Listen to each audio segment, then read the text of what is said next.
ਵਾਹਿਗੁਰੂ ਜੀ ਕਾ ਖਾਲਸਾ ਵਾਹਿਗੁਰੂ ਜੀ ਕੀ ਫਤਿਹ। ਅਮਰੀਕਾ ਦੇ ਵਿੱਚ ਸਪੈਕਟਰਮ ਆਰਸੀਐਨ ਕੇਬਲ ਨੈਟਵਰਕਸ ਤੇ ਕੈਨੇਡਾ ਦੇ ਵਿੱਚ ਬੈਲ ਕੇਬਲ ਨੈਟਵਰਕ ਰਾਹੀਂ ਜਾਂ ਫਿਰ ਵਰਲਡ ਵਾਈਡ ਗਲੋਬਲ ਸੀਪੀਐਨ, roku, ਜਾਦੂ ਟੀਵੀ, TV84 ਦੀ ਆਨਲਾਈਨ ਸਟ੍ਰੀਮਿੰਗ, ਸ਼ਾਵਾ ਟੀਵੀ ਜਾਂ ਫਿਰ ਫੇਸਬੁੱਕ ਰਾਹੀਂ ਸਾਡਾ ਇਹ ਸ਼ੋਅ ਦੇਖ ਰਹੇ ਸਾਰੇ ਦਰਸ਼ਕਾਂ ਦਾ ਮੈਂ ਅਮਰਵੀਰ ਸਿੰਘ ਅੱਜ ਦੇ ਖਾਸ ਪ੍ਰੋਗਰਾਮ ਵਿੱਚ ਸਵਾਗਤ ਕਰਦਾ। ਵਿਊਅਰਸ, ਬੀਤੀ ਦੇਰ ਰਾਤ ਇਲੈਕਸ਼ਨ ਕਮਿਸ਼ਨ ਆਫ ਇੰਡੀਆ ਵੱਲੋਂ ਭਾਰਤ ਦੇ 5 ਸੂਬਿਆਂ ਵਿੱਚ ਹੋਈਆਂ ਚੋਣਾਂ ਦੇ ਨਤੀਜੇ ਜਾਰੀ ਕੀਤੇ ਗਏ ਹਨ। ਇਨ੍ਹਾਂ 5 ਸੂਬਿਆਂ ਅਤੇ ਖਾਸ ਕਰਕੇ ਪੰਜਾਬ ਵਿੱਚ ਸਿਆਸੀ ਸਮੀਕਰਨ ਕਾਫੀ ਹੱਦ ਤੱਕ ਬਦਲੇ ਹੋਏ ਨਜ਼ਰ ਆਏ। ਯੂਪੀ ਵਿੱਚ ਭਾਜਪਾ ਵੱਲੋਂ 403 ਵਿੱਚੋਂ 312 ਸੀਟਾਂ ਤੇ ਜਿੱਤ ਪ੍ਰਾਪਤ ਕੀਤੀ ਗਈ ਹੈ ਅਤੇ ਬਹੁਜਨ ਸਮਾਜ ਪਾਰਟੀ, ਕਾਂਗਰਸ ਤੇ ਸਮਾਜਵਾਦੀ ਪਾਰਟੀ ਨੂੰ ਨਮੋਸ਼ੀ ਭਰੀ ਹਾਰ ਦਾ ਸਾਹਮਣਾ ਕਰਨਾ ਪਿਆ ਹੈ।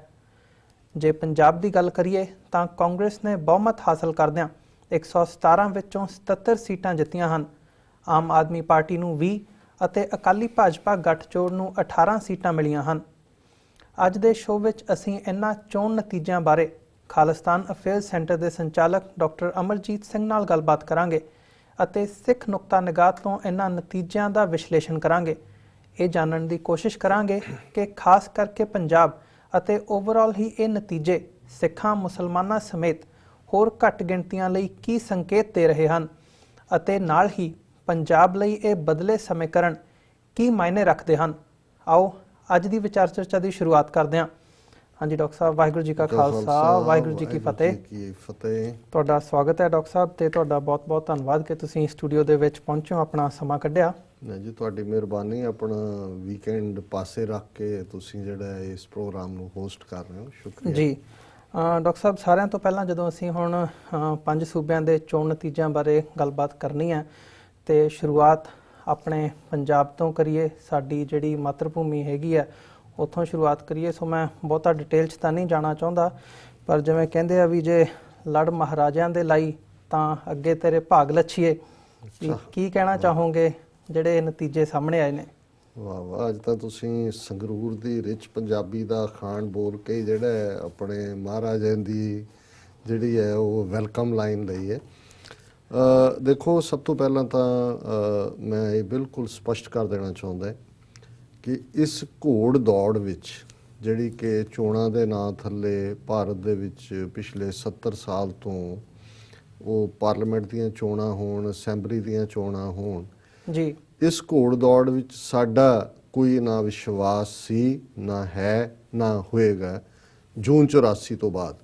ਉਸ ਤੋਂ ਪਹਿਲਾਂ ਇਹ ਜ਼ਰੂਰ ਆਸ ਕੀਤੀ ਜਾਂਦੀ ਸੀ ਕਿ ਭਾਵੇਂ ਉਹ 1950 ਦੇ ਕੰਟੈਕਸਟ ਦੇ ਵਿੱਚ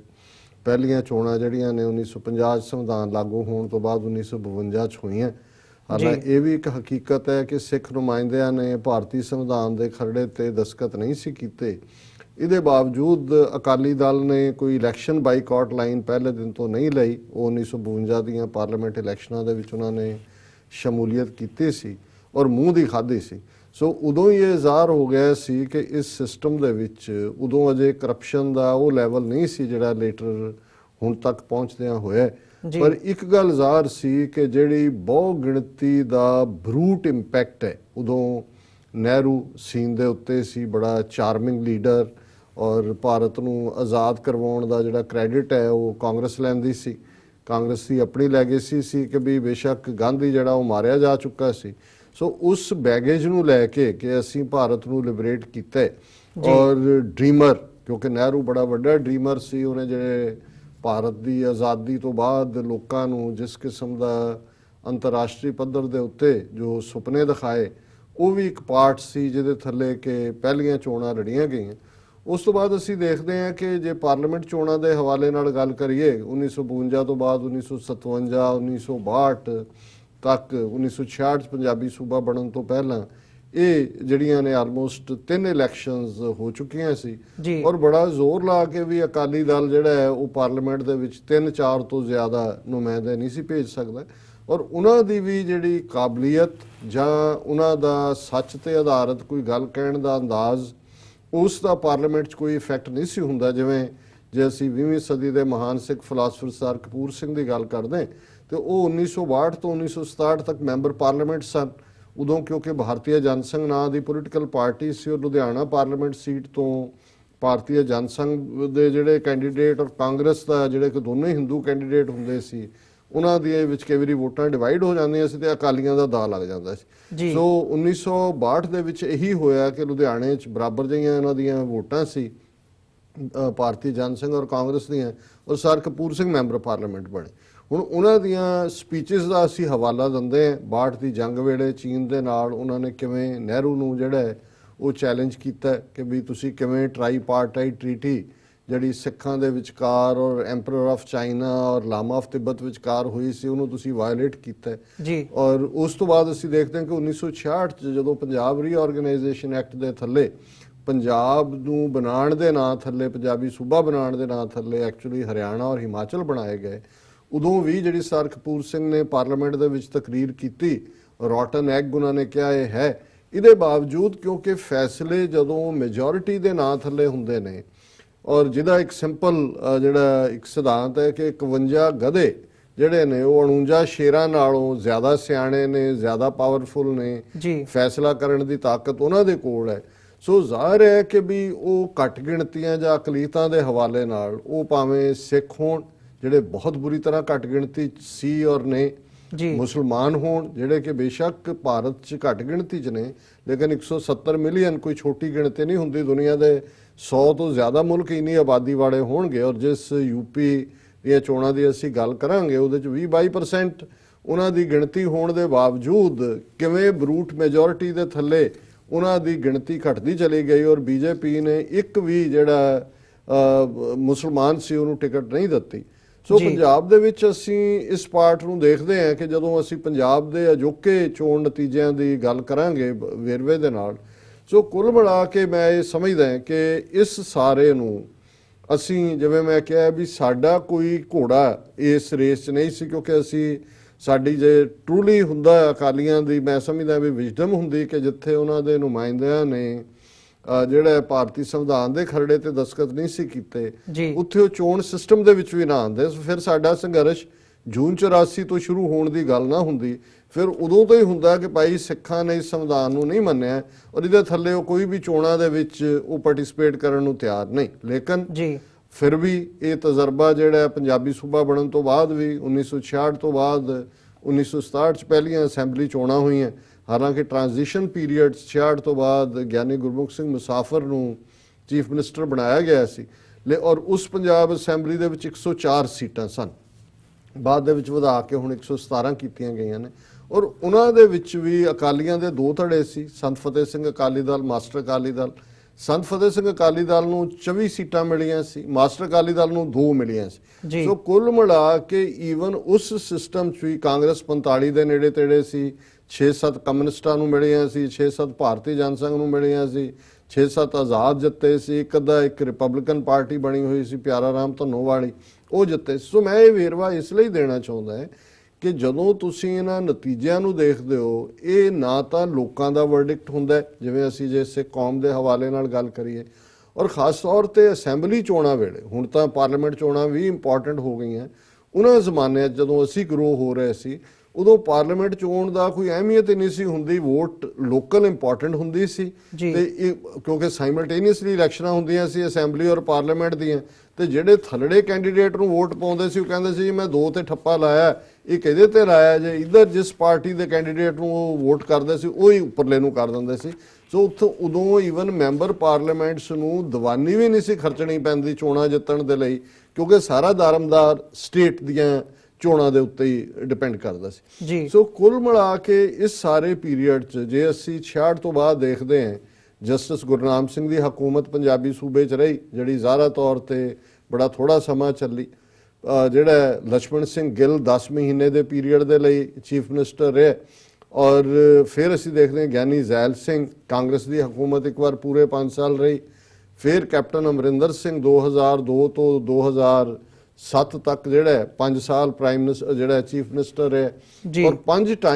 ਟਾਈਮਸ ਪ੍ਰਕਾਸ਼ ਸਿੰਘ ਬਾਦਲ 2-3 ਵਾਰੀ ਸ਼ਾਰਟ ਟਰਮ ਔਰ 2-3 ਵਾਰੀ ਜਿਹੜਾ ਫੁੱਲ ਟਰਮ ਚੀਫ ਮਿਨਿਸਟਰ ਹੈ। ਸੋ ਕੁੱਲ ਮਿਲਾ ਕੇ ਇਸ 50 ਸਾਲ ਦੇ ਪੀਰੀਅਡ 'ਚ ਅਸੀਂ ਦੇਖਦੇ ਹਾਂ ਕਿ ਇਹ ਇੱਕ ਮਿਊਜ਼ੀਕਲ ਚੇਅਰ ਗੇਮ ਬਣ ਗਈ ਬਿਟਵੀਨ ਦਾ ਅਕਾਲੀ ਦਲ ਜਿਹੜਾ ਵੀ, ਔਰ ਅਕਾਲੀ ਦਲ ਤੇ ਉਹੀ ਕਾਬਜ਼ ਹੁੰਦਾ ਹੈ ਜਿਹਦੇ ਕੋਲ ਸ਼੍ਰੋਮਣੀ ਕਮੇਟੀ ਹੈ, ਜ਼ਾਹਰ ਹੈ। ਸੋ ਕੁੱਲ ਮਿਲਾ ਕੇ ਇਸ ਗੱਲ ਚੋਂ ਪੰਜਾਬ ਦੀਆਂ ਚੋਣਾਂ ਦੇ ਹਵਾਲੇ ਨਾਲ ਇਹ ਗੱਲ ਬੜੀ ਸਪਸ਼ਟ ਹੁੰਦੀ ਹੈ ਕਿ ਪਿਛਲੇ 2 term Badal Dal continuously Badal BJP ਸਰਕਾਰ ਸੀ, ਔਰ ਲੋਕ ਜਿਹੜੇ ਨੇ ਉਹ ਅੱਕੇ ਹੋਏ ਸੀ। ਕਰਪਸ਼ਨ ਪੂਰੇ ਸਿਖਰ ਤੇ, ਡਰੱਗਸ ਜਿਹੜੀਆਂ ਕਿ ਆਲਮੋਸਟ ਹਰ ਘਰ ਦੇ ਵਿੱਚ ਇਹਨਾਂ ਦੀ ਕਮਾਂਡ ਥੱਲੇ ਵੜੀਆਂ, ਗੁਰੂ ਗ੍ਰੰਥ ਸਾਹਿਬ ਦੀ ਬੇਅਦਬੀ ਦੀਆਂ ਘਟਨਾਵਾਂ ਜਿਨ੍ਹਾਂ ਨੇ ਸਿੱਖ ਕੌਮ ਨੂੰ ਬਿਲਕੁਲ ਅੰਦਰ ਤੱਕ ਹਿਲਾ ਕੇ ਰੱਖ ਦਿੱਤਾ ਹੈ ਜੀ, ਬਿਲਕੁਲ। ਸੌਦਾ ਸਾਧ ਦਾ ਇਸ਼ੂ, ਜਿਸ ਮੁੱਦੇ ਦੇ ਉੱਤੇ ਅਕਾਲੀਆਂ ਨੇ ਬੇਸ਼ਰਮੀ ਨਾਲ ਜਿਹੜਾ ਹੈ ਉਹ ਅਖੀਰ ਦੇ ਵਿੱਚ ਜਿੱਥੇ 2015 ਚ ਹੁਕਮਨਾਮਾ ਵਾਪਸ ਲੈਣ ਦੀ ਜਿਹੜੀ ਹੈ ਉਹ ਦੁਸਾਹਸ ਕੀਤਾ, ਉੱਥੇ ਐਨ ਇਲੈਕਸ਼ਨਾਂ ਤੋਂ ਪਹਿਲਾਂ ਕਿਵੇਂ ਬਠਿੰਡਾ ਔਰ ਮਾਨਸਾ ਜ਼ਿਲ੍ਹਿਆਂ ਦੇ ਜਿਹੜੇ ਅਕਾਲੀ ਉਮੀਦਵਾਰ ਨੇ ਉਹ ਜਾ ਕੇ ਉਹਦੇ ਪੈਰਾਂ 'ਚ ਬੈਠ ਗਏ ਸੌਦਾ ਸਾਧ ਦੇ। ਸੋ ਇਸ ਸਾਰੇ ਚੋਂ ਜ਼ਾਹਰ ਹੈ ਕਿ ਤਬਦੀਲੀ ਤਾਂ ਜਿਹਨੂੰ ਕਹਿੰਦੇ ਨੇ ਕਿ that was written on the wall, ਉਹ ਕੰਧ ਦੇ ਉੱਤੇ ਲਿਖੀ ਹੋਈ ਸੀ ਕਿ ਇਹ ਟੁੱਟੇਗਾ ਇਹਨਾਂ ਦਾ ਰਾਜ। ਲੇਕਿਨ ਜਿਹੜੀ ਮੈਂ ਸਮਝਦਾ ਵੀ ਹੈਰਾਨੀ ਹੈ ਬਹੁਤਿਆਂ ਨੂੰ ਉੱਥੇ ਵੀ ਇੱਥੇ ਵੀ, ਔਰ ਇਹ ਸਪੈਕੂਲੇਸ਼ਨ ਆਮ ਆਦਮੀ ਪਾਰਟੀ, ਕਿਉਂਕਿ ਜਿਸ ਤੇਜ਼ੀ ਦੇ ਨਾਲ ਆਮ ਆਦਮੀ ਪਾਰਟੀ ਪੰਜਾਬ ਦੇ ਵਿੱਚ ਰਾਈਜ਼ ਕੀਤੀ, ਔਰ ਉਹਦੇ 'ਚ ਅਸੀਂ ਜੇ 2014 ਦੀਆਂ ਪਾਰਲੀਮੈਂਟ ਦੀਆਂ ਚੋਣਾਂ ਦੀ ਵੀ ਗੱਲ ਕਰੀਏ, ਸੋ ਪੰਜਾਬ ਦਾ ਇੱਕ ਖਾਸ ਸਿਗਨੀਫੀਕੈਂਸ ਰਿਹਾ ਆਲਵੇਜ਼ ਹਿਸਟਰੀ ਦੇ ਵਿੱਚ ਵੀ। ਜੇ ਅਸੀਂ ਮੁਗਲਿਆ ਕਾਲ ਤੋਂ ਵੀ ਹਿਸਟਰੀ ਸ਼ੁਰੂ ਕਰੀਏ, ਦਿੱਲੀ ਦੇ ਉੱਤੇ ਰਾਜ ਉਹਦਾ ਹੀ ਹੁੰਦਾ ਸੀ ਜਿਹਦੇ ਕੋਲ ਪੰਜਾਬ ਦਾ ਪ੍ਰੋਵਿੰਸ ਹੁੰਦਾ ਸੀ, ਔਰ ਜਿਹੜੇ ਵੀ ਉਹਨਾਂ ਦੇ ਅੱਗੋਂ ਸ਼ਹਿਜ਼ਾਦੇ ਮੁਗਲਾਂ ਦੇ ਔਰ ਦੂਜੇ ਤਖਤ ਲਈ ਲੜਦੇ ਸੀ, ਹਰ ਇੱਕ ਦਾ ਹੁੰਦਾ ਸੀ ਕਿ ਦਿੱਲੀ ਦੇ ਨੇੜੇ ਰਹੋ ਪੰਜਾਬ 'ਚ, ਕਿਉਂਕਿ ਜਦੋਂ ਵੀ ਬਾਦਸ਼ਾਹ ਮਰੇਗਾ ਸਟਰਗਲ ਦੇ ਵਿੱਚ ਜਿਹੜਾ ਪੰਜਾਬ ਕੈਰੀ ਕਰੇਗਾ ਉਹੀ। ਇਹੀ ਗੱਲ ਜਿਹੜੀ ਹੈ ਉਹ ਅੰਗਰੇਜ਼ਾਂ ਨੂੰ ਵੀ ਸਮਝ ਆਈ ਹੋਈ ਸੀ, ਇਸ ਲਈ ਪੰਜਾਬ ਨੂੰ ਉਹਨਾਂ ਨੇ ਇੱਕ ਪਾਸੇ ਪੈਂਪਰ ਵੀ ਕੀਤਾ ਸਿੱਖਾਂ ਨੂੰ ਜਾਂ ਈਵਨ ਪੰਜਾਬੀ ਮੁਸਲਮਾਨਾਂ ਨੂੰ ਵੀ ਫੌਜ 'ਚ ਲਿਆ ਕੇ, ਦੂਜੇ ਪਾਸੇ ਉਹ ਡਾਈਸੈਂਟ ਦੀ ਆਵਾਜ਼ ਨਹੀਂ ਸੀ ਉੱਠਣ ਦਿੰਦੇ ਜੋ ਉਹਨਾਂ ਨੇ ਜਲਿਆਂਵਾਲੇ ਬਾਗ 'ਚ ਕੀਤਾ ਔਰ ਬਾਅਦ 'ਚ ਗੁਰਦੁਆਰਾ ਸੁਧਾਰ ਲਹਿਰ ਦੇ ਵੇਲੇ ਕੀਤਾ। ਇਹੀ ਗੱਲ ਨਹਿਰੂ ਤੋਂ ਲੈ ਕੇ ਜਿਹੜੇ ਦੂਜੇ ਸੀ, ਇੰਦਰਾ ਗਾਂਧੀ ਜਾਂ ਅੱਜ ਮੋਦੀ ਤੱਕ, ਇਹਨਾਂ ਨੂੰ ਚੰਗੀ ਤਰ੍ਹਾਂ ਸਮਝ ਆਈ ਹੋਈ ਸੀ ਕਿ ਸਿੱਖਾਂ ਨੂੰ ਦਬਾ, ਕਿਉਂਕਿ ਸਿੱਖ ਜਿਹੜੇ ਨੇ ਉਹ ਸਿਰਫ ਕੈਟਾਲਿਸਟ ਨਹੀਂ ਹੈਗੇ ਚੇਂਜ ਦੇ, ਔਰ ਪੰਜਾਬ ਜ਼ਾਹਰ ਹੈ ਭਾਰਤੀ ਕਬਜ਼ੇ ਵਾਲਾ ਪੰਜਾਬ ਸਿੱਖਾਂ ਦਾ ਹੋਮਲੈਂਡ ਹੈ, ਕਿ ਸਿੱਖ ਜਿਹੜੇ ਨੇ ਉਹ ਤਬਦੀਲੀ ਦੇ ਝੰਡਾ ਬਰਦਾਰ ਨੇ ਔਰ ਉਹ ਹੈਡ ਔਨ ਲੈਂਦੇ ਨੇ, ਜਿਹਨੂੰ ਵੀ ਲੈਂਦੇ ਨੇ, ਉਹ ਸਿਰਫ ਕੈਟਾਲਿਸਟ ਨਹੀਂ ਨੇ। ਔਰ ਇਹ ਮੁਗਲ ਹੋਣ, ਅਫਗਾਨ ਹੋਣ, ਅੰਗਰੇਜ਼ ਹੋਣ, ਔਰ ਹਿੰਦੂ ਤਵੀਆਂ ਦੇ ਨਾਲ ਬੇਸ਼ੱਕ 47 ਤੋਂ ਬਾਅਦ ਅਕਾਲੀਆਂ ਨੇ ਮਾਸਤਾਰਾ ਸਿੰਘ ਦੀ ਕਮਾਂਡ ਥੱਲੇ ਦੂਜੇ ਮੋਰਚਿਆਂ ਦੇ ਰਾਹੀਂ ਚੈਲੰਜ ਜਾਰੀ ਰੱਖਿਆ, ਪਰ ਸੰਤ ਜਰਨੈਲ ਸਿੰਘ ਖਾਲਸਾ ਪਿੰਡਾਂ ਵਾਲੇ ਉਸ ਸ਼ਖਸੀਅਤ ਦੇ ਤੌਰ ਤੇ ਉਭਰੇ ਸਿੱਖਾਂ ਦੇ ਸਾਹਮਣੇ ਜਿਨ੍ਹਾਂ ਨੇ ਸਪੈਸ਼ਟ ਲਾਈਨਸ ਡਰਾ ਕਰ ਦਿੱਤੀਆਂ ਕਿ ਇੱਕ ਪਾਸੇ ਜਿਹੜਾ ਉਹ ਇੰਡੀਅਨ ਹਿੰਦੂ ਸਿਸਟਮ ਹੈ, ਇੱਕ ਪਾਸੇ ਸਿੱਖਾਂ ਦੀ ਸੋਵਰਨਟੀ ਦੀ ਗੱਲ ਹੈ। ਔਰ ਇਹ ਜਿਹੜਾ ਡਾਇਰੈਕਟ ਚੈਲੰਜ 77 78 ਤੋਂ 84 ਤੱਕ ਸੰਤਾਂ ਦੀ ਸ਼ਹਾਦਤ ਦੇ ਨਾਲ ਸਿਖਰ ਤੇ ਪਹੁੰਚਦਾ ਹੈ, ਤੇ ਜੂਨ 84 ਫਾਈਨਲ ਵਾਟਰਸ਼ੈਡ ਬਣ ਜਾਂਦਾ ਹੈ ਸਾਡੇ ਔਰ ਇੰਡੀਅਨ ਸਟੇਟ ਦੇ ਰਿਲੇਸ਼ਨਸ, ਔਰ ਖਾਲਿਸਤਾਨ ਦੀ ਨੀਂਹ ਰੱਖਣ ਦਾ ਜ਼ਿਕਰ ਉਹਨਾਂ ਨੇ ਕੀਤਾ ਹੋਇਆ, ਅਸੀਂ ਅਕਸਰ ਦੁਹਰਾਉਂਦੇ। ਸੋ ਸਾਡੇ ਲਈ ਜਦੋਂ ਖਾਲਿਸਤਾਨ ਮੁੱਦਾ ਬਣ ਜਾਂਦਾ ਹੈ, ਸੋ ਜ਼ਾਹਰ ਹੈ ਵੀ ਨਾ ਸਾਡਾ ਇਹਨਾਂ ਦੇ ਸਿਸਟਮ 'ਚ ਕੋਈ ਯਕੀਨ ਸੀ ਨਾ ਹੈ, ਔਰ ਨਾ ਹੀ ਅਸੀਂ ਸਮਝਦੇ ਹਾਂ ਕਿ ਵੀ ਇਸ ਸਾਰੇ ਚੋਂ ਜਿਹੜਾ ਕੋਈ ਨਿਕਲ ਸਕਦਾ, ਕੋਈ ਡਿਲੀਵਰ ਕਰ ਸਕਦਾ। ਹਾਂ, ਜਿਵੇਂ ਮੈਂ ਪੰਜਾਬ ਨੂੰ ਜਿਹੜਾ ਉਹ ਸਟੈਂਡਰਡ ਬੀਅਰਰ ਆਫ ਚੇਂਜ ਕਿਹਾ, 2014 ਚ ਵੀ ਜਿਹੜਾ ਮੋਦੀ ਦਾ ਹਿੰਦੂਤਵਾ ਦਾ ਰੱਥ ਜਿਹੜਾ ਕਸ਼ਮੀਰ ਤੋਂ ਕੰਨਿਆ ਕੁਮਾਰੀ ਤੱਕ ਜਿਹੜਾ ਇਹ ਦਾਅਵਾ ਕਰਦੇ ਨੇ, ਸਾਊਥ ਦੀਆਂ ਕੁਝ ਸਟੇਟਾਂ ਨੂੰ ਛੱਡ ਕੇ ਜਿਹੜਾ ਦਰੜ ਰਿਹਾ ਸੀ ਸਾਰਿਆਂ ਨੂੰ, ਉਹ ਰੱਥ ਪੰਜਾਬ ਦੇ ਵਿੱਚ ਰੋਕਿਆ ਗਿਆ ਸੀ। ਉਹਨੂੰ ਭਾਵੇਂ ਰੋਕਣ ਵਾਲੀ ਆਮ ਆਦਮੀ ਪਾਰਟੀ ਦੇ 4 ਮੈਂਬਰ ਪਾਰਲੀਮੈਂਟ ਜਿਹੜੇ ਜਿੱਤੇ, ਲੇਕਿਨ ਇਹ ਹਿੰਦੂ ਤਵੀਆਂ ਦੇ ਲਈ ਬੜੀ ਤਕਲੀਫ ਦੀ ਗੱਲ ਸੀ ਕਿ ਵੀ ਪੰਜਾਬ ਦੇ ਵਿੱਚ ਜਿਹੜਾ ਮੋਦੀ ਦਾ ਔਰ ਹਿੰਦੂਤਵਾ ਕਾਰਡ ਨਹੀਂ ਚੱਲਿਆ। ਔਰ ਅੱਜ ਵੀ ਭਾਵੇਂ ਕੈਪਟਨ ਅਮਰਿੰਦਰ ਸਿੰਘ ਜਾਂ ਕਾਂਗਰਸ ਬਾਰੇ ਸਾਡੇ ਕੀ ਵਿਚਾਰ ਨੇ, ਉਹ ਕੁਝ ਦਿਨ ਪਹਿਲਾਂ ਹੀ ਜਿਹੜੇ 2 ਸੈਗਮੈਂਟ ਅਸੀਂ ਕੈਪਟਨ ਅਮਰਿੰਦਰ ਸਿੰਘ ਦੇ ਪਟਿਆਲਾ ਖਾਨਦਾਨ ਦਾ ਕਿਹੜਾ ਕਿਵੇਂ ਆਲੇ ਤੋਂ ਲੈ ਕੇ ਅਬਦਾਲੀ ਤੋਂ ਰਾਜੇ ਦਾ ਖਿਤਾਬ ਲੈਣ ਤੋਂ ਲੈ ਕੇ ਤੇ ਹੁਣ ਕਰਨ ਸਿੰਘ ਦੀ ਜਿਹੜੀ ਹੈ ਉਹ ਪੋਤੀ ਦੇ ਨਾਲ ਇਹਦੇ ਦੋਤੇ ਦੇ ਵਿਆਹ ਤੱਕ ਦੀ ਕਹਾਣੀ ਹੈ, ਜਿਹਨੂੰ ਕਿ 4 ਚਫੇਰੇ ਜਿਹਦਾ ਜ਼ਿਕਰ ਹੈ ਔਰ ਉਹ ਵੀਡੀਓਜ਼ ਦੇਖੀਆਂ ਜਾ ਸਕਦੀਆਂ ਨੇ। ਸੋ ਲੇਕਿਨ ਇੱਕ ਗੱਲ ਜ਼ਰੂਰ ਹੈ ਕਿ ਇਹ ਕ੍ਰੈਡਿਟ ਜ਼ਰੂਰ ਇਸ ਵਾਰ ਪੰਜਾਬ ਨੂੰ ਜਾਂਦਾ ਹੈ ਕਿ ਵੀ ਭਾਵੇਂ ਕਾਂਗਰਸ ਦੀ ਕਮਾਂਡ ਥੱਲੇ ਹੀ ਸਹੀ, ਉਹ ਹਿੰਦੂਤਵਾ ਦੇ ਰੱਥ ਨੂੰ, ਕਿਉਂਕਿ ਬਾਦਲ ਨੂੰ ਅਸੀਂ ਹਿੰਦੂਤਵਾ ਦੀ ਕੈਟਾਗਰੀ 'ਚ ਗਿਣਦੇ ਹਾਂ ਕਿਉਂਕਿ ਹੱਥ ਠੋਕਾ ਬਣ ਕੇ ਜੋ ਉਹ ਕਰ ਰਿਹਾ ਸੀ, ਸੋ ਉਸ ਰੱਥ ਨੂੰ ਅਗੇਨ ਜਦੋਂ ਕਿ ਇਹ ਜਗਰਨੌਟ ਇਹਨਾਂ ਦਾ ਯੂਪੀ ਦੇ ਵਿੱਚ, ਉੱਤਰਾਖੰਡ ਦੇ ਵਿੱਚ ਬੇਰੋਕ ਟੋਕ ਤੁਰਿਆ, ਔਰ ਗੋਆ ਔਰ ਮਨੀਪੁਰ ਦੇ ਵਿੱਚ ਜਿਹੜਾ ਹੈ ਉਹਦੇ 'ਚ ਵੀ ਉਹਨਾਂ ਨੇ ਸਟਰੈਂਥ ਹਾਸਲ ਕੀਤੀ ਹੈ, ਔਰ ਹਾਰਸ ਟ੍ਰੇਡਿੰਗ ਕਰਕੇ ਸਰਕਾਰਾਂ ਵੀ ਬਣਾ ਸਕਦੇ ਨੇ, ਖਾਸ ਤੌਰ ਤੇ ਮਨੀਪੁਰ 'ਚ। ਲੇਕਿਨ ਪੰਜਾਬ ਦੇ ਵਿੱਚ ਇਹਨਾਂ ਨੂੰ ਮੂੰਹ ਦੀ ਖਾਣੀ ਪਈ ਹੈ। ਸੋ ਕੁੱਲ ਮਿਲਾ ਕੇ, ਔਰ ਮੈਂ ਸਮਝਦਾ ਹਾਂ ਵੀ ਆਮ ਆਦਮੀ ਪਾਰਟੀ ਜੋ ਜਿਨ੍ਹਾਂ ਬਾਰੇ ਅਕਸਰ ਇਹ ਸੀ ਕਿ ਵੀ ਹੁਣੇ ਆਏ ਨੇ ਝਾੜੂ ਫੇਰ ਦੇਣਗੇ, ਤੇ ਸਾਡੇ ਮਿੱਤਰ ਬਲਵਿੰਦਰ ਸਿੰਘ ਚੱਠਾ, ਉਹਨਾਂ ਨੇ ਮੈਸੇਜ ਮੈਂ ਹੁਣੇ ਚੈੱਕ ਕਰ ਰਿਹਾ ਸੀ, ਅੱਧਾ ਘੰਟਾ ਪਹਿਲਾਂ ਛੱਡਿਆ, ਉਹਨਾਂ ਨੇ ਕਿਹਾ ਜੀ ਕੀ ਹੋ ਗਿਆ, ਝਾੜੂ ਫੇਰਦੇ ਫੇਰਦੇ ਝਾੜੂ ਫਿਰ ਗਿਆ ਜੀ। ਪਰ ਮੈਂ ਵੈਸੇ ਇਸ ਦੇ ਨਾਲ ਵੀ ਸਹਿਮਤ ਨਹੀਂ ਹਾਂ। ਮੈਂ ਸਮਝਦਾ ਫਿਰ ਵੀ ਇਹਨਾਂ ਨੇ ਇੱਕ ਰੂਕੀ ਗਰੁੱਪ ਹੁੰਦਿਆਂ ਹੋਇਆਂ ਵੀ ਆਪਣੀ ਜਿਹੜੀ ਹੈ ਪ੍ਰੈਜ਼ੈਂਸ ਉਹ ਜ਼ਰੂਰ ਮਹਿਸੂਸ ਕਰਵਾਈ ਹੈ, ਭਾਵੇਂ 20 ਸੀਟਾਂ ਹੀ ਮਿਲੀਆਂ ਨੇ। ਲੇਕਿਨ ਜਿਹੜਾ ਸਟੇਟਸ ਕੋ ਤੋੜਨ ਦੇ ਲਈ ਜਿਹੜੀ ਪ੍ਰੋਪੇਗੈਂਡਾ ਲਾਈਨ ਤੁਰੀ, ਉਹਦੇ 'ਚ ਉਹਨਾਂ ਦਾ ਯੋਗਦਾਨ ਜ਼ਰੂਰ ਹੈ। ਉਹ ਇਹ ਠੀਕ ਹੈ ਵੀ ਉਹਨਾਂ ਦੇ ਹਮਾਇਤੀ ਜਿਹੜੇ ਦੇਸ਼ ਵਿਦੇਸ਼ ਵਿਚਲੇ ਨੇ, ਜਿੰਨੀ ਹਾਈਪ ਉਹਨਾਂ ਨੇ ਕ੍ਰੀਏਟ ਕਰ ਲਈ, ਫਿਰ ਆਪ ਹੀ ਉਸ ਹਾਈਪ ਰਾਹੀਂ ਜੋ ਉਹਨਾਂ ਨੇ ਥਰੋ ਕੀਤੇ ਪੁਆਇੰਟ, ਉਹਦੇ ਤੇ ਯਕੀਨ ਵੀ ਕਰਨ ਲੱਗ ਗਏ। ਉਹਨਾਂ ਨੂੰ ਜ਼ਰੂਰ ਸੈਟਬੈਕ ਲੱਗਾ। ਬਹੁਤ ਸਾਰਿਆਂ ਨੇ ਇੰਟਰਨੈਸ਼ਨਲੀ ਹਾਲ ਬੁੱਕ ਕਰਾਏ ਹੋਏ ਸੀ, ਕੱਲ ਰਾਤ ਕਈ ਥਾਂ ਤੇ ਅਖੰਡ ਪਾਠ ਦੇ ਭੋਗ ਪੈਣੇ ਸੀ, ਸੈਲੀਬ੍ਰੇਸ਼ਨ ਦੀਆਂ ਤਿਆਰੀਆਂ ਸੀ, ਉਹ ਵਿਚਾਰਿਆਂ ਦੇ ਜ਼ਰੂਰ ਕਿਸੇ ਦੇ ਜਿਹੜੇ ਨੇ ਉਹ ਹਾਲ ਬੁੱਕ ਦੇ ਪੈਸੇ ਵੀ ਗਏ ਤੋਂ ਗਾਇਬ ਹੋਣੇ ਸ਼ੁਰੂ ਹੋ ਗਏ। ਔਰ ਇਹਨਾਂ ਦੇ ਜਿਹੜੇ ਵੱਡੇ ਜਿਨ੍ਹਾਂ ਨੂੰ ਉਹ ਮਹਾਰਥੀ ਕਹਿੰਦੇ ਨੇ, ਉਹ ਭਗਵੰਤ ਮਾਨ ਹੋਏ, ਉਹ ਜਰਨੈਲ ਸਿੰਘ ਹੋਣ, ਉਹ ਹਿੰਮਤ ਸਿੰਘ ਸ਼ੇਰਗਿੱਲ ਹੋਏ, ਔਰ ਈਵਨ ਇਹਨਾਂ ਦੇ ਪ੍ਰਧਾਨ ਘੁੱਗੀ ਜਿਹੜੇ ਕਿ ਰਾਤੋਂ ਰਾਤ ਗੁਰਪ੍ਰੀਤ ਸਿੰਘ ਵੜੈਚ ਬਣ ਗਏ ਸੀ, ਇਹ ਸਾਰੇ ਜਿਹੜੇ ਨੇ ਉਹ ਡਿਫੀਟ ਹੋਏ ਨੇ। ਸੋ ਕੁੱਲ ਮਿਲਾ ਕੇ ਅਸੀਂ ਅੱਗੇ ਡੀਟੇਲ 'ਚ ਐਨਾਲਿਸਿਸ ਚਾਹਾਂਗੇ। ਸੋ ਮੈਂ ਸਮਝਦਾ ਵੀ ਇਸ ਸਟੇਜ ਦੇ ਉੱਤੇ, ਜਿਵੇਂ ਤੁਸੀਂ ਫਾਦਰਲੈਂਡ ਜਾਂ ਮਦਰਲੈਂਡ ਪੰਜਾਬ ਦੀ ਗੱਲ ਕੀਤੀ ਹੈ, ਉੱਥੇ ਹਿੰਦੂਤਵਾ ਦਾ ਰੱਥ ਵੀ ਰੋਕਿਆ ਗਿਆ। ਬਾਦਲ ਔਰ ਬੀਜੇਪੀ ਜਿਹੜੇ ਨੇ ਉਹ ਬਿਲਕੁਲ ਇੱਕ ਵਾਰ ਉਹਨਾਂ ਨੂੰ ਜ਼ਮੀਨ ਦਿਖਾ ਦਿੱਤੀ ਗਈ ਹੈ। ਜਿਹੜਾ ਇਹ ਇੰਪੈਕਟ ਫਰਾਡ ਬਣਾਇਆ ਹੋਇਆ ਸੀ ਕਿ ਜੀ ਸੌਦਾ ਸਾਧ ਦਾ ਪਤਾ ਨਹੀਂ ਕਿੰਨਾ ਕਿਹਦੇ ਫਾਲੋਅਰ ਨੇ, ਕਿੰਨੇ ਕੁ ਚੇਲੇ ਨੇ ਜਿਹੜੇ ਪੋਲੀਟੀਕਲ ਜਿਹੜਾ ਉਹ ਡੈਸਟੀਨੀ ਬਦਲ ਦਿੰਦੇ ਨੇ ਜੀ, ਇਹ ਵੀ ਮਿਥ ਸਾਬਤ ਹੋਇਆ। ਔਰ ਇਸ ਸਾਰੇ ਦੇ ਨਾਲ ਨਾਲ ਮੈਂ ਸਮਝਦਾ ਕਿ ਵਿੰਡਸ ਆਫ ਚੇਂਜ ਉਹ ਸਾਹਮਣੇ ਆਈਆਂ ਨੇ। ਬਾਕੀ ਅਸੀਂ ਜਿਉਂ-ਜਿਉਂ ਵਿਚਾਰ ਚੱਲਦੀ ਹੈ ਫਿਰ ਇਸ ਨੂੰ ਗੱਲ ਨੂੰ ਜੀ ਡਾਕਟਰ ਸਾਹਿਬ ਬਿਲਕੁਲ, ਜਿਵੇਂ ਤੁਸੀਂ ਖਾਸ ਤੌਰ ਤੇ ਜਿਹੜੀ ਚੇਂਜ ਦੀ ਗੱਲ ਕੀਤੀ ਹੈ ਪੰਜਾਬੀਆਂ ਦੇ ਨਾਲ ਜੋੜ ਕੇ ਤੇ ਸਿੱਖਾਂ ਨੂੰ ਫਲੈਗ ਬੀਰਰ ਦੱਸਿਆ ਇਸ ਚੇਂਜ ਦਾ, ਤਾਂ ਜਦੋਂ ਅਸੀਂ ਪਿਛਲੇ ਸਮੇਂ 2-3 ਸਾਲਾਂ ਦਾ ਸਮਾਂ ਦੇਖਦੇ ਹਾਂ ਤਾਂ ਜਿਸ ਹਿਸਾਬ ਨਾਲ ਅਕਾਲੀਆਂ ਦੀ ਵਿਰੋਧਤਾ ਸੀ, ਜਿਵੇਂ ਤੁਸੀਂ ਮੈਂਸ਼ਨ ਕੀਤਾ, ਗੁਰੂ ਗ੍ਰੰਥ ਸਾਹਿਬ ਦੀ ਬੇਅਦਬੀ ਦੀਆਂ ਘਟਨਾਵਾਂ ਤੋਂ ਲੈ ਕੇ ਡਰੱਗਸ ਦਾ ਮਸਲਾ ਹੋ ਗਿਆ, ਜਾਂ ਜਿਹੜੇ ਬਿਜ਼ਨੈਸਿਸ ਤੇ ਛੋਟੇ-ਮੋਟੇ ਬਿਜ਼ਨੈਸਿਸ ਤੇ ਕਬਜ਼ਿਆਂ ਦੀ ਗੱਲ ਸੀਗੀ, ਜਾਂ ਲੋਕ ਕਿੰਨੇ ਕੁ ਤੰਗ ਸੀਗੇ। ਮਤਲਬ ਇਹਦੇ 'ਚ ਪੰਥਕ ਫੈਕਟਰ ਜ਼ਰੂਰ ਹੈਗਾ ਵੀ ਜਿਹੜੀਆਂ ਪੰਥਕ ਧਿਰਾਂ ਸੀ ਉਹ ਨਹੀਂ ਕੋਈ ਥਰਡ ਫਰੰਟ ਦੇ ਸਕੀਆਂ, ਉਹਦੀ ਥਾਂ ਤੇ ਆਮ ਆਦਮੀ ਪਾਰਟੀ ਆਈ ਹੈ। ਤੇ ਆਮ ਆਦਮੀ ਪਾਰਟੀ ਦਾ ਵੀ ਜੇ 2014 ਤੋਂ ਹੁਣ ਤੱਕ ਦਾ ਸਫ਼ਰ ਦੇਖੀਏ, ਜਿਸ ਹਿਸਾਬ ਨਾਲ ਬਾਹਰੋਂ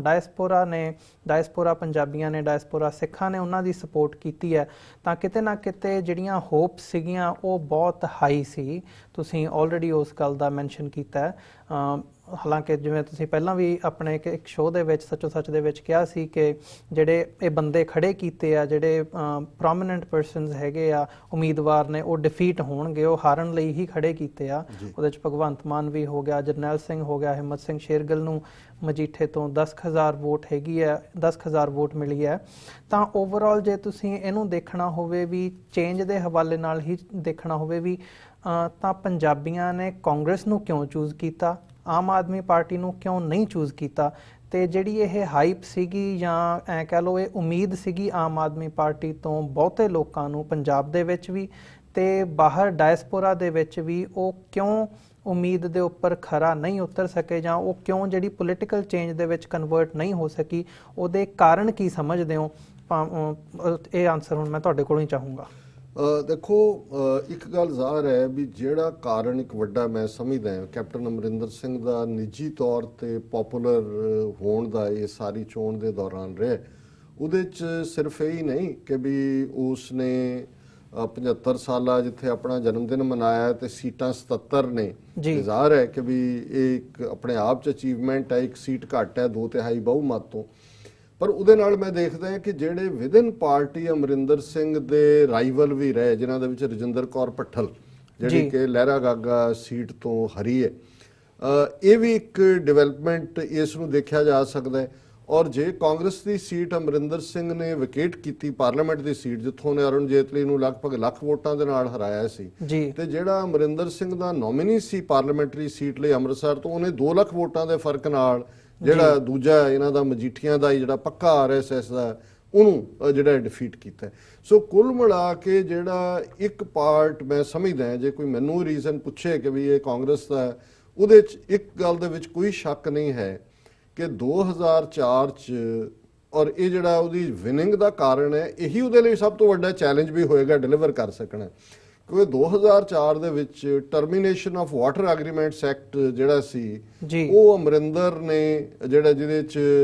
ਕਿ ਭਾਈ SYL ਦਾ ਆਰਡਰ ਸੁਪਰੀਮ ਕੋਰਟ ਦਾ ਆ ਗਿਆ ਸੀ ਜੀ ਇੰਨੀ ਤਰੀਕ ਤੱਕ ਬਣਾਓ, ਔਰ ਉਹਦੇ 'ਚ ਨਾ ਸਿਰਫ ਪੰਜਾਬ ਅਸੈਂਬਲੀ ਤੋਂ ਯੂਨੈਨਿਮਸਲੀ ਪਾਸ ਕਰਵਾਇਆ ਸੀ, ਬਲਕਿ ਉਸ ਵੇਲੇ ਦਾ ਗਵਰਨਰ ਜਿਹੜਾ ਹੈ ਉਹ ਅਮਰਿੰਦਰ ਦਾ ਨਿੱਜੀ ਜਾਣੂ ਜਾਂ ਦੋਸਤ ਹੋਣ ਕਰਕੇ ਗਵਰਨਰ ਤੋਂ ਵੀ ਉਸ ਤੇ ਦਸਤਖਤ ਕਰਵਾ ਲਏ ਸੀ। ਅਦਰਵਾਈਜ਼ ਹੁਣ ਬਾਦਲ ਨੇ ਵੀ ਇਹ ਤਾਂ ਪਾਸ ਕਰਵਾ ਲਿਆ ਸੀ ਅਸੈਂਬਲੀ ਤੋਂ ਕਿ ਜਿਹੜੀ ਜਿੰਨੇ 4000 ਏਕੜ ਕਿ ਕਿੰਨੀ ਜ਼ਮੀਨ ਜਿਹੜੀ ਹੈ ਜਿਹੜੀ ਕਿਸਾਨਾਂ ਤੋਂ ਲਈ ਹੈ SYL ਉਹਨਾਂ ਨੂੰ ਵਾਪਸ ਕਰੋ। ਅਸੈਂਬਲੀ ਨੇ ਅਗੇਨ ਯੂਨੈਨਿਮਸ ਕੀਤਾ, ਲੇਕਿਨ ਗਵਰਨਰ ਨੇ ਸਾਈਨ ਨਹੀਂ ਸੀ ਕੀਤੇ। ਸੋ ਇਹ ਇੱਕ ਵੱਡੀ ਅਚੀਵਮੈਂਟ ਸੀ ਜਿਹਦੇ 'ਚ ਕਿ ਅਮਰਿੰਦਰ ਸਿੰਘ ਪਾਣੀਆਂ ਦੇ ਰਾਖੇ ਦੇ ਤੌਰ ਤੇ, ਔਰ ਜੇ ਅਸੀਂ ਪੰਜਾਬ ਦੇ ਵਿੱਚ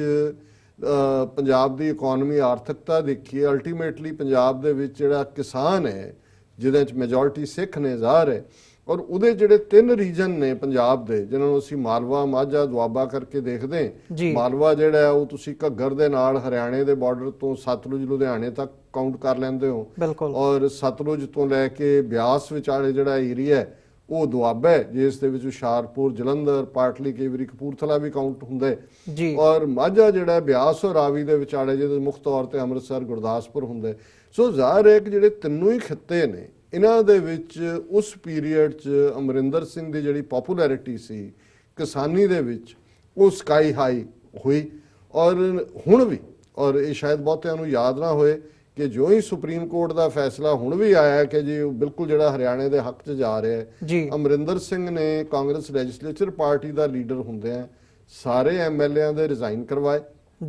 ਗਵਰਨਰ ਨੂੰ ਦਿੱਤੇ, ਔਰ ਉਹਨਾਂ ਨੇ ਕਿਹਾ ਜੀ ਕਿ ਵੀ ਅਸੀਂ, ਔਰ ਇਹ ਪਹਿਲਾਂ ਹੀ ਉਹਨਾਂ ਨੇ ਅਸੈਂਬਲੀ ਛੱਡ ਦਿੱਤੀ ਔਰ ਪਾਣੀਆਂ ਦੇ ਮੁੱਦੇ ਤੇ, ਔਰ ਉਹਨੇ ਠੋਕ ਵਜਾ ਕੇ ਇਹ ਗੱਲ ਕਹੀ ਕਿ ਪਾਣੀ ਦੀ ਇੱਕ ਵੀ ਬੂੰਦ ਨਹੀਂ ਜਾਏਗੀ। ਔਰ ਈਵਨ ਹਰਿਆਣੇ ਦੇ ਲੀਡਰ ਜਿਨ੍ਹਾਂ 'ਚ ਭੁਪਿੰਦਰ ਸਿੰਘ ਹੁੱਡਾ ਔਰ ਦੂਜੇ ਸੀ ਉਹ ਪੰਜਾਬ 'ਚ ਵੀ ਨਹੀਂ ਆਏ ਕਿ ਜੀ ਕਿਉਂਕਿ ਪਾਣੀ ਦੇ ਮੁੱਦੇ ਤੇ ਇਹਨੇ ਇਹ ਲਿਆ ਔਰ ਅਸੀਂ ਕਨਵੈਸਿੰਗ ਨਹੀਂ ਕਰਾਂਗੇ, ਉਹਨੇ ਕਿਹਾ ਵੀ ਨਹੀਂ ਆਣਾ ਨਾ ਆਓ, ਲੇਕਿਨ ਉਹਨੇ ਇਹ ਗੱਲ ਰਿਪੀਟਡਲੀ ਕਹੀ। ਸੋ ਮੈਂ ਸਮਝਦਾ ਹਾਂ ਵੀ ਕੁਝ ਚੀਜ਼ਾਂ ਪੰਜਾਬ ਦੀ ਜ਼ਬਾਨ 'ਚ ਇੱਕ ਗੱਲ ਬੜੀ ਹੈ,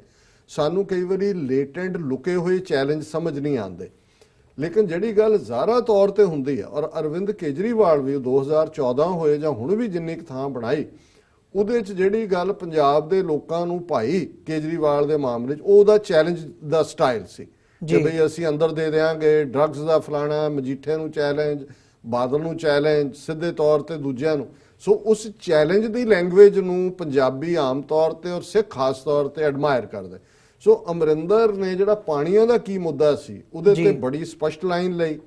ਕੇਜਰੀਵਾਲ ਫਾਲਟਰ ਹੋਏ ਕਿਉਂਕਿ ਜਦੋਂ ਪਹਿਲੀ ਵਾਰ ਉਹਨਾਂ ਨੇ ਕਿਹਾ, ਇੱਕ ਤਾਂ ਉਹਨਾਂ ਦੀ ਆਪਣੀ ਬੈਕਗ੍ਰਾਉਂਡ ਹਰਿਆਣਵੀ ਹੈ, ਔਰ ਜਿਹੜੇ ਮੁਫਤ ਪਾਣੀ ਪੰਜਾਬ ਦਾ ਲੈ ਰਹੇ ਨੇ ਉਹਦੇ 'ਚੋਂ ਹਰਿਆਣੇ ਤੋਂ ਬਿਨਾਂ ਦਿੱਲੀ ਵੀ ਸ਼ਾਮਲ ਹੈ, ਔਰ ਜਦੋਂ ਤੱਕ ਉਹਨਾਂ ਨੇ ਪ੍ਰੋਜ਼ ਲਾਈਨ ਲੈਣੀ ਸ਼ੁਰੂ ਵੀ ਕੀਤੀ ਇਹ ਗੱਲ ਕਨਵਿੰਸਿੰਗ ਨਹੀਂ ਸੀ ਪੰਜਾਬ ਦੇ ਲੋਕਾਂ ਦੇ ਲਈ ਕਿ ਭਾਈ ਜਿਹੜਾ ਇਹ ਪਾਣੀ ਦੇ ਮੁੱਦੇ ਦੇ ਉੱਤੇ ਕੇਜਰੀਵਾਲ ਸਾਡੇ ਨਾਲ ਖੜੋਏਗਾ। ਸੋ ਮੈਂ ਜਿਵੇਂ ਕਿਹਾ ਵੀ ਇਹ ਭਾਵੇਂ ਇੱਕ ਸਟਰੈਂਥ ਹੈ ਜਿਹਨੇ ਜਿਹੜੇ ਸਕੇਲ ਬਦਲੇ ਨੇ, ਪਰ ਇਹ ਅਮਰਿੰਦਰ ਦੇ ਲਈ 22 ਤਰੀਕ ਨੂੰ 22 ਮਾਰਚ ਨੂੰ ਫਾਈਨਲ ਹੀਅਰਿੰਗ ਹੋਣੀ ਹੈ। ਇਹ ਚੈਲੰਜ ਵੀ ਹੋਏਗਾ ਕਿ ਅਮਰਿੰਦਰ ਆਪਣੀ ਇਸ ਲਾਈਨ ਨੂੰ ਕਿਵੇਂ ਡਿਲੀਵਰ ਕਰੇਗਾ। ਔਰ ਮੈਂ ਸਮਝਦਾ ਹਾਂ ਵੀ ਜਿਹੜੇ ਆਊਸਟ ਹੋਏ ਨੇ ਬਾਦਲ ਦਲ ਐਂਡ ਆਲ, ਜਿਵੇਂ ਉਹਨੇ ਕਿਹਾ ਮੈਂ ਰਿਜ਼ਾਈਨ ਕਰ ਦਿਆਂਗਾ ਕੱਲ ਨੂੰ, ਔਰ ਉਹਨੇ ਕਿਹਾ ਜੀ ਪਾਣੀਆਂ ਦੇ ਮੁੱਦੇ ਤੇ ਅਸੀਂ ਬਿਲਕੁਲ ਨਹੀਂ ਹੋਣ ਦਿਆਂਗੇ। ਸੋ ਅਕਾਲੀ ਵੀ ਇਹ ਦੇਖਦੇ ਨੇ ਕਿ ਜੇ ਉਹਨਾਂ ਦੀ ਦੁਬਾਰਾ ਵਾਪਸੀ ਕੋਈ ਹੋ ਸਕਦੀ ਹੈ ਤਾਂ ਪਾਣੀ ਦਾ ਮੁੱਦਾ। ਸੋ ਮੈਂ ਸਮਝਦਾ ਵੀ ਕੇਜਰੀਵਾਲ ਇਸ ਗੱਲ ਨੂੰ ਪਹਿਲੇ ਦੌਰ ਦੇ ਵਿੱਚ ਸਮਝ ਨਹੀਂ ਸਕਿਆ, ਔਰ ਇਹ ਇੱਕ ਪਾਰਟ ਜਿਹੜਾ ਹੈ ਉਹਨਾਂ ਦੀ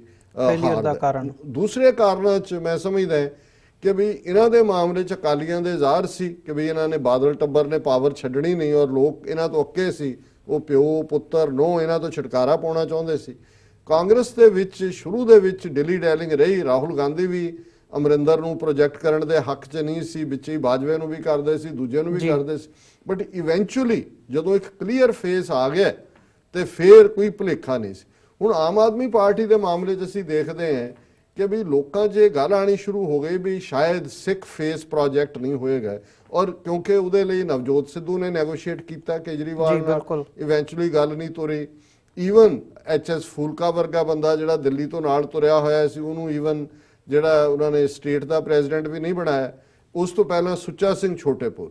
ਬੇਸ਼ੱਕ ਕੋਈ ਸਹਿਮਤ ਹੋਏ ਨਾ ਹੋਏ, ਇੱਕ ਗੱਲ ਜ਼ਾਹਰ ਹੈ ਕਿ ਪਾਰਟੀ ਨੂੰ ਸ਼ੁਰੂ 'ਚ ਖੜਾ ਕਰਨ 'ਚ ਪੰਜਾਬ 'ਚ ਉਹਨਾਂ ਨੇ ਇੱਕ ਰੋਲ ਅਦਾ ਕੀਤਾ, ਔਰ ਉਹ ਇੱਕ ਫੇਸ ਬਣ ਰਿਹਾ ਸੀ, ਸਿੱਖ ਫੇਸ ਕਿਸੇ ਨਾ ਕਿਸੇ ਪਾਸਿਓਂ ਨੈਗੇਸ਼ਨ ਦੇ ਬਾਵਜੂਦ। ਲੇਕਿਨ ਜਿਸ ਅੰਦਾਜ਼ ਦੇ ਵਿੱਚ ਉਹਨਾਂ ਨੂੰ ਪਾਰਟੀ 'ਚੋਂ ਕੱਢਿਆ ਗਿਆ, ਔਰ ਬਾਅਦ 'ਚ ਜਿਹਦੇ ਰਾਹੀਂ ਉਹ ਇਹ ਚਾਰਜ ਲਾਏ ਸੀ ਸਟਿੰਗ ਆਪਰੇਸ਼ਨ ਦੇ, ਉਹਨੇ ਖੁਦ ਕਰਕੇ ਕਿਹਾ ਜੀ ਮੇਰੇ ਤੋਂ ਇਹ ਸੰਜੇ ਸਿੰਘ ਔਰ ਇਹ ਦੂਜਿਆਂ ਨੇ ਕਿਵੇਂ ਇਹ ਕੰਮ ਕਰਵਾਇਆ। ਸੋ ਉਸ ਸਾਰੇ ਤੋਂ ਹੌਲੀ ਹੌਲੀ ਇਹ ਗੱਲ ਸਾਹਮਣੇ ਆਣੀ ਸ਼ੁਰੂ ਹੋਈ ਕਿ ਵੀ ਇਸ, ਔਰ ਜਿਵੇਂ ਕੀ ਕੈਂਡੀਡੇਟ ਜਿਹੜੇ ਨੇ ਉਹ ਲਿਆ ਕੇ ਖੜੇ ਕਰ ਦਿੱਤੇ ਉਹਦੇ ਬਰਾਬਰ, ਭਗਵੰਤ ਮਾਨ ਨੂੰ, ਹਿੰਮਤ ਸਿੰਘ ਸ਼ੇਰਗਿੱਲ ਨੂੰ, ਜਰਨੈਲ ਸਿੰਘ ਨੂੰ। ਸੋ ਇੱਕ ਗੱਲ ਸਾਹਮਣੇ, ਔਰ ਉਹਨਾਂ ਦੇ ਇੱਕ ਲੀਡਰ ਨੇ ਮੋਹਾਲੀ ਦੇ ਇੱਕ ਜਲਸੇ 'ਚ ਕਹਿ ਵੀ ਦਿੱਤਾ ਹੈ ਕਿ ਜੀ ਜਿਹੜੇ ਨੇ ਉਹ ਕੇਜਰੀਵਾਲ, ਉਹਨੇ ਡਾਇਰੈਕਟ ਤਾਂ ਨਹੀਂ ਕਿਹਾ, ਪਰ ਇਹ ਹੈ ਕਿ ਵੀ ਜਦੋਂ ਕਿ ਵੀ ਇਹ ਜ਼ਾਹਰ ਹੁੰਦਾ ਸੀ ਉਹਦੀ ਸਟੇਟਮੈਂਟ ਤੋਂ ਕਿ ਕੇਜਰੀਵਾਲ ਚੀਫ ਮਿਨਿਸਟਰ ਹੋਏਗਾ ਜੀ। ਔਰ ਦੂਸਰੇ ਪੱਖੋਂ ਜਦੋਂ ਚੈਲੰਜ ਹੋਇਆ ਔਰ ਇਸ ਦੇ ਉੱਤੇ ਇੱਕਦਮ ਰਿਐਕਟ ਹੋਇਆ, ਉਹਨਾਂ ਨੇ ਕਿਹਾ ਜੀ ਨਹੀਂ, ਜੋ ਵੀ ਹੋਏਗਾ ਕੇਜਰੀਵਾਲ ਹੀ ਵਾਅਦੇ ਪੂਰੇ ਕਰਾਉਣਗੇ ਕਿਉਂਕਿ ਕੇਜਰੀਵਾਲ ਵਾਅਦੇ ਕਰ ਰਹੇ ਨੇ। ਸੋ ਇਹ ਗੱਲ ਵੀ ਸਾਹਮਣੇ ਆਈ ਵੀ ਜਿਹੜਾ ਵੀ ਬਣੇਗਾ ਉਹ ਪ੍ਰੌਕਸੀ ਹੋਏਗਾ ਕੇਜਰੀਵਾਲ ਦੀ। ਸੋ ਜ਼ਾਹਰ ਹੈ ਕਿ ਮੈਂ ਸਮਝਦਾ ਵੀ ਇਸ ਫੈਕਟਰ ਨੇ ਵੀ, ਔਰ ਇਹ ਜਿਹੜੇ ਚਾਰਜ ਸੀ, ਬੇਸ਼ੱਕ ਕੇਜਰੀਵਾਲ ਪਾਰਟੀ ਦੀ ਸ਼ੁਰੂਆਤ ਇੱਕ ਇਮਾਨਦਾਰ ਇਮੇਜ ਤੋਂ ਹੋਈ ਔਰ ਬਾਈ ਐਂਡ ਲਾਰਜ ਉਹ ਇਮੇਜ ਇੰਟੈਕਟ ਵੀ ਹੈ ਕਈ ਪਾਸਿਓਂ, ਲੇਕਿਨ ਇਹ ਗੱਲਾਂ ਕਿ ਪੰਜਾਬ 'ਚ ਇਹਨਾਂ ਦੇ ਬੰਦੇ ਕਿੰਨੇ ਆਏ ਹੋਏ ਨੇ, ਕਿਵੇਂ ਜਿਹੜੇ ਨੇ ਪੈਸੇ ਲੈ ਕੇ ਟਿਕਟਾਂ ਚੇਂਜ ਵੀ ਹੋਈਆਂ, ਮੋਰਲ ਕਰਪਸ਼ਨ ਦੇ ਚਾਰਜ ਵੀ ਲੱਗੇ, ਔਰ ਕਈ ਜਿਹੜੇ ਬਾਹਰ ਬੈਠੇ ਇਹਨਾਂ ਦੇ ਫੰਡਰ ਸੀ, ਜਿਵੇਂ ਇੱਕ ਸਿਐਟਲ ਤੋਂ ਸੀ ਓਪਨਲੀ। ਸੋ ਕੁੱਲ ਮਿਲਾ ਕੇ ਜਿਹੜਾ ਬਿਲਕੁਲ 2014 ਦੇ ਵੇਲੇ ਇੱਕ ਕਲੀਨ ਸਲੇਟ ਲੱਗਦੀ ਸੀ, ਇਸ ਸਾਰੇ ਪੀਰੀਅਡ 'ਚ ਭਾਵੇਂ ਮਿਹਨਤ ਨਾਲ ਉਹਨਾਂ ਨੇ ਕੰਮ ਕੀਤਾ, ਇਹਦੇ 'ਚ ਕੋਈ ਸ਼ੱਕ ਨਹੀਂ ਹੈ। ਮੈਂ ਸਮਝਦਾ ਵੀ ਭਗਵੰਤ ਮਾਨ ਨੇ ਔਰ ਦੂਸਰਿਆਂ ਨੇ ਇੰਡੀਵਿਜੂਅਲੀ ਉਹਨਾਂ ਨੇ ਸੋਸ਼ਲ ਮੀਡੀਆ ਨੂੰ ਟੂ ਦਾ ਹਿਲਟ ਯੂਜ਼ ਕੀਤਾ, ਡਾਇਸਪੋਰਾ ਆਪਣੀ ਤਾਕਤ ਨੂੰ ਯੂਜ਼ ਕੀਤਾ, ਪਰ ਕਿਤੇ ਨਾ ਕਿਤੇ ਚੋਣਾਂ ਦੇ ਨੇੜੇ ਪਹੁੰਚਦਿਆਂ ਤੱਕ ਇੱਕ ਗੱਲ ਜ਼ਾਹਰ ਹੋ ਗਈ ਲੋਕਾਂ ਨੂੰ ਕਿ ਵੀ ਇਹਨਾਂ ਦੀ ਹਾਈਪ ਜ਼ਿਆਦਾ ਹੈ, ਜਿਹੜਾ ਚਾਰजेस ਜ਼ਿਆਦਾ ਨੇ, ਦੋਸ਼ ਰੋਪਣ ਜ਼ਿਆਦਾ ਹੈ, ਕੋਈ ਕੰਕਰੀਟ ਗੱਲ ਜਿਹੜੀ ਹੈ ਉਹ ਨਹੀਂ। ਔਰ ਇੱਕ ਫੈਕਟਰ ਜਿਹੜਾ ਮੈਂ ਸਮਝਦਾ ਜਿਹਨੂੰ ਕਿਸੇ ਮੀਡੀਆ ਨੇ ਜਾਂ ਕਿਤੇ ਡਿਸਕਸ ਨਹੀਂ ਕੀਤਾ, ਨਾ ਹੀ ਕਿਸੇ ਨੇ ਕਰਨਾ ਜੀ, ਪੰਜਾਬੀ ਹਿੰਦੂ ਫੈਕਟਰ। ਔਰ ਇੱਕ ਗੱਲ ਦਾ ਧਿਆਨ ਰਹੇ ਕਿ ਇਹ ਅਮਰਿੰਦਰ ਜਿਹੜਾ ਹੁਣ ਰੂਲ ਕਰੇਗਾ, ਇਹ ਉਹ ਅਮਰਿੰਦਰ ਨਹੀਂ ਹੈ ਜਿਹੜਾ 2002 ਦੇ ਵਿੱਚ ਜਦੋਂ ਚੀਫ ਮਿਨਿਸਟਰ ਬਣਿਆ ਸੀ ਤੇ ਜਿਹੜਾ ਉਸ ਦਾ ਥੋੜਾ ਬਹੁਤ ਸਿੱਖ ਐਂਗਲ ਸੀ, ਜਾਂ ਜਿਹੜਾ ਅਮਰਿੰਦਰ 84 ਦੇ ਵਿੱਚ ਦਰਬਾਰ ਸਾਹਿਬ ਤੇ ਹਮਲੇ ਤੋਂ ਬਾਅਦ ਉਹਨੇ ਪਾਰਲੀਮੈਂਟ ਦੀ ਮੈਂਬਰ ਜਿਹੜੀ ਹੈ ਉਹ ਰਿਜ਼ਾਈਨ ਕਰ ਦਿੱਤਾ ਸੀ ਜੀ। ਫਿਰ ਬਰਨਾਲੇ ਦੀ ਸਰਕਾਰ ਦੇ ਵਿੱਚ ਨੰਬਰ 3 ਮਿਨਿਸਟਰ ਸੀ ਸੀਨੀਅਰ, ਔਰ ਜਦੋਂ ਬਲੈਕ ਥੰਡਰ ਆਪਰੇਸ਼ਨ ਦੇ ਨਾਂ ਥੱਲੇ ਜਿਹੜੇ ਆ ਕਮਾਂਡੋ ਦੁਬਾਰਾ ਬਰਨਾਲੇ ਨੇ ਭੇਜੇ, ਉਦੋਂ ਵੀ ਅਮਰਿੰਦਰ ਨੇ ਰਿਜ਼ਾਈਨ ਕੀਤਾ ਸੀ। ਔਰ 2002 ਦੇ ਵਿੱਚ ਕਿਉਂਕਿ ਬੇਸ਼ੱਕ ਇੱਕ ਪਾਸੇ ਇਹਦੀ ਲੈਗੇਸੀ ਉਹ ਗਦਾਰ ਪਾਰਟ ਦੀ ਹੈ, ਆਲਾ ਸਿੰਘ ਲਾਈਨ ਤੋਂ ਸ਼ੁਰੂ ਹੁੰਦੇ ਆ, ਪਰ ਦੂਜੇ ਪਾਸੇ ਥੋੜਾ ਇਨਫਲੂਐਂਸ ਆਪਣੀ ਮਾਂ ਦੇ ਪਾਸਿਓਂ ਹਰਚੰਦ ਸਿੰਘ ਜੇਜੀ ਜਿਹੜੇ ਕਿ ਵੱਡੇ ਅਕਾਲੀ ਲੀਡਰ ਸੀ, ਇਹਦੇ ਦਾਦੇ ਨੇ ਉਹਨਾਂ ਨੂੰ ਜਲਾਵਤਨ ਕਰ ਦਿੱਤਾ ਸੀ, ਔਰ ਭੁਪਿੰਦਰ ਸਿੰਘ ਦੀ ਮੌਤ ਤੋਂ ਬਾਅਦ ਯਾਦਵਿੰਦਰ ਨੇ ਹਰਚੰਦ ਸਿੰਘ ਜੇਜੀ ਦੀ ਡਾਟਰ ਨਾਲ ਹੀ ਵਿਆਹ ਕੀਤਾ, ਮਹਿੰਦਰ ਕੌਰ ਨਾਲ, ਉਹਨਾਂ ਦੀ ਜਾਇਦਾਦ ਵਗੈਰਾ ਰੀਸਟੋਰ ਕਰ ਦਿੱਤੀ। ਔਰ ਉਸ ਸਾਰੇ ਚੋਂ ਇੰਦਰਜੀਤ ਸਿੰਘ ਜੇਜੀ ਜਿਹੜੀ ਮੂਵਮੈਂਟ ਅਗੇਂਸਟ ਸਟੇਟ ਰਿਪਰੈਸ਼ਨ ਦੇ ਪ੍ਰੈਜ਼ੀਡੈਂਟ ਨੇ, ਔਰ ਇਹਨਾਂ ਦੀ ਜਿਹੜੀ ਮਾਮੀ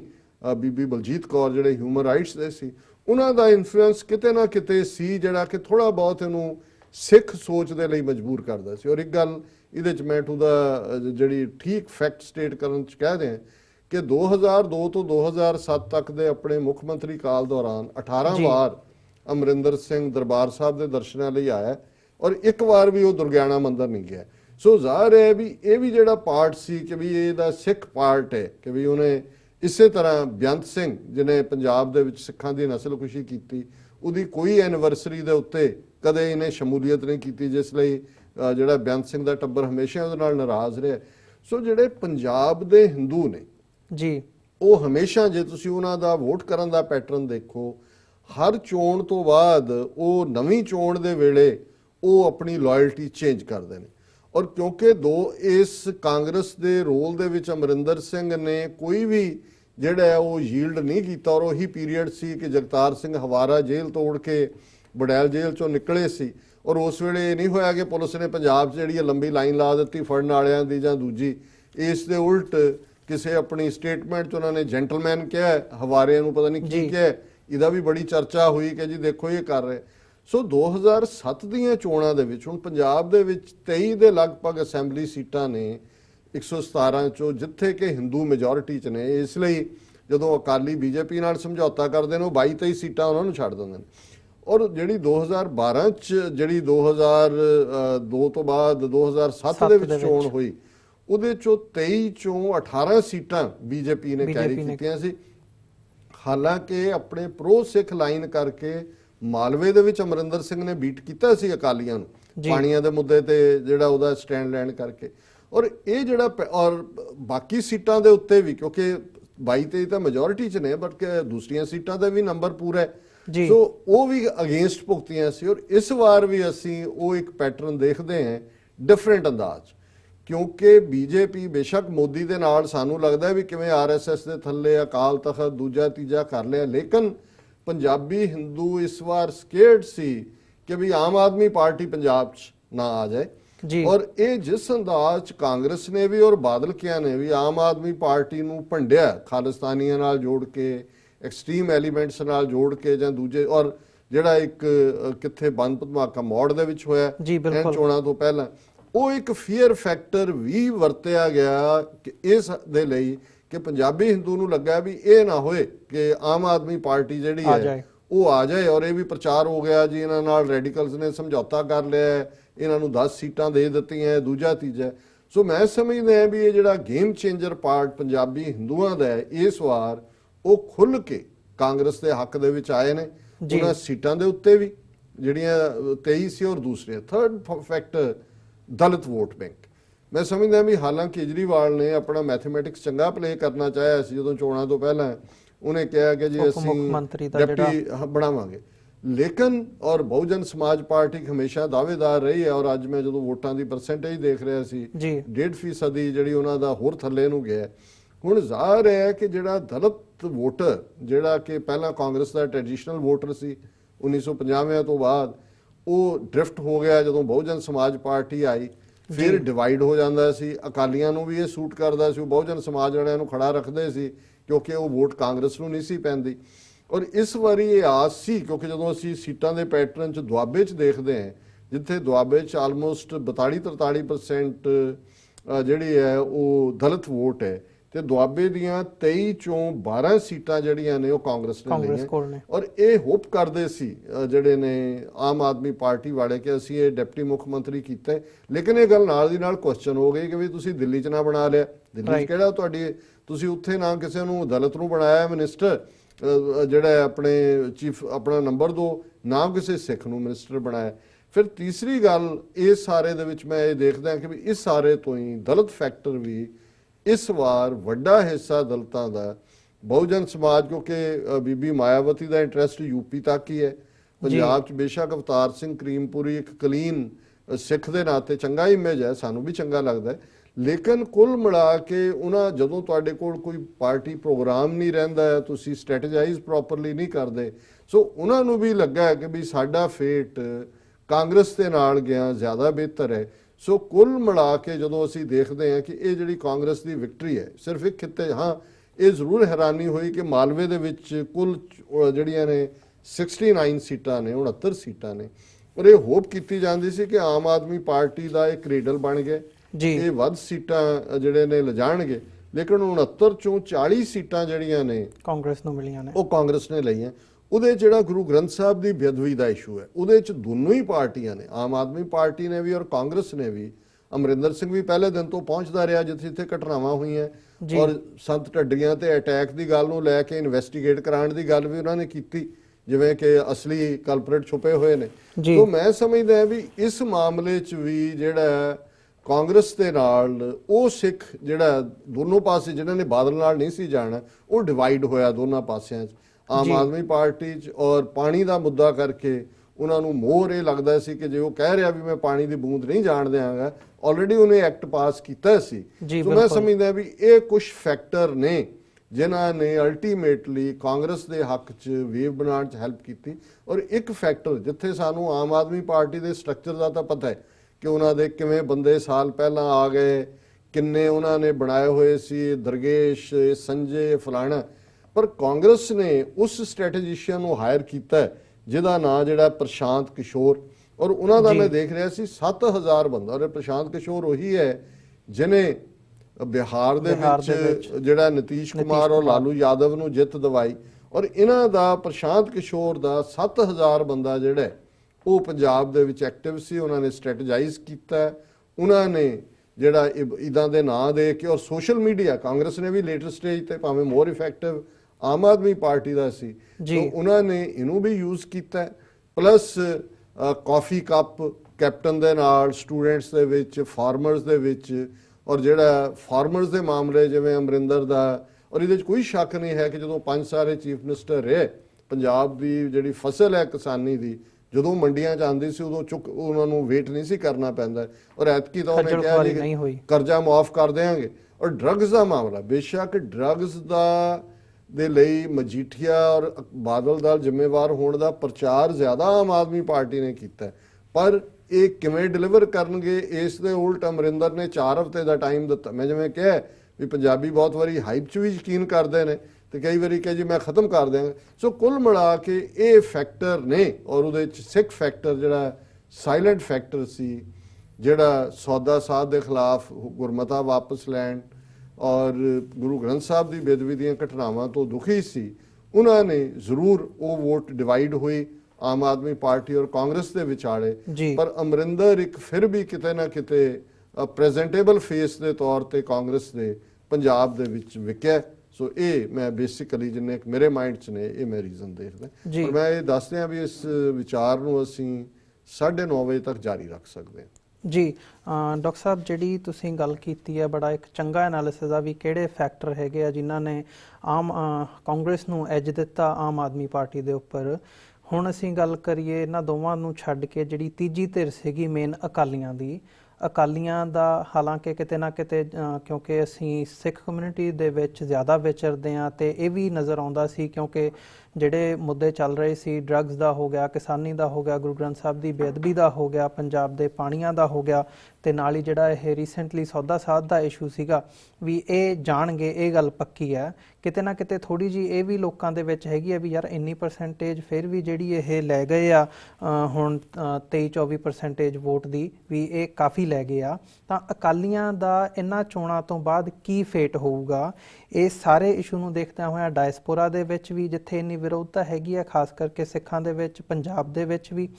ਅਕਾਲੀਆਂ ਦਾ ਕੀ ਫੇਟ ਹੋਊਗਾ? ਕੀ ਜਿਹੜੇ ਉਹਨਾਂ ਦੇ ਨਾਰਮਲ ਟੈਕਟਿਕਸ ਹੁੰਦੇ ਆ ਵੀ SGPC ਤੋਂ ਕਹਾਤਾ, ਅਕਾਲ ਤਖਤ ਤੋਂ ਸਮਨ ਕਰਵਾਤਾ, ਸਜ਼ਾ ਲਾ ਦਿਓ ਜੋ ਪਹਿਲਾਂ ਹੋਇਆ ਮਲੂਕੇ ਦੇ ਨਾਲ, ਤੇ ਸਜ਼ਾ ਜਾ ਕੇ ਭੁਗਤ ਲਈ, ਉਹ ਸਜ਼ਾ ਵੀ ਜਿਹੜੀ ਹੈਗੀ ਆ ਉਹ ਇੱਕ ਧਾਰਮਿਕ ਸਜ਼ਾ ਹੈਗੀ ਹੈ। ਕੀ 2-4 ਸਾਲਾਂ ਦੇ ਵਿੱਚ ਫਿਰ ਉਮੀਦ ਕੀਤੀ ਜਾ ਸਕਦੀ ਹੈ ਕਿ ਵਾਪਸ ਉਹ ਦੁਬਾਰਾ ਉਸੇ ਸੀਨ ਦੇ ਉੱਪਰ ਆਪਣੇ ਉਸੇ ਕੱਦ ਦੇ ਨਾਲ, ਉਸੇ ਸ਼ਕਤੀ ਦੇ ਨਾਲ ਦੁਬਾਰਾ ਉੱਭਰ ਸਕਦੇ ਨੇ, ਜਾਂ ਇਹਨੂੰ ਕਿਵੇਂ ਦੇਖਦੇ ਹੋ ਤੁਸੀਂ? ਦੇਖੋ, ਪਹਿਲੀ ਗੱਲ ਤਾਂ ਸਾਨੂੰ ਇਹ ਦੇਖਣੀ ਪਏਗੀ ਕਿ ਭਾਰਤ ਦੇ ਰਾਜਸੀ ਢਾਂਚੇ ਦੇ ਵਿੱਚ ਅਕਾਲੀ ਦਲ ਦੂਸਰੀ ਸਭ ਤੋਂ ਵੱਡੀ ਪੁਰਾਣੀ ਪਾਰਟੀ ਹੈ। ਕਾਂਗਰਸ 1885 ਚ ਸਰ ਹਿਊ ਰੋਜ਼ ਨੇ ਬਣਾਈ, ਉਹ ਸਭ ਤੋਂ ਪੁਰਾਣੀ, ਔਰ ਅਕਾਲੀ ਦਲ 1920 ਚ ਹੋਂਦ ਚ ਆਇਆ। ਸੋ ਆਲਮੋਸਟ 97 ਸਾਲ ਪੁਰਾਣੀ ਜਿਹੜੀ ਹੈ ਉਹ ਅਕਾਲੀ ਪਾਰਟੀ ਹੈ। ਔਰ ਜਿਹੜੇ ਲੋਕ ਐਤਕੀ ਬਿਲਕੁਲ ਅਕਾਲੀਆਂ ਨੂੰ ਡਿਸਮਿਸ ਕਰ ਰਹੇ ਸੀ, ਮੇਰਾ ਹਮੇਸ਼ਾ ਹੀ ਇਹ ਕਹਿਣਾ ਸੀ ਕਿ ਦੇਖੋ, ਪੰਜਾਬ ਦੇ ਵਿੱਚ ਲਗਭਗ 20-22% ਕਾਂਸਟੀਚੁਐਂਸੀ ਉਹ ਹੈ ਜਿਨ੍ਹਾਂ ਦੇ ਲਈ ਅਕਾਲੀ ਦਲ ਤੇ ਪੰਥ ਉਹ ਸਿਨੋਨਿਮਸ ਹੈ, ਇੱਕ ਅਰਥਕ ਹੈ। ਉਹ ਜਿਹੜੇ ਅੱਜ ਵੀ ਉਹ ਸ਼੍ਰੇਣੀ ਉਹਨਾਂ ਦੇ ਵਿੱਚ ਅਜੇ ਵੀ ਉਹ ਵੋਟਰ ਹੈ ਜਿਹੜਾ ਇਹ ਕਹਿੰਦਾ ਜੀ ਵੋਟ ਪੰਥ ਦੀ ਹੈ, ਔਰ ਉਹਨਾਂ ਲਈ ਤਕੜੀ ਔਰ ਪੰਥ ਜਿਹੜਾ ਹੈ ਉਹ ਇੱਕ ਅਰਥਕ ਹੈ। ਭਾਵੇਂ ਇਸ ਵਾਰ ਇੱਕ ਚੇਂਜ ਜ਼ਰੂਰ ਸੀ, ਔਰ ਇਹ ਗੱਲ ਪੰਜਾਬ ਦੇ ਇੱਕ ਸੱਜਣ ਦੱਸ ਰਹੇ ਸੀ ਕਿ ਅੱਗੇ ਮਾਪਿਓ ਕਹਿੰਦੇ ਸੀ ਆਪਣੇ ਬੱਚਿਆਂ ਨੂੰ ਜਿਹੜੇ ਵੋਟ ਦੀ ਉਮਰ ਦੇ ਆ ਜਾਂਦੇ ਸੀ, ਜੀ ਤੁਸੀਂ ਵੋਟ ਇਸ ਨੂੰ ਪਾਉਣੀ ਹੈ ਜੀ। ਤੇ ਇਸ ਵਾਰ ਕਿਉਂਕਿ ਸੋਸ਼ਲ ਮੀਡੀਆ ਰਾਹੀਂ ਆਮ ਆਦਮੀ ਪਾਰਟੀ ਨਾਲ ਯੂਥ ਕਾਫੀ ਵੱਡੀ ਗਿਣਤੀ 'ਚ ਲੱਗਾ ਸੀ, ਬੱਚੇ ਜਿਹੜੇ ਨੇ ਉਹ ਆਪਣੇ ਮਾਪਿਓ ਜਾਂ ਆਪਣੇ ਦਾਦਾ ਦਾਦੇ ਨੂੰ ਕਹਿੰਦੇ ਸੀ ਜੀ ਵੋਟ ਤੁਸੀਂ ਜਿਹੜੀ ਹੈ ਆਮ ਆਦਮੀ ਪਾਰਟੀ ਨੂੰ ਪਾਣੀ ਹੈ। ਇਹਦੇ ਬਾਵਜੂਦ 23-24% ਅਕਾਲੀਆਂ ਦੀ ਵੋਟ ਇਸ ਗੱਲ ਦਾ ਸਬੂਤ ਹੈ ਕਿ ਅਕਾਲੀਆਂ ਨੇ ਆਪਣਾ ਜਿਹੜਾ ਟ੍ਰੈਡੀਸ਼ਨਲ ਵੋਟ ਬੈਂਕ ਹੈ, ਪੰਥਕ ਵੋਟ ਬੈਂਕ ਹੈ, ਉਸ ਨੂੰ ਉਹਨਾਂ ਨੇ ਰਿਟੇਨ ਕੀਤਾ। ਪਹਿਲੀ ਗੱਲ ਤਾਂ ਇਹ ਦੇਖਣ ਵਾਲੀ ਹੈ। दूसरी गल मैं समझदा भी ऐसा नहीं है कि भी अकालियां ने ऐसा कुछ नहीं किया है ਜਿਹਨੂੰ ਕਿ ਉਹ ਪੰਥਕ ਵੋਟਰ ਨੂੰ ਵੇਚ ਸਕਦੇ। ਮੈਂ ਸਮਝਦਾ ਉਹਦੇ ਜਿਵੇਂ ਯਾਦਗਾਰਾਂ ਦੀ ਗੱਲ ਜਾਂ ਉਹਨੂੰ ਬਿਊਟੀਫਾਈ ਕਰਨ ਦੇ ਨਾਂ ਥੱਲੇ ਜਿਹੜੇ ਕਾਮਨ ਨੇ ਕੁਝ ਲੋਕ ਉਹਦੇ ਤੋਂ ਪ੍ਰਭਾਵਿਤ ਬਾਅਦ ਦੇ ਵਿੱਚ ਯਾਤਰਾ ਧਾਰਮਿਕ ਯਾਤਰਾਵਾਂ ਦੀ ਗੱਲ ਔਰ ਇਸ ਸਾਰੇ ਦੇ ਥੱਲੇ ਮੈਂ ਸਮਝਦਾ ਵੀ ਉਹਨਾਂ ਨੇ ਖਾਸ ਤੌਰ ਤੇ ਆਪਣਾ ਬੇਸ਼ੱਕ ਉਹਨਾਂ ਦੀਆਂ ਨੋਮੀਨਲ ਸੀਟਾਂ ਜਿਹੜੀਆਂ ਨੇ ਉਹ ਥੋੜੀਆਂ ਨੇ ਜੀ, ਲੇਕਿਨ ਉਹਨਾਂ ਨੇ ਆਪਣੀ ਹੋਂਦ ਕਾਇਮ ਰੱਖੀ। ਹੁਣ ਮੈਂ ਸਮਝਦਾ ਵੀ ਪੋਸਟ ਇਲੈਕਸ਼ਨ ਜਾਂ ਨਵੇਂ ਸੈਟਅਪ ਦੇ ਵਿੱਚ ਜੀ ਦੇਖੋ ਜਿਵੇਂ ਮੈਂ ਕਿਹਾ ਵੀ SYL ਦਾ ਇਸ਼ੂ ਪਹਿਲਾ ਇਸ਼ੂ ਜਿਹੜਾ ਹੈ ਉਹ ਅਕਾਲੀਆਂ ਦੇ ਲਈ ਜਿਹੜਾ ਉਹ ਆਕਸੀਜਨ ਬਣ ਸਕਦਾ ਹੈ ਉਹਨੂੰ ਉਹਨਾਂ ਦੇ ਪਾਰਟ ਨੂੰ ਅੱਗੇ ਤੋਰਨ ਦੇ ਲਈ। ਦੂਸਰੀ ਗੱਲ ਇਹ ਹੋਏਗੀ ਕਿ ਅਮਰਿੰਦਰ ਸਿੰਘ ਸਰਕਾਰ ਜਿਹੜੀ ਹੈ ਕਿਵੇਂ ਗਵਰਨ ਕਰਦੀ ਹੈ ਕਿਉਂਕਿ 2002 ਚ ਜਿਹੜਾ ਉਹਦਾ ਸਟਾਈਲ ਸੀ ਉਹ ਬਹੁਤ ਆਟੋਕ੍ਰੈਟਿਕ ਸੀ, ਰਜਵਾੜਿਆਂ ਵਾਲਾ ਸੀ, ਅਵੇਲੇਬਿਲਿਟੀ ਨਹੀਂ ਸੀ, ਆਮ ਲੋਕਾਂ ਤੱਕ ਪਹੁੰਚ ਨਹੀਂ ਸੀ ਹੁੰਦੀ, ਮਿਲਦਾ ਨਹੀਂ ਸੀ। ਬਿਲਕੁਲ। ਸੋ ਇਹਦੇ ਤੇ ਵੀ ਡਿਪੈਂਡ ਕਰੇਗਾ। ਤੀਸਰਾ ਜਿਵੇਂ ਡਰੱਗਸ ਔਰ ਕਿਸਾਨਾਂ ਦੀਆਂ ਖੁਦਕਸ਼ੀਆਂ, ਜੇ ਹੁਣ ਤੁਸੀਂ ਉਹਨਾਂ ਦੇ ਕਰਜ਼ੇ ਮਾਫ ਕਰਨ ਦਾ ਇਕਰਾਰ ਕੀਤਾ ਤੁਸੀਂ ਕਿਵੇਂ ਡਿਲੀਵਰ ਕਰੋਗੇ, ਕਿੰਨੇ ਹਜ਼ਾਰ ਕਰੋੜ ਦੇ ਕਰਜ਼ੇ ਔਰ ਤੁਸੀਂ ਇਸ ਰਿਲੇਸ਼ਨਸ਼ਿਪ ਨੂੰ ਔਰ ਉਹ ਕਰਜ਼ਾ 20-25% ਸ਼ਾਇਦ ਬੈਂਕਾਂ ਦਾ ਹੋਏ, ਮੈਜੋਰਿਟੀ ਆੜਤੀਆਂ ਦਾ, ਤੁਸੀਂ ਉਹ ਹਿੰਦੂ ਵੋਟਰ ਜਿਹਨਾਂ ਸ਼ਹਿਰੀ ਲਾਲਾ ਦੁਕਾਨਦਾਰ ਆੜਤੀ ਹੈ ਉਹ ਵੀ ਤੁਹਾਡਾ ਸਪੋਰਟਰ ਹੈ ਤੇ ਇੱਕ ਆਮ ਸਿੱਖ ਕਿਸਾਨ ਵੀ ਤੁਹਾਡੇ ਨਾਲ ਆਇਆ ਕਿਉਂਕਿ ਤੁਸੀਂ ਪਾਣੀਆਂ ਦੇ ਰਾਖੇ ਹੋ, ਤੁਸੀਂ ਇਹਨੂੰ ਕਿਵੇਂ ਬੈਲੈਂਸ ਕਰੋਗੇ? ਹਾਂ, ਪਰ ਮੈਂ ਇਹ ਸਮਝਦਾ ਹਾਂ ਵੀ ਜੇ ਇਸ ਸਾਰੇ ਚੋਂ ਬਾਦਲ ਕੁਨਬੇ ਨੂੰ ਕੋਈ ਸੀਰੀਅਸ ਚੈਲੰਜ ਵਿਦਨ ਪਾਰਟੀ ਆਏ ਜਿਹੜਾ ਕਿ ਆਉਣ ਵਾਲੇ ਦਿਨਾਂ 'ਚ ਸਾਹਮਣੇ ਆਏਗਾ, ਅਕਾਲੀਆਂ ਦੇ ਵਿੱਚ ਪੰਥਕ ਏਜੰਡਿਆਂ ਨੂੰ ਬੈਕ ਟੂ ਦਾ ਪੰਥਕ ਏਜੰਡਾ ਦੀ ਲਾਈਨ ਚੱਲੇ ਕਿਉਂਕਿ ਇਹ ਸੌਦਾ ਸਾਧ ਦੇ ਪੈਰਾਂ 'ਚ ਜਾ ਕੇ ਔਰ ਕਦੀ ਇਹ ਨਹੀਂ ਕਿ ਉਹ ਜਾ ਕੇ ਬੈਠੇ ਜਿਵੇਂ ਅਕਾਲ ਤਖਤ ਨੇ ਕਮੇਟੀ ਬਣਾ ਕੇ ਪੜਤਾਲੀਆ, ਫਿਰ ਉਹ ਦਿੱਲੀ ਕਮੇਟੀ ਦੀਆਂ ਚੋਣਾਂ ਤੋਂ ਬਾਅਦ ਅਸੀਂ ਦੱਸਾਂਗੇ, ਫਲਾਣੇ ਤੋਂ ਬਾਅਦ ਦੱਸਾਂਗੇ, ਉਸ ਸਾਰੇ ਨੇ ਅਕਾਲ ਤਖਤ ਸ਼੍ਰੋਮਣੀ ਕਮੇਟੀ ਦੀ ਕ੍ਰੈਡੀਬਿਲਿਟੀ ਨੂੰ ਵੀ ਖਰਾਬ ਕੀਤਾ। ਹੁਣ ਦੂਸਰੀ ਗੱਲ ਹੋਏਗੀ ਸ਼੍ਰੋਮਣੀ ਕਮੇਟੀ ਚੋਣਾਂ। 2002 ਚ ਜਦੋਂ ਇਹ ਅਮਰਿੰਦਰ ਬਣਿਆ ਉਸ ਦੌਰਾਨ ਇੱਕ ਵਾਰ ਸ਼੍ਰੋਮਣੀ ਕਮੇਟੀ ਚੋਣਾਂ ਆਈਆਂ ਸ਼ਾਇਦ 2004 ਜਾਂ 5 ਉਦੋਂ ਆਲਮੋਸਟ ਇਹ ਗੱਲ ਸੈੱਟ ਸੀ ਕਿ ਇਹ ਇੰਟਰਫੇਅਰ ਵੀ ਕਰ ਰਿਹਾ ਸੀ ਸ਼੍ਰੋਮਣੀ ਕਮੇਟੀ ਚੋਣਾਂ 'ਚ ਔਰ ਤਬਦੀਲੀ ਦੇ ਵੀ ਆਸਾਰ ਸੀ। ਬਾਦਲ ਜਾ ਕੇ ਸੋਨੀਆ ਗਾਂਧੀ ਦੇ ਸਾਹਮਣੇ ਪਹੁੰਚ ਗਿਆ ਜੀ ਦੇਖੋ ਪੰਜਾਬ 'ਚ ਫਿਰ ਹਿੰਸਾ ਆ ਜਾਏਗੀ, ਦੇਖੋ ਤੁਹਾਡੀ ਸੱਸ ਤੁਹਾਡਾ ਪਤੀ ਹਿੰਸਾ ਦੀ ਭੇਟਾ ਚੜ੍ਹੇ। ਸੋ ਸੋਨੀਆ ਗਾਂਧੀ ਨੇ ਸਟ੍ਰਿਕਟ ਡਾਇਰੈਕਟਿਵ ਦੇ ਕੇ ਇਹਨੂੰ ਰੋਕ ਦਿੱਤਾ ਸੀ ਔਰ ਉਹਦੇ ਨਤੀਜੇ ਫਿਰ ਉਹੀ ਨਿਕਲੇ ਜੋ ਕਿ ਬਾਦਲ ਕੇ ਕੱਢਣਾ ਚਾਹੁੰਦੇ ਸੀ ਜਾਂ ਏਜੰਸੀਆਂ ਕੱਢਣਾ ਚਾਹੁੰਦੀਆਂ ਸੀ। ਹੁਣ ਇੱਕ ਗੱਲ ਇਹ ਦੇਖਣੀ ਹੋਏਗੀ ਕਿ ਜੇ ਸ਼੍ਰੋਮਣੀ ਕਮੇਟੀ ਚੋਣਾਂ ਦੇ ਵਿੱਚ ਕਿਉਂਕਿ ਜਿਹੜੀਆਂ ਥੋੜੀਆਂ ਬਹੁਤ ਪਾਰਟਿਸਿਪੇਟ ਕਰਨ ਵਾਲੀਆਂ ਪੰਥਕ ਧਿਰਾਂ ਸੀ ਉਹਨਾਂ ਨਾਲ ਸ਼ਾਇਦ ਕਿਸੇ ਲੈਵਲ ਦੇ ਉੱਤੇ ਜੋ ਕਿਉਂਕਿ ਮੈਂ ਕੋਈ ਫਸਟ ਹੈਂਡ ਮੈਨੂੰ ਨੌਲੇਜ ਨਹੀਂ ਹੈ, ਸੈਕੰਡ ਥਰਡ ਹੈਂਡ ਹੈ ਕਿ ਜੀ ਸ਼੍ਰੋਮਣੀ ਕਮੇਟੀ ਚੋਣਾਂ ਦੇ ਵਿੱਚ ਉਹਨਾਂ ਨੂੰ ਸੀ ਕਿ ਜੀ ਅਸੀਂ ਆਪਣੀ ਤਬਦੀਲੀ ਕਰ ਲਾਂਗੇ, ਪਰ ਕਿਉਂਕਿ ਆਮ ਆਦਮੀ ਪਾਰਟੀ ਦੇ ਕੋਲ ਹੁਣ ਪਾਵਰ ਨਹੀਂ ਆਈ ਇਹ ਕਿਵੇਂ ਔਰ ਜੋ ਅਮਰਿੰਦਰ ਨੇ ਬਾਹਰਲੇ ਸਿੱਖਾਂ ਬਾਰੇ ਹਾਰਡ ਲਾਈਨ ਲਈ, ਖਾਲਿਸਤਾਨ ਪ੍ਰਤੀ ਉਹਦਾ ਨੈਗੇਟਿਵ ਲਾਈਨ ਰਹੀ ਔਰ ਕੋਈ ਵੀ ਜਿਹੜੀ ਈਵਨ ਤਬਦੀਲੀ ਹੈ ਉਹ ਸਿੱਖ ਹੱਕਾਂ ਦੀ ਉਹਦੀ ਉਹਨੇ ਗੱਲ ਨਹੀਂ ਕੀਤੀ। ਸੋ ਮੈਨੂੰ ਨਹੀਂ ਲੱਗਦਾ ਵੀ ਸ਼੍ਰੋਮਣੀ ਕਮੇਟੀ ਚੋਣਾਂ ਦੇ ਵਿੱਚ ਕਿਸ ਕਿਸਮ ਦਾ ਇਹ ਨਵਾਂ ਸੈਟਅਪ ਹੋਏਗਾ, ਪਰ ਮੈਂ ਸਮਝਦਾ ਵੀ ਇਹ ਕਾਂਗਰਸ ਸਰਕਾਰ ਦੀ ਪੰਜਾਬ 'ਚ ਪਰਫਾਰਮੈਂਸ ਦੇ ਉੱਤੇ ਡਿਪੈਂਡ ਕਰੇਗਾ ਕਿ ਬਾਦਲ ਦਲ ਜਿਹੜਾ ਹੈ ਉਹ ਵੈਦਰ ਇਸੇ ਫਾਰਮ 'ਚ, ਮੈਨੂੰ ਲੱਗਦਾ ਵੀ ਇਸ ਫਾਰਮ 'ਚ ਸ਼ਾਇਦ ਉਹਨਾਂ ਦੀ ਰਿਵਾਈਵਲ ਪੋਸੀਬਲ ਨਹੀਂ ਹੋਏਗੀ, ਚੇਂਜਸ ਹੋਣਗੀਆਂ। ਬਾਦਲ ਆਲਰੇਡੀ ਬੁੱਢਾ 91-92 ਸਾਲ ਉਮਰ ਹੈ, 5 ਸਾਲ ਹੋਰ ਵਿਦਆਊਟ ਪਾਵਰ, ਉਹਦੇ ਚਿਹਰੇ ਤੋਂ ਹੀ ਲੱਗ ਰਿਹਾ ਵੀ ਕੀ ਹੈ ਸਰਵਾਈਵ ਕਰਨਾ ਔਖਾ ਹੈ। ਔਰ ਇਹ ਜਿਵੇਂ ਵਿਕਰਮ ਮਜੀਠੀਆ ਔਰ ਸੁਖਬੀਰ ਬਾਦਲ ਇਹ ਜਿਵੇਂ ਡਿਸਕ੍ਰੈਡਿਟਡ ਨੇ, ਲੇਕਿਨ ਇੱਕ ਗੱਲ ਸਾਨੂੰ ਨਹੀਂ ਭੁੱਲਣੀ ਚਾਹੀਦੀ ਕਿ ਦਿੱਲੀ ਦੇ ਵਿੱਚ ਮੋਦੀ ਦੀ ਸਰਕਾਰ ਹੈ ਔਰ ਉਹ ਨਾ ਸਿਰਫ ਅਗਲੇ 2.5 ਸਾਲ ਹੋਰ ਰਹਿਣੀ ਹੈ, ਜੋ ਹਾਲਾਤ ਕੁੱਲ ਚੋਣਾਂ ਦਾ ਵੀ ਅਸੀਂ ਜ਼ਿਕਰ ਕਰੀਏ ਕਿ 2019 ਚ ਪਾਰਲੀਮੈਂਟ ਦੀਆਂ ਚੋਣਾਂ ਦੀ ਦੁਬਾਰਾ ਵਿਕਟਰੀ ਦਾ ਵੀ ਰਾਹ ਪੱਧਰਾ ਹੋ ਗਿਆ ਔਰ ਉਹ ਕਦੇ ਵੀ ਪੰਜਾਬ ਦੇ ਵਿੱਚ ਸ਼੍ਰੋਮਣੀ ਕਮੇਟੀ ਹੋਏ, ਸਿੱਖ ਹਿੱਤਾਂ ਦੀ ਗੱਲ ਹੋਏ, ਉਹਨਾਂ ਨੂੰ ਉਭਰਨ ਨਹੀਂ ਦੇਣਗੇ। ਸੋ ਇਹ ਆਉਣ ਵਾਲੇ ਪੀਰੀਅਡ 'ਚ ਡਿਫਰੈਂਟ ਜਿਹੜੀਆਂ ਨੇ ਉਹ ਗੱਲ ਤੋਂ ਸਾਹਮਣੇ ਪਤਾ ਲੱਗੇਗਾ ਇਹ ਸਰਕਾਰ ਦੀ ਪਰਫਾਰਮੈਂਸ। ਜੀ ਡਾਕਟਰ ਸਾਹਿਬ ਜਿਵੇਂ ਤੁਸੀਂ ਇਹ ਸਾਰੇ ਇਸ਼ੂ ਨੂੰ ਆਰਟੀਕੂਲੇਟ ਕੀਤਾ, ਤੁਹਾਡਾ ਬਹੁਤ ਬਹੁਤ ਧੰਨਵਾਦ ਵੀ ਹੈ ਤੇ ਇੱਕ ਚੰਗਾ ਐਨਾਲਿਸਿਸ ਜਿਹੜਾ ਹੈਗਾ ਉਹ ਡਿਫਰੈਂਟ ਪਰਸਪੈਕਟਿਵ ਤੋਂ ਦੇਖਣ ਨੂੰ ਮਿਲ ਰਿਹਾ ਹੈ। ਮੈਂ ਟੈਕਨੀਕਲ ਟੀਮ ਨੂੰ ਦੁਬਾਰਾ ਰਿਮਾਈਂਡ ਕਰਵਾਉਣਾ ਚਾਹੁੰਦਾ ਵੀ ਇਸ ਸ਼ੋਅ ਨੂੰ ਅਸੀਂ 9:30 ਵਜੇ ਤੱਕ ਕੰਟੀਨਿਊ ਕਰਾਂਗੇ। ਠੀਕ ਹੈ ਡਾਕਟਰ ਸਾਹਿਬ, ਤੇ ਨਾਲ ਹੀ ਹੁਣ ਜੇ ਅਸੀਂ ਪੰਜਾਬ ਦੇ ਸੀਨ ਚੋਂ ਥੋੜਾ ਜਿਹਾ ਬਾਹਰ ਨਿਕਲੀਏ, ਬਾਕੀ ਸੂਬਿਆਂ ਦੀ ਗੱਲ ਕਰੀਏ, ਤਾਂ ਜਿੱਥੇ ਜਿਹੜੀਆਂ ਮੇਜਰ ਪੋਲੀਟੀਕਲ ਪਾਰਟੀਆਂ ਹੈਗੀਆਂ ਨੇ ਉਹ ਕਾਂਗਰਸ ਹੈਗੀ ਹੈ ਜਾਂ ਬੀਜੇਪੀ ਹੈਗੀਆਂ ਨੇ, ਬਾਕੀ ਰੀਜਨਲ ਪਾਰਟੀਆਂ ਨੇ। ਸੋ ਜਿਹੜੀ ਵੱਡੀ ਸਟੇਟ ਸਾਰਿਆਂ ਤੋਂ ਪੰਜਾਬ ਦੇ ਇੰਡੀਆ ਦੇ ਵਿੱਚ ਮੰਨੀ ਜਾਂਦੀ ਹੈ, ਜਿੱਥੇ 403 ਸੀਟਾਂ ਹੈਗੀਆਂ ਨੇ ਉੱਤਰ ਪ੍ਰਦੇਸ਼ ਦੀਆਂ, ਉੱਥੇ ਬਹੁਜਨ ਸਮਾਜ ਪਾਰਟੀ ਨੂੰ 19 ਮਿਲੀਆਂ ਨੇ, ਆਪਣੀ ਭਾਜਪਾ ਨੂੰ 312 ਸੀਟਾਂ ਦੇ ਨਾਲ ਉਹਨਾਂ ਨੇ ਬਹੁਮਤ ਹਾਸਲ ਕੀਤੀ ਹੈ, ਕਾਂਗਰਸ ਨੂੰ 7 ਮਿਲੀਆਂ ਨੇ ਤੇ ਸਮਾਜਵਾਦੀ ਪਾਰਟੀ ਨੂੰ 47 ਮਿਲੀਆਂ ਨੇ। ਜਿਨ੍ਹਾਂ ਦਾ ਵੋਟ ਸ਼ੇਅਰ ਵੀ ਦੇਖਣਾ ਹੋਵੇ ਤਾਂ ਕਰੀਬ 40% ਜਿਹੜਾ ਹੈਗਾ ਉਹ ਬੀਜੇਪੀ ਨੂੰ ਮਿਲਿਆ, 20/20 ਸਮਾਜਵਾਦੀ ਪਾਰਟੀ ਤੇ ਬਹੁਜਨ ਸਮਾਜਵਾਦੀ ਪਾਰਟੀ ਨੂੰ ਮਿਲਿਆ ਹੈਗਾ, ਤੇ ਕਾਂਗਰਸ ਦਾ ਵੀ ਜਿਹੜਾ ਹੈਗਾ ਉਹ 6-7% ਹੈ, ਕਾਫੀ ਘੱਟ ਹੈਗਾ। ਤੇ ਇੱਦਾਂ ਹੀ ਜਿਹੜਾ ਉੱਤਰਾਖੰਡ ਹੈਗਾ ਉਹਦੇ ਵਿੱਚ ਵੀ ਬੀਜੇਪੀ ਨੇ ਸਵੀਪ ਕੀਤਾ, 56 ਸੀਟਾਂ ਮਿਲੀਆਂ ਨੇ, ਕਾਂਗਰਸ ਨੂੰ 11 ਮਿਲੀਆਂ ਨੇ 70 ਦੇ ਵਿੱਚੋਂ। ਤੇ ਬਾਕੀ ਜਿਹੜੀਆਂ 2 ਸਟੇਟਾਂ ਸਾਡੇ ਕੋਲ ਰਹਿ ਗਈਆਂ ਨੇ, ਗੋਆ ਦੇ ਵਿੱਚ ਤੇ ਮਣੀਪੁਰ ਦੇ ਵਿੱਚ, ਇਹ ਜਿਨ੍ਹਾਂ ਨੂੰ ਤੁਸੀਂ ਐਜ਼ ਅ ਕੰਬਾਈਨਡ ਦੇਖਦੇ ਹੋ 5 ਸਟੇਟਾਂ ਨੂੰ ਜਿਹੜੇ ਰਿਜ਼ਲਟਸ ਆਏ ਨੇ, ਤਾਂ ਬੀਜੇਪੀ 2 ਸਟੇਟਾਂ ਦੇ ਵਿੱਚ ਬੜੀ ਚੰਗੀ ਤਰ੍ਹਾਂ ਉੱਭਰ ਕੇ ਸਾਹਮਣੇ ਆਈ ਹੈ। ਉਹਨਾਂ ਨੇ ਕਾਫੀ ਜਿਹੜਾ ਹੈਗਾ ਸਟਰੋਂਗ ਹੋਲਡ, ਹਾਲਾਂਕਿ ਜੇ ਉੱਤਰ ਪ੍ਰਦੇਸ਼ ਦੀ ਗੱਲ ਕਰੀਏ ਪਹਿਲਾਂ ਕਿਤੇ ਨਾ ਕਿਤੇ ਇਹ ਗੱਲਾਂ ਸਾਹਮਣੇ ਆ ਰਹੀਆਂ ਸੀ ਕਿ ਸ਼ਾਇਦ ਜਿਹੜਾ ਗੱਠਜੋੜ ਦੀ ਸਰਕਾਰ ਬਣੇ, ਪਰ ਜਿਹੜੇ ਰਿਜ਼ਲਟ ਸਾਹਮਣੇ ਆਏ ਨੇ ਉਹ ਕੰਪਲੀਟਲੀ ਆਪੋਜ਼ਿਟ ਸਾਹਮਣੇ ਆਏ ਨੇ। ਸੋ ਜਿਹੜੀ ਬੀਜੇਪੀ ਦੀ ਲਾਈਨ ਹੈਗੀ ਹੈ ਸੈਂਟਰ ਦੇ ਵਿੱਚ, ਉਹਨੂੰ ਜੇ ਆਈਡੀਓਲੋਜੀਕਲੀ ਤੁਸੀਂ RSS ਨਾਲ ਜੋੜ ਕੇ ਦੇਖਦੇ ਹੋ ਤਾਂ ਜਿਹੜਾ ਇਹ ਉਹਨਾਂ ਦਾ ਉਭਾਰ ਹੈਗਾ, ਇਹ ਓਵਰਆਲ ਕੀ ਇੰਪੈਕਟ ਛੱਡੇਗਾ? ਤੁਸੀਂ 2019 ਦੀ ਆਲਰੇਡੀ ਗੱਲ ਕੀਤੀ ਹੈ, ਥੋੜਾ ਜਿਹਾ ਮੈਂ ਚਾਹੂੰਗਾ ਕਿ ਇਹਨੂੰ ਐਲੈਬੋਰੇਟ ਕਰ ਸਕੋ ਤੁਸੀਂ, ਤੇ ਨਾਲ ਹੀ ਓਵਰਆਲ ਵੀ ਤੇ ਪੰਜਾਬ ਨੂੰ ਕਿਵੇਂ ਇਫੈਕਟ ਕਰੇਗਾ? ਦੇਖੋ, ਅੰਗਰੇਜ਼ੀ ਦੀ ਇੱਕ ਐਕਸਪ੍ਰੈਸ਼ਨ ਨੂੰ ਮੈਂ ਯੂਜ਼ ਕਰਕੇ ਇਹਦਾ ਆਨਸਰ ਦਿੰਦਾ ਕਿ let the devil be given his due, ਕਿ ਸ਼ੈਤਾਨ ਨੂੰ ਵੀ ਉਸ ਦਾ ਬਣਦਾ ਹੱਕ ਦਿਓ। ਇਹਦੇ 'ਚ ਕੋਈ ਸ਼ੱਕ ਨਹੀਂ ਹੈ ਕਿ ਯੂਪੀ ਔਰ ਉੱਤਰਾਖੰਡ,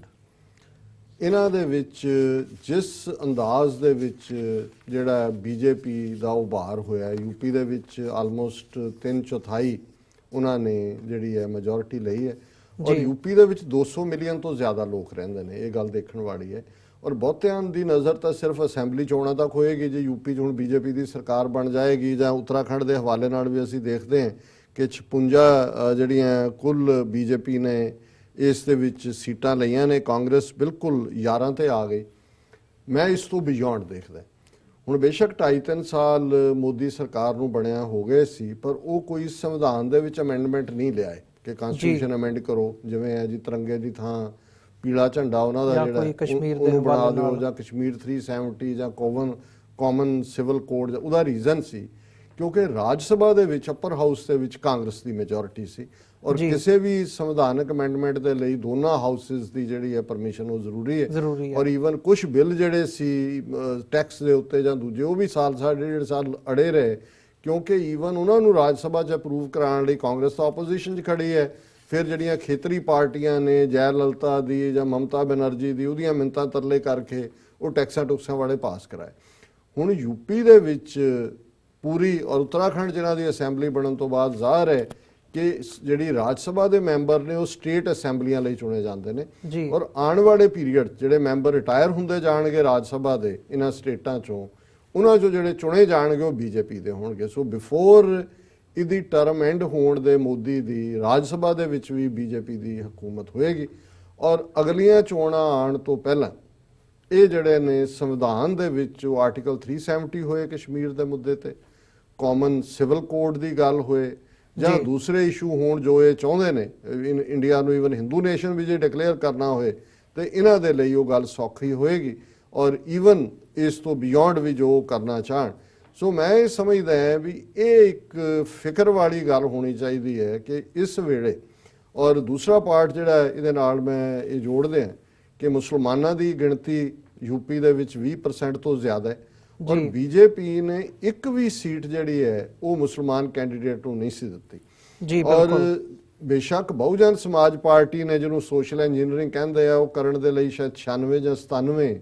ਮੁਸਲਮਾਨ ਕੈਂਡੀਡੇਟ ਖੜੇ ਕੀਤੇ ਸੀ, ਔਰ ਇਹਦੇ 'ਚ ਮੈਂ ਇਹ ਵੀ ਦੇਖ ਰਿਹਾ ਸੀ ਕਿ ਪਿਛਲੀ ਅਸੈਂਬਲੀ ਦੇ ਵਿੱਚ ਮੁਸਲਿਮ MLA ਜਿਹੜੇ ਨੇ ਕੁੱਲ, ਜਿਹਦੇ 'ਚ ਜ਼ਿਆਦਾ ਸਮਾਜਵਾਦੀ ਪਾਰਟੀ ਦੇ ਸੀ, ਉਹ 69 ਸੀ, 69 ਇਸ ਵਾਰੀ ਡਾਊਨ ਆਏ ਆ, 24 ਤੇ ਆ ਗਏ ਨੇ। ਸੋ ਜ਼ਾਹਰ ਹੈ ਕਿ ਵੀ ਇਸ ਵਾਰ ਜਿਹੜਾ ਮੁਸਲਿਮ ਵੋਟਰ ਹੈ, ਔਰ ਇਹ ਵੀ ਇਹਨਾਂ ਦੇ ਕੁਝ ਜਿਹੜੇ ਐਨਾਲਿਸਟ ਸੀ ਮਾਣ ਨਾਲ ਕਹਿ ਰਹੇ ਸੀ ਕਿ ਮੁਸਲਿਮ ਮੈਜੋਰਿਟੀ ਕਨਸਟੀਚੁਐਂਸੀਜ਼ 'ਚ ਵੀ ਬੀਜੇਪੀ ਜਿੱਤੀ। ਹੁਣ ਰੀਜ਼ਨ ਜੀ ਕਿ ਮੁਸਲਮਾਨ ਭੰਬਲ ਭੂਸੇ 'ਚ ਪੈ ਗਏ ਯੂਪੀ ਦੇ, ਕਿਉਂਕਿ ਬਹੁਜਨ ਸਮਾਜ ਨੇ 97 ਕੈਂਡੀਡੇਟ ਮੁਸਲਮਾਨ ਖੜੇ ਕੀਤੇ ਸੀ।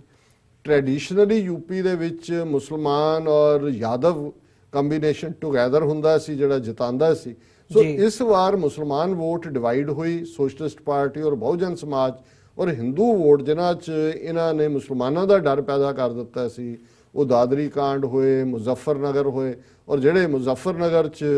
ਜਿਨ੍ਹਾਂ ਨੇ ਮੁਸਲਮਾਨ ਮਾਰੇ ਉਹ ਕ੍ਰਿਮੀਨਲ ਕੇਸਿਸ ਫੇਸ ਕਰ ਰਹੇ ਨੇ। ਦੋਨੋਂ ਕੈਂਡੀਡੇਟ ਜਿੱਤੇ ਨੇ ਉਹਨਾਂ ਦੇ। ਸੋ ਕੁੱਲ ਮਿਲਾ ਕੇ ਇੱਕ ਗੱਲ ਦੇਖ ਜਿਹੜੀ ਬੜੀ ਖਤਰਨਾਕ ਹੈ ਔਰ 3/4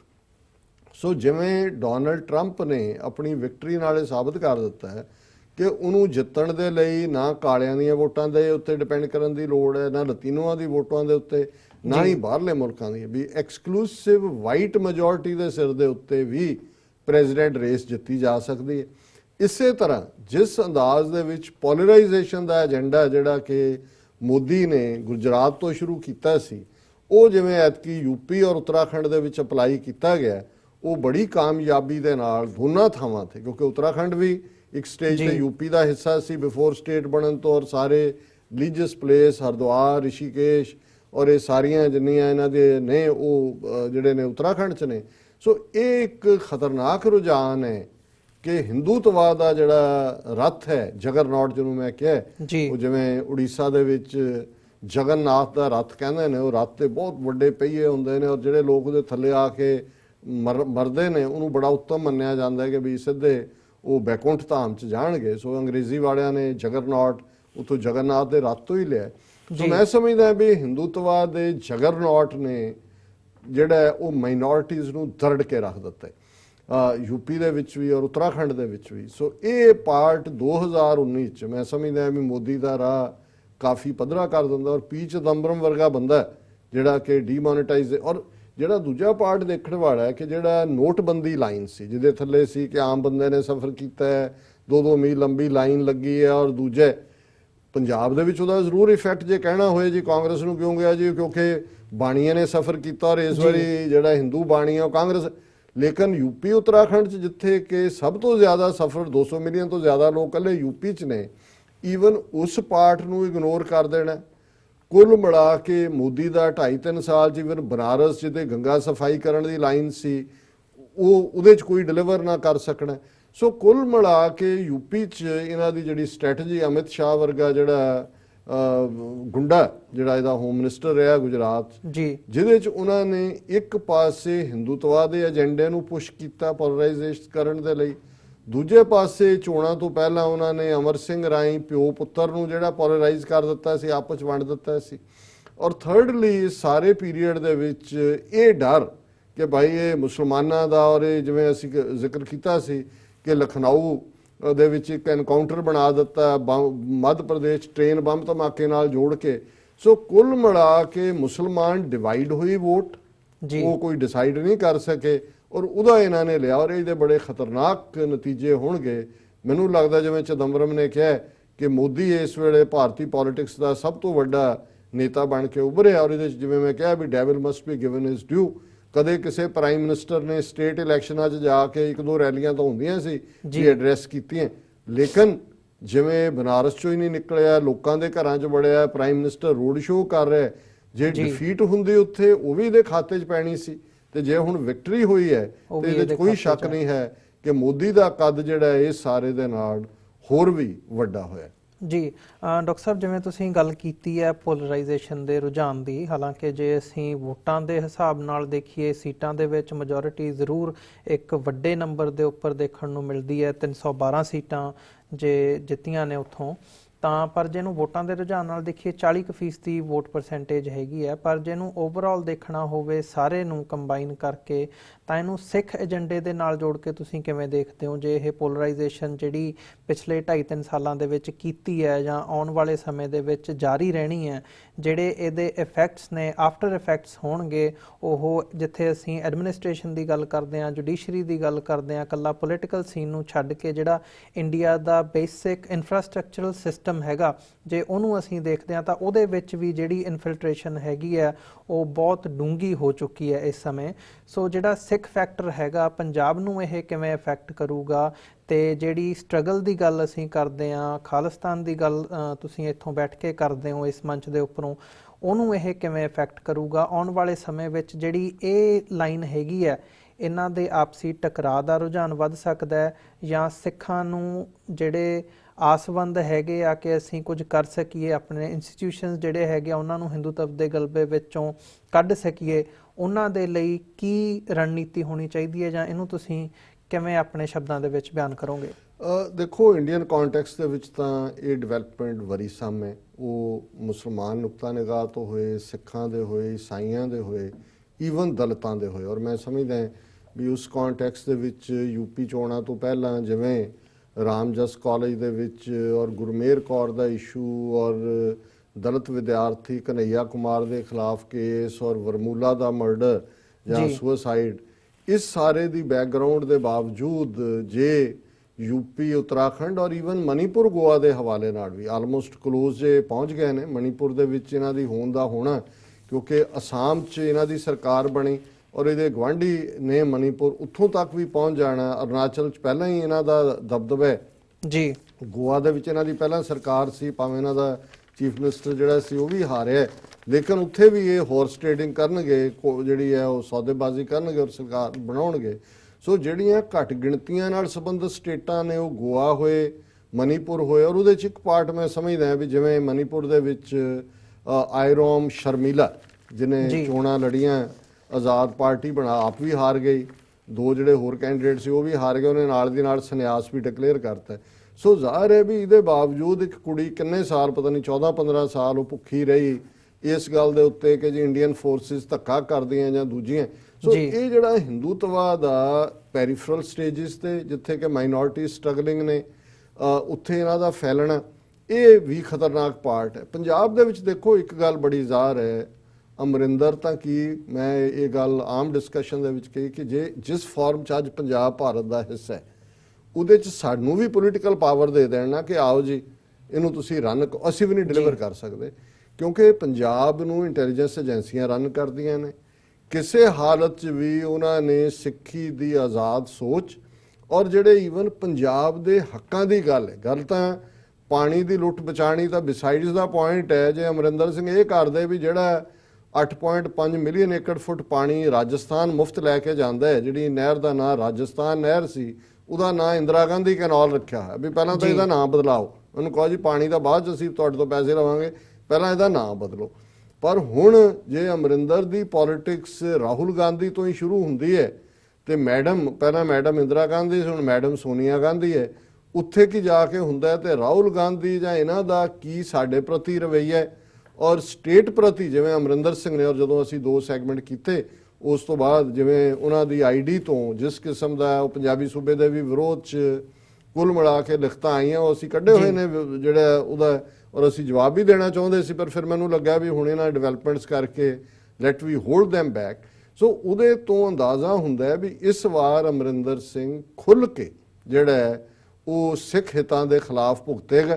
ਕਿਉਂਕਿ ਉਹ ਐਕਸੈਪਟੇਬਲ ਵੀ ਆਪਣੇ ਆਪ ਨੂੰ ਰੱਖਣਾ ਚਾਹੁੰਦਾ ਪੰਜਾਬ ਦੇ ਹਿੰਦੂਆਂ ਦੇ ਲਈ, ਔਰ ਜੇ ਉਹਨੇ ਈਵਨ ਥੋੜਾ ਬਹੁਤ ਡਿਲੀਵਰ ਵੀ ਕਰਨਾ ਹੈ, ਮੋਦੀ ਨਾਲ ਵੀ ਬਣਾ ਕੇ ਰੱਖਣੀ ਹੈ ਜੀ, ਤੇ ਫਿਰ ਵੀ ਉਹਨੂੰ ਇਹੀ ਆਪਣਾ ਦੇਣਾ ਪਏਗਾ ਕਿ ਵੀ ਮੈਂ ਜਿਹੜਾ ਇੱਕ ਨਿਊਟਰਲ, ਸੈਕੂਲਰ ਔਰ ਇਸ ਸਾਰੇ ਪਾਰਟ ਤੋਂ ਹੈ, ਔਰ ਜਿਹੜਾ ਉਹਦਾ ਰੂਲਿੰਗ ਸਟਾਈਲ ਹੈ ਹਮੇਸ਼ਾ ਉਹ ਰੂਥਲੈਸ ਰਹੇ, ਔਰ ਇਸ ਕਿਸਮ ਦੇ 'ਚ ਤੁੰਨ ਦਿਓ, ਦੱਬ ਦਿਓ, ਫਲਾਣਾ ਕਰ ਦਿਓ, ਇਸ ਸਾਰੇ ਦੇ ਥੱਲੇ ਮੈਨੂੰ ਨਹੀਂ ਲੱਗਦਾ ਕਿ ਵੀ ਉਹਦੇ 'ਚ ਕੋਈ, ਸਾਡੇ ਲਈ ਤਾਂ ਬੇਸਿਕਲੀ ਇੰਡੀਅਨ ਸਟੇਟ ਦੇ ਨਾਲ ਸਾਡੀ ਲੜਾਈ ਹੈ। ਪੰਜਾਬ ਦੇ ਵਿੱਚ ਕਿਹੜਾ ਸਟੂ ਜਾਂਦਾ ਹੈ, ਚਲਾ ਜਾਂਦਾ ਹੈ, ਉਹ ਵਕਤੀ ਪ੍ਰਭਾਵ ਛੱਡਦਾ ਹੈ, ਬਟ ਲੌਂਗ ਟਰਮ ਮੈਂ ਨਹੀਂ ਸਮਝਦਾ ਵੀ ਪੰਜਾਬ 'ਚ ਸਿੱਖਾਂ ਦੀ ਪੋਜੀਸ਼ਨ, ਪੰਜਾਬ ਦੇ ਵਿੱਚ ਕੋਈ ਇੰਡਸਟਰੀ ਆ ਜਾਏਗੀ, ਪੰਜਾਬ ਦੇ ਕੁਝ ਇੰਪਲੋਇਮੈਂਟ ਓਪਰਚੁਨਿਟੀਜ਼ ਆ ਜਾਣਗੀਆਂ, ਪੰਜਾਬ 'ਚ ਕੋਈ ਜਿਹੜਾ ਲੋਕ ਉਹ ਭੰਗੜੇ ਪਾਉਣ ਲੱਗ ਜਾਣਗੇ ਕਿ ਜੀ ਰਾਜਾ ਆ ਗਿਆ। ਇਹ ਤਾਂ ਸਾਡਾ ਹਾਲ ਤੇ ਉਹੀ ਹੈ ਕਿ ਜੀ ਇਹਨੂੰ ਵੀ ਦੇਖ ਲਿਆ, ਇਹਨੂੰ ਵੀ ਦੇਖ ਲਿਆ, ਔਰ ਇਨ ਦਾ ਐਂਡ ਆਫ ਦਾ ਡੇ ਇਸ ਐਨਾਲਿਸਿਸ ਦੇ ਉੱਤੇ ਜਾਂ ਇਸ ਨਿਸ਼ਕਰਸ਼ ਦੇ ਉੱਤੇ, ਨਤੀਜੇ ਦੇ ਉੱਤੇ ਪੰਜਾਬ ਦੇ ਸਿੱਖ ਜਿਹੜੇ ਕੁਝ ਤਾਂ ਪਹੁੰਚੇ ਹੋਏ ਨੇ ਜਿਨ੍ਹਾਂ ਨੂੰ ਇਹ ਹੁੰਦਾ ਹੈ ਕਿ ਵੀ ਚਲੋ ਸ਼ਾਇਦ ਇਹ ਨਾ ਉਹ ਡਿਲੀਵਰ ਕਰਦੇ, ਜੀ। ਸੋ ਇਹ ਮੈਨੂੰ ਲੱਗਦਾ ਹੈ ਵੀ ਨਿਰਾਸ਼ਾ ਤੋਂ ਬਿਨਾਂ ਉਹਨਾਂ ਦੇ ਪੱਲੇ ਕੁਝ ਨਹੀਂ ਰਹਿਣਾ ਔਰ ਕਿਸੇ ਨੇ ਕੁਝ ਵੀ ਡਿਲੀਵਰ ਨਹੀਂ ਕਰ ਸਕਣਾ ਔਰ ਅਲਟੀਮੇਟ ਜਿਹੜੀ ਗੱਲ ਹੈ ਉਹ ਖਾਲਿਸਤਾਨ ਵੱਲ ਹੀ ਤੁਰਨੀ ਹੈ ਕਿਉਂਕਿ ਉਹਦੇ ਤੋਂ ਬਿਨਾਂ ਸਿੱਖਾਂ ਦਾ ਕੋਈ ਮਸਲਾ ਹੱਲ ਹੋ ਹੀ ਨਹੀਂ ਸਕਦਾ। ਜੀ ਡਾਕਟਰ ਸਾਹਿਬ, ਮੈਂ ਸਾਡੀ ਜਿੱਥੇ ਵਿਚਾਰ ਚਰਚਾ ਨੂੰ ਥੋੜਾ ਜਿਹਾ ਉਹ ਕਰਦੇ ਹਾਂ, ਸਾਡੇ ਦਰਸ਼ਕਾਂ ਨੂੰ ਦੱਸਦੇ ਹਾਂ ਕਿ ਜਿਹੜੇ ਵਿਊਅਰਸ ਸਾਡੇ ਨਾਲ ਇਸ ਸਮੇਂ ਫੇਸਬੁੱਕ ਦੇ ਰਾਹੀਂ ਜੁੜੇ ਹੋਏ ਆ, ਤੁਹਾਡੇ ਲਈ ਮੈਂ ਉਹ ਕਰ ਰਿਹਾ ਕਿ ਇਸ ਵਿਚਾਰ ਚਰਚਾ ਦੇ ਐਂਡ ਦੇ ਵਿੱਚ ਤੁਸੀਂ ਜੇ ਕੋਈ ਸਾਨੂੰ ਸਵਾਲ ਪੁੱਛਣਾ ਚਾਹੁੰਦੇ ਹੋ ਡਾਕਟਰ ਸਾਹਿਬ ਨੂੰ, ਤਾਂ ਤੁਸੀਂ ਸਾਨੂੰ ਫੇਸਬੁੱਕ ਦੇ ਉੱਪਰ ਮੈਸੇਜ ਕਰ ਸਕਦੇ ਹੋ, ਲਿਖ ਸਕਦੇ ਹੋ, ਕਮੈਂਟਸ ਦੇ ਵਿੱਚ ਆਪਣਾ ਕੁਐਸਚਨ ਲਿਖ ਸਕਦੇ ਹੋ। ਸਾਡੀ ਵਿਚਾਰ ਚਰਚਾ ਤੋਂ ਬਾਅਦ ਮੈਂ ਜ਼ਰੂਰ ਜਿਹੜਾ ਤੁਹਾਡਾ ਕੁਐਸਚਨ ਹੈ ਉਹ ਡਾਕਟਰ ਸਾਹਿਬ ਨਾਲ ਸਾਂਝਾ ਕਰਕੇ ਉਹਦਾ ਜਿਹੜਾ ਜਵਾਬ ਹੈ ਉਹਨਾਂ ਕੋਲੋਂ ਲੈਣ ਦੀ ਕੋਸ਼ਿਸ਼ ਕਰੂੰਗਾ। ਤੇ ਡਾਕਟਰ ਸਾਹਿਬ ਜੇ ਇਹਨੂੰ ਅਖੀਰਲਾ ਜਿਹੜਾ ਟਾਈਮ ਕੋਈ ਆਇਆ ਹੋਏ ਤਾਂ ਤੁਸੀਂ ਲੈ ਵੀ ਸਕਦੇ ਹੋ। ਮੇਰੇ ਖਿਆਲ ਅਸੀਂ ਉਹਨੂੰ ਐਂਡ ਤੇ ਹੀ ਰੱਖ ਲਈਏ। ਤੇ ਜਿਹੜੀ ਡਿਵੈਲਪਮੈਂਟ ਉਹ ਹੈਗੀ ਹੈ, ਇਹਨੂੰ ਜੇ ਸਾਰੇ ਨੂੰ ਅਸੀਂ ਤੁਸੀਂ ਗੱਲ ਕੀਤੀ ਹੈ ਵੀ ਇਹਨੂੰ ਜਿਹੜੀ ਸਾਡੀ ਲੜਾਈ ਹੈਗੀ ਹੈ ਉਹ ਸਟੇਟ ਨਾਲ ਹੈਗੀ ਹੈ। ਵਕਤੀ ਤੌਰ ਦੇ ਉੱਪਰ ਕੋਈ ਉੱਥੇ ਆਵੇ ਹਰ 5 ਸਾਲਾਂ ਦੇ ਬਾਅਦ ਬਦਲਦਾ ਤਾਂ ਉਹ ਆਉਣ ਜਾਣ ਵਾਲੀ ਗੱਲ ਹੈਗੀ ਹੈ, but at the same time ਜਿੱਥੇ ਸਾਡੀਆਂ ਰੂਟਸ ਨੇ, ਜਿੱਥੇ ਸਾਡੀਆਂ ਇੰਸਟੀਟਿਊਸ਼ਨਸ ਨੇ, ਜਿੱਥੇ ਸਾਡੇ ਦਿਲ ਤੇ ਦਿਮਾਗ ਧੜਕਦੇ ਆ, ਹਾਲਾਂਕਿ ਹੁਣ ਜਿਵੇਂ ਇੱਥੋਂ ਡਾਇਸਪੋਰਾ ਗਿਆ ਆਮ ਆਦਮੀ ਪਾਰਟੀ ਦੀ ਸਪੋਰਟ ਦੇ ਵਿੱਚ, ਉਹ ਇਹਦੀ ਇੱਕ ਐਗਜ਼ਾਮਪਲ ਹੈਗੀ ਹੈ ਕਿ ਅਸੀਂ ਕਿਸ ਹਿਸਾਬ ਨਾਲ ਪੰਜਾਬ ਦੇ ਨਾਲ ਜੁੜੇ ਹੋਏ ਹਾਂ। ਸੋ ਚੇਂਜਸ ਡੂ ਅਫੈਕਟ ਕਿ ਕੀ ਹੈਗਾ ਤੇ ਕਿਵੇਂ ਚੱਲ ਰਿਹਾ ਉੱਥੇ, ਕੀ ਮਾਹੌਲ ਬਣਿਆ ਹੋਇਆ। ਇਹਨੂੰ ਜੇ ਖਾਸ ਕਰਕੇ ਡਾਇਸਪੋਰਾ ਦੇ ਹਵਾਲੇ ਨਾਲ ਦੇਖਣਾ ਹੋਵੇ ਤਾਂ ਪੰਜਾਬ ਦੇ ਵਿੱਚ ਜਿਹੜੀ ਹੁਣ ਤਬਦੀਲੀ ਹੋਈ ਹੈ, ਤੁਸੀਂ ਉਹਨੂੰ ਆਲਰੇਡੀ ਕੈਪਟਨ ਅਮਰਿੰਦਰ ਸਿੰਘ ਨੂੰ ਐਂਟੀ ਸਿੱਖ ਏਜੰਡੇ ਦੇ ਉੱਪਰ ਕੰਮ ਕਰਦਿਆਂ ਦੇਖ ਰਹੇ ਹੋ। ਤੁਸੀਂ ਹਿੰਦੂ ਫੈਕਟਰ, ਹਿੰਦੂ ਵੋਟਸ ਤੇ ਜਿਹੜੇ ਫੈਕਟਰ ਹੈਗਾ ਉਹਦੀ ਵੀ ਗੱਲ ਕੀਤੀ ਹੈ ਤੇ ਓਵਰਆਲ ਸਿਨੈਰੀਓ ਚੋਂ ਵੀ ਤੁਸੀਂ ਇਹੀ ਪ੍ਰੈਡਿਕਟ ਕਰਦੇ ਹੋ। ਜੇ ਇਦਾਂ ਦੀ ਗੱਲ ਹੁੰਦੀ ਹੈ ਤਾਂ ਜਿਹੜੇ ਬਾਹਰ ਬੈਠਾ ਸਿੱਖ ਹੈਗਾ ਉਹ America, Canada, England, Australia through out ਜੇ ਅਸੀਂ ਗੱਲ ਕਰੀਏ ਤਾਂ ਉਸ ਹਿਸਾਬ ਨਾਲ ਤੁਸੀਂ ਆਉਣ ਵਾਲੇ ਸਮੇਂ ਦੇ ਵਿੱਚ ਕੀ ਸਮਝਦੇ ਹੋ ਵੀ ਕੀ ਰਣਨੀਤੀ ਹੋਣੀ ਚਾਹੀਦੀ ਹੈ ਜਾਂ ਕਿਸ ਤਰ੍ਹਾਂ ਦੀ ਜਿਹੜੀ ਡਿਵੈਲਪਮੈਂਟ ਆ ਉਹ ਹੋ ਸਕਦੀ ਹੈ, ਖਾਸ ਤੌਰ ਤੇ ਜਦੋਂ ਸਟੇਟ ਨਾਲ ਵੀ ਉਹ ਚੱਲ ਰਿਹਾ ਹੈ ਤੇ ਜੇ ਅਸੀਂ ਪੰਜਾਬ ਦੇ ਹਵਾਲੇ ਨਾਲ ਦੇਖੀਏ ਉਹ ਵੀ ਚੱਲ ਰਿਹਾ ਹੈ, ਤੇ ਨਾਲ ਹੀ ਨਾਲ ਇਹਦੇ ਨਾਲ ਇੱਕ ਜਿਹੜਾ ਆਮ ਆਦਮੀ ਪਾਰਟੀ ਦਾ ਫੈਕਟਰ ਹੈਗਾ, ਜਿਹੜੀ ਉਮੀਦ ਲੋਕਾਂ ਨੇ, ਡਾਇਸਪੋਰਾ ਨੇ ਆਮ ਆਦਮੀ ਪਾਰਟੀ ਤੋਂ ਦਿਖਾਈ ਸੀ, ਉਹ ਤੁਸੀਂ ਕਿੱਧਰ ਨੂੰ ਸ਼ਿਫਟ ਹੁੰਦੀ ਦੇਖਦੇ ਹੋ ਆਉਣ ਵਾਲੇ ਸਮੇਂ ਦੇ ਵਿੱਚ? ਉਹ ਵਾਪਸ ਸਿੱਖ ਹਿੱਤਾਂ ਦੇ ਉੱਪਰ, ਸਿੱਖ ਸਟੈਂਡ ਦੇ ਉੱਪਰ ਆਊਗੀ ਜਾਂ ਕਿਸੇ ਹੋਰ ਪਾਸੇ ਨੂੰ ਜਾਊਗੀ? ਇਸ ਬਾਰੇ ਕੀ ਕਹਿਣਾ ਚਾਹੋਗੇ? ਦੇਖੋ, ਬਾਦਲ ਪਿਓ ਪੁੱਤਰ ਜਿਨ੍ਹਾਂ ਦੇ ਕੋਲ ਅਕਾਲੀ ਦਲ ਦਾ ਕੰਟਰੋਲ ਹੈ ਪਿਛਲੇ ਘੱਟੋ ਘੱਟ 32 ਸਾਲ ਤੋਂ ਤਾਂ ਜ਼ਰੂਰ ਹੈ, ਉਹਨਾਂ ਨੇ ਕਦੇ ਇਹ ਨਹੀਂ ਬਾਹਰਲੇ ਸਿੱਖ, ਬਾਹਰਲੇ ਮੁਲਕਾਂ 'ਚ ਰਹਿਣ ਵਾਲੇ, ਉਹਨਾਂ ਨੇ ਈਵਨ ਬਾਹਰਲੇ ਸੂਬਿਆਂ ਦੇ ਸਿੱਖਾਂ ਨੂੰ ਵੀ ਕਦੇ ਕਾਊਂਟਰਿੰਗ ਕੀਤਾ। ਉਹਨਾਂ ਨੇ ਕਦੇ ਆਪਣੇ ਆਪ ਨੂੰ ਗਲੋਬਲ ਸਿੱਖਾਂ ਦੇ ਲੀਡਰ ਦੇ ਤੌਰ ਤੇ ਪ੍ਰੈਜ਼ੈਂਟ ਹੀ ਨਹੀਂ ਕੀਤਾ ਜੀ। ਉਹਨਾਂ ਨੇ ਕੋਸ਼ਿਸ਼ ਵੀ ਨਹੀਂ ਕੀਤੀ ਕਿ ਉਹ ਉਹਨਾਂ ਦੇ ਵਿੱਚ ਐਕਸੈਪਟੈਂਸ ਲੈਣ। ਭਾਵੇਂ ਸੁਖਬੀਰ ਨੇ ਬਾਹਰ ਅਕਾਲੀ ਦਲਾਂ ਦੀਆਂ ਯੂਨਿਟਾਂ ਬਣਾ ਕੇ ਕਬੱਡੀ ਮੈਚਾਂ ਦੇ ਨਾਂ ਥੱਲੇ ਕੋਈ ਹੋਰ ਕਰਨ ਦਾ ਕੀਤਾ, ਪਰ ਉਹਨਾਂ ਦੇ ਲਈ ਇੱਕ ਟੋਟਲ ਬਲੌਕ ਰਿਹਾ, ਉਹ ਇੱਥੇ ਉਹਨਾਂ ਦੀ ਕਦੇ ਵੀ ਐਕਸੈਪਟੈਂਸ ਨਹੀਂ ਹੋਈ, ਉਹ ਕਦੇ ਸਾਡੇ ਲਈ ਸੀਰੀਅਸ ਚੈਲੰਜ ਨਹੀਂ ਬਣੇ ਜੀ। ਕਾਂਗਰਸ, ਕਿਉਂਕਿ ਅਮਰਿੰਦਰ ਸਿੰਘ, ਮੈਂ ਜਿਵੇਂ ਕਿਹਾ ਵੀ ਬਾਕੀ ਤਾਂ ਕੋਈ ਕਾਂਗਰਸ ਦਾ ਫੇਸ ਐਕਸੈਪਟੇਬਲ ਹੀ ਨਹੀਂ ਸੀ ਕਦੇ 84 ਤੋਂ ਬਾਅਦ, ਖਾਸ ਤੌਰ ਤੇ ਪੰਜਾਬ 'ਚ ਉਹਨੇ ਆਪਣੀ ਥੋੜੀ ਬਹੁਤ ਐਕਸੈਪਟੈਂਸ ਜਦੋਂ ਬਣਾ ਲਈ, ਉਹਨੇ ਬਾਹਰ ਵੱਲ ਮੂੰਹ ਕੀਤਾ। ਔਰ ਪਿਛਲੇ ਉਹਦੇ ਫੇਰੇ ਵੇਲੇ ਜਿਵੇਂ ਅਮਰੀਕਾ ਦੇ ਵਿੱਚ 4-5 ਥਾਵਾਂ ਤੇ ਪ੍ਰੋਟੈਸਟ ਰਾਹੀਂ ਜਿਹੜੇ ਸਿੱਖਾਂ ਨੇ ਚੈਲੰਜ ਕੀਤਾ, ਜਿਹੜੇ ਪੰਥ ਪ੍ਰਸਤੀ ਦਾ ਜਿਨ੍ਹਾਂ ਨੇ ਝੰਡਾ ਚੁੱਕਿਆ, ਔਰ ਕੈਨੇਡਾ ਦੇ ਵਿੱਚ ਜਿਵੇਂ ਕਾਨੂੰਨੀ ਤੌਰ ਤੇ ਉਸ ਦੀ ਆਮਦ ਨੂੰ ਰੋਕਿਆ ਗਿਆ, ਔਰ ਉਹਨੇ ਫਿਰ ਜਿਵੇਂ ਬੜਬੜਾ ਕੇ ਕੈਨੇਡਾ ਦੇ ਜਿਹੜੇ ਸਿੱਖ ਮੈਂਬਰ ਪਾਰਲੀਮੈਂਟ ਨੇ ਔਰ ਦੂਜੇ ਉਹਨਾਂ ਨੂੰ ਖਾਲਿਸਤਾਨ ਨਾਲ ਜੋੜਿਆ, ਕੈਨੇਡਾ ਸਰਕਾਰ ਨੂੰ ਜਿਹੜਾ ਚੈਲੰਜ ਕੀਤਾ, ਉਹਦੇ ਥੱਲੇ ਜਿਹੜਾ ਕਾਂਗਰਸ ਦਾ ਪਾਰਟ ਵੀ ਹੈ, ਮੈਨੂੰ ਨਹੀਂ ਲੱਗਦਾ ਵੀ ਕਦੇ ਵੀ ਆਉਣ ਵਾਲੇ ਸਮੇਂ 'ਚ ਅਮਰਿੰਦਰ ਸਿੰਘ ਜਾਂ ਉਹਨਾਂ ਦੀ ਐਕਸੈਪਟੇਬਿਲਿਟੀ ਡਾਇਸਪੋਰਾ 'ਚ ਕਦੇ ਵੀ ਹੋਏਗੀ। ਹਾਂ, ਆਮ ਆਦਮੀ ਪਾਰਟੀ ਸਾਡੇ ਲਈ ਜ਼ਰੂਰ ਫਿਕਰ ਦਾ ਕਾਰਨ ਸੀ। ਉਹਦਾ ਰੀਜ਼ਨ ਸੀ ਕਿ ਜਿਹੜੇ ਬਾਹਰੋਂ ਜਾ ਕੇ ਵੀ ਗਏ, ਉਹਨਾਂ 'ਚੋਂ ਕੁਛ ਉਹ ਵੀ ਸਨ ਜਿਹੜੇ ਖਾਲਿਸਤਾਨ ਦੇ ਨਾਲ ਵੀ ਸਿੰਪਥੀ ਰੱਖਣ ਵਾਲੇ ਸੀ। ਜ਼ਾਹਰ ਹੈ ਉਹਨਾਂ ਦੇ ਸਾਹਮਣੇ ਬਹੁਤੇ ਸਟੇਟਸ ਕੋ ਨੂੰ ਤੋੜਨਾ ਚਾਹੁੰਦੇ ਸੀ, ਬਾਦਲਾਂ ਤੋਂ ਅੱਕੇ ਹੋਏ ਸੀ, ਪਰ ਸਾਨੂੰ ਇਹ ਸੀ ਕਿ ਵੀ ਇਹ ਤੋੜਦੇ ਜਿਨ੍ਹਾਂ ਦੇ ਮਗਰ ਲੱਗੇ ਨੇ, ਉਹ ਤਾਂ ਅਗੇਨ ਟੋਪੀ ਕਲਚਰ, ਗਾਂਧੀਵਾਦੀ, ਇੰਡੀਅਨ ਨੈਸ਼ਨਲਿਜ਼ਮ ਦਾ ਝੰਡਾ ਬਰਦਾਰ ਪਾਰਟੀ ਹੈ। ਔਰ ਇਹ ਸਾਡੇ ਬਾਹਰ ਜੇ ਇਹਨਾਂ ਦੀ ਜਿੱਤ ਹੁੰਦੀ ਔਰ ਇਹ ਸਾਡੇ 'ਚ ਇੱਥੇ ਲੜਾਈ ਹੋਣੀ ਸੀ,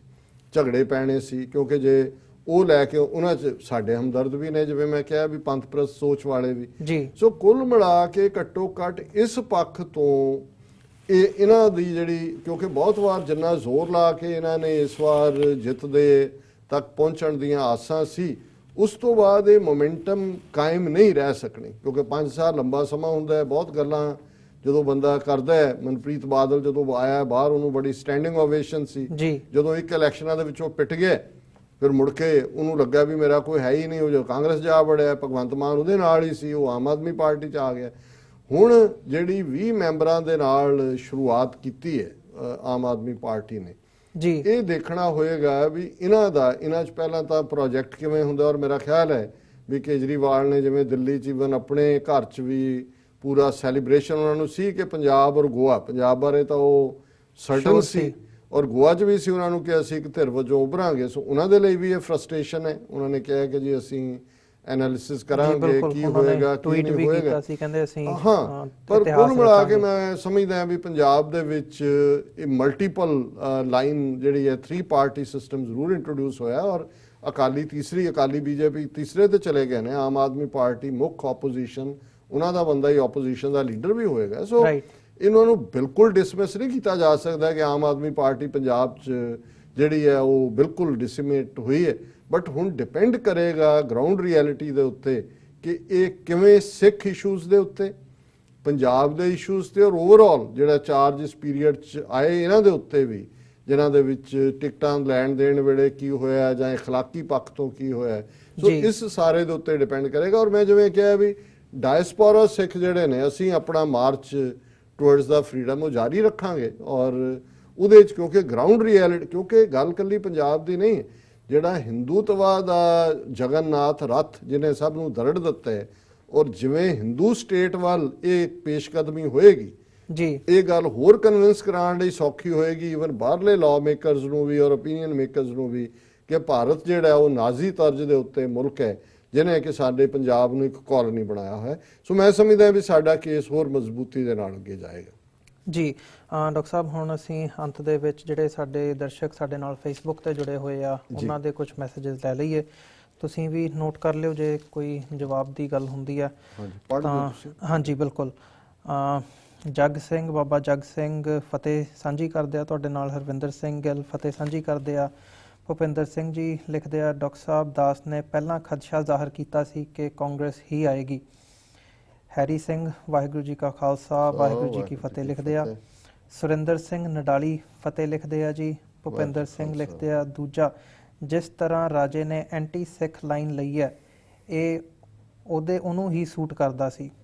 ਸੋ ਇਹ ਵੀ ਉਹਨਾਂ ਦਾ ਦੂਜਾ ਕਮੈਂਟ ਹੈਗਾ ਭੁਪਿੰਦਰ ਸਿੰਘ ਦਾ। ਦਲਜੀਤ ਸਿੰਘ ਨੇ ਕੋਈ ਲਿੰਕ ਭੇਜਿਆ ਹੈਗਾ, ਉਹਨੂੰ ਬਾਅਦ 'ਚ ਅਸੀਂ ਦੇਖ ਸਕਾਂਗੇ। ਭਾਈ ਹਰਮੇਲ ਸਿੰਘ ਨੇ ਲਿਖਿਆ ਹੈਗਾ ਕਮੈਂਟ, ਭਾਰਤੀ ਵੋਟ ਸਿਸਟਮ ਨਾਲ ਜਿੱਤੀ ਹੋਈ ਕਿਹੜੀ ਪਾਰਟੀ ਸਿੱਖ ਕੌਮ ਅਤੇ ਪੰਜਾਬ ਦੇ ਹੱਕਾਂ ਦੀ ਗੱਲ ਕਰ ਸਕਦੀ ਹੈ? ਸਵਾਲ ਕੀਤਾ ਉਹਨਾਂ ਨੇ। ਕੀ ਆਮ ਆਦਮੀ ਪਾਰਟੀ ਪੰਜਾਬ ਵਿੱਚ ਆਉਂਦਿਆਂ ਸਾਲ 2022 ਦੀਆਂ ਚੋਣਾਂ ਜਿੱਤ ਸਕਦੀ ਹੈ? ਇਹ ਉਹਨਾਂ ਦਾ ਦੂਜਾ ਸਵਾਲ ਹੈਗਾ ਹਰਮੇਲ ਸਿੰਘ ਦਾ। ਤੇ ਦਲਜੀਤ ਸਿੰਘ ਜੀ ਲਿਖਦੇ ਆ, ਡਾਕਟਰ ਸਾਹਿਬ ਜੀ, ਅਮਰਵੀਰ ਸਿੰਘ ਜੀ, TV 84 ਦੀ ਸਾਰੀ ਟੀਮ ਅਤੇ ਸਾਰੇ ਸੁਣਨ ਵਾਲਿਆਂ ਨੂੰ ਵਾਹਿਗੁਰੂ ਜੀ ਕਾ ਖਾਲਸਾ ਵਾਹਿਗੁਰੂ ਜੀ ਕੀ ਫਤਿਹ। ਬਲਹਾਰ ਸਿੰਘ ਕੰਗ ਵੀ ਫਤਿਹ ਲਿਖਦੇ ਆ ਤੇ ਖਾਲਿਸਤਾਨ ਜ਼ਿੰਦਾਬਾਦ ਕਹਿੰਦੇ ਆ ਬਲਹਾਰ ਸਿੰਘ ਕੰਗ। ਰਿੰਕੂ ਗਰੇਵਾਲ ਜੀ, ਖਾਲਸਾ ਬਾਗੀ ਜਾਂ ਬਾਦਸ਼ਾਹ, ਵੋਟਾਂ ਨਾਲ ਕੁਝ ਨਹੀਂ ਹੋਣਾ, ਇਹ ਉਹਨਾਂ ਦਾ ਕਮੈਂਟ ਹੈਗਾ। ਸਿੰਘ ਸਾਹਿਬ ਲਿਖਦੇ ਨੇ, ਕੈਪਟਨ ਆਪ ਤੋਂ ਠੀਕ ਹੈ। ਉਹਨਾਂ ਦਾ ਕਹਿਣਾ ਵੀ ਜਿਹੜੀ ਕਾਂਗਰਸ ਪਾਰਟੀ ਆ ਉਹ ਆਮ ਆਦਮੀ ਪਾਰਟੀ ਨਾਲੋਂ ਫਿਰ ਵੀ ਕਿਤੇ ਨਾ ਕਿਤੇ ਬਿਹਤਰ ਹੈਗੀ ਆ। ਅਮਰੀਕ ਚੰਦ ਜੀ ਲਿਖਦੇ ਨੇ, termination of water act 2004 clause 5 ਤੇ ਰੀਆਰਗਨਾਈਜੇਸ਼ਨ ਐਕਟ 1966 ਕਲੌਜ਼ 78, 79, 80 ਪੰਜਾਬ ਦੀ ਕੋਈ ਵੀ ਸਰਕਾਰ ਇਸ ਬਾਰੇ ਕਿਉਂ ਨਹੀਂ ਬੋਲਦੀ? ਉਹਨਾਂ ਨੇ ਇਹ ਸਵਾਲ ਕੀਤਾ ਤੁਹਾਨੂੰ। ਸੁਸ਼ੀਲ ਮਨਰਾਏ ਜੀ ਲਿਖਦੇ ਨੇ, ਕੈਪਟਨ ਐਪਰੋਪਰੀਏਟ ਸਟਰੋਂਗ ਮੈਨ ਐਜ਼ CM। ਹਰਜਿੰਦਰ ਸਿੰਘ ਜੀ ਲਿਖਦੇ ਨੇ, ਡਾਕਟਰ ਸਾਹਿਬ ਤੁਹਾਡਾ ਐਨਾਲਿਸਿਸ ਬਹੁਤ ਚੰਗਾ ਹੈਗਾ। ਕਰਮਜੀਤ ਸਿੰਘ ਜੀ ਲਿਖਦੇ ਨੇ, ਬਿਲਕੁਲ ਸਹੀ, ਦਲਿਤ ਸ਼ਹਿਰੀ ਵੋਟ, ਪਿੰਡੂ ਕਾਂਗਰਸੀ ਪੱਕੀ ਵੋਟ, ਇਹਨਾਂ ਨੇ ਹੀ ਜਿਤਾਇਆ ਹੈ ਇਹਨੂੰ।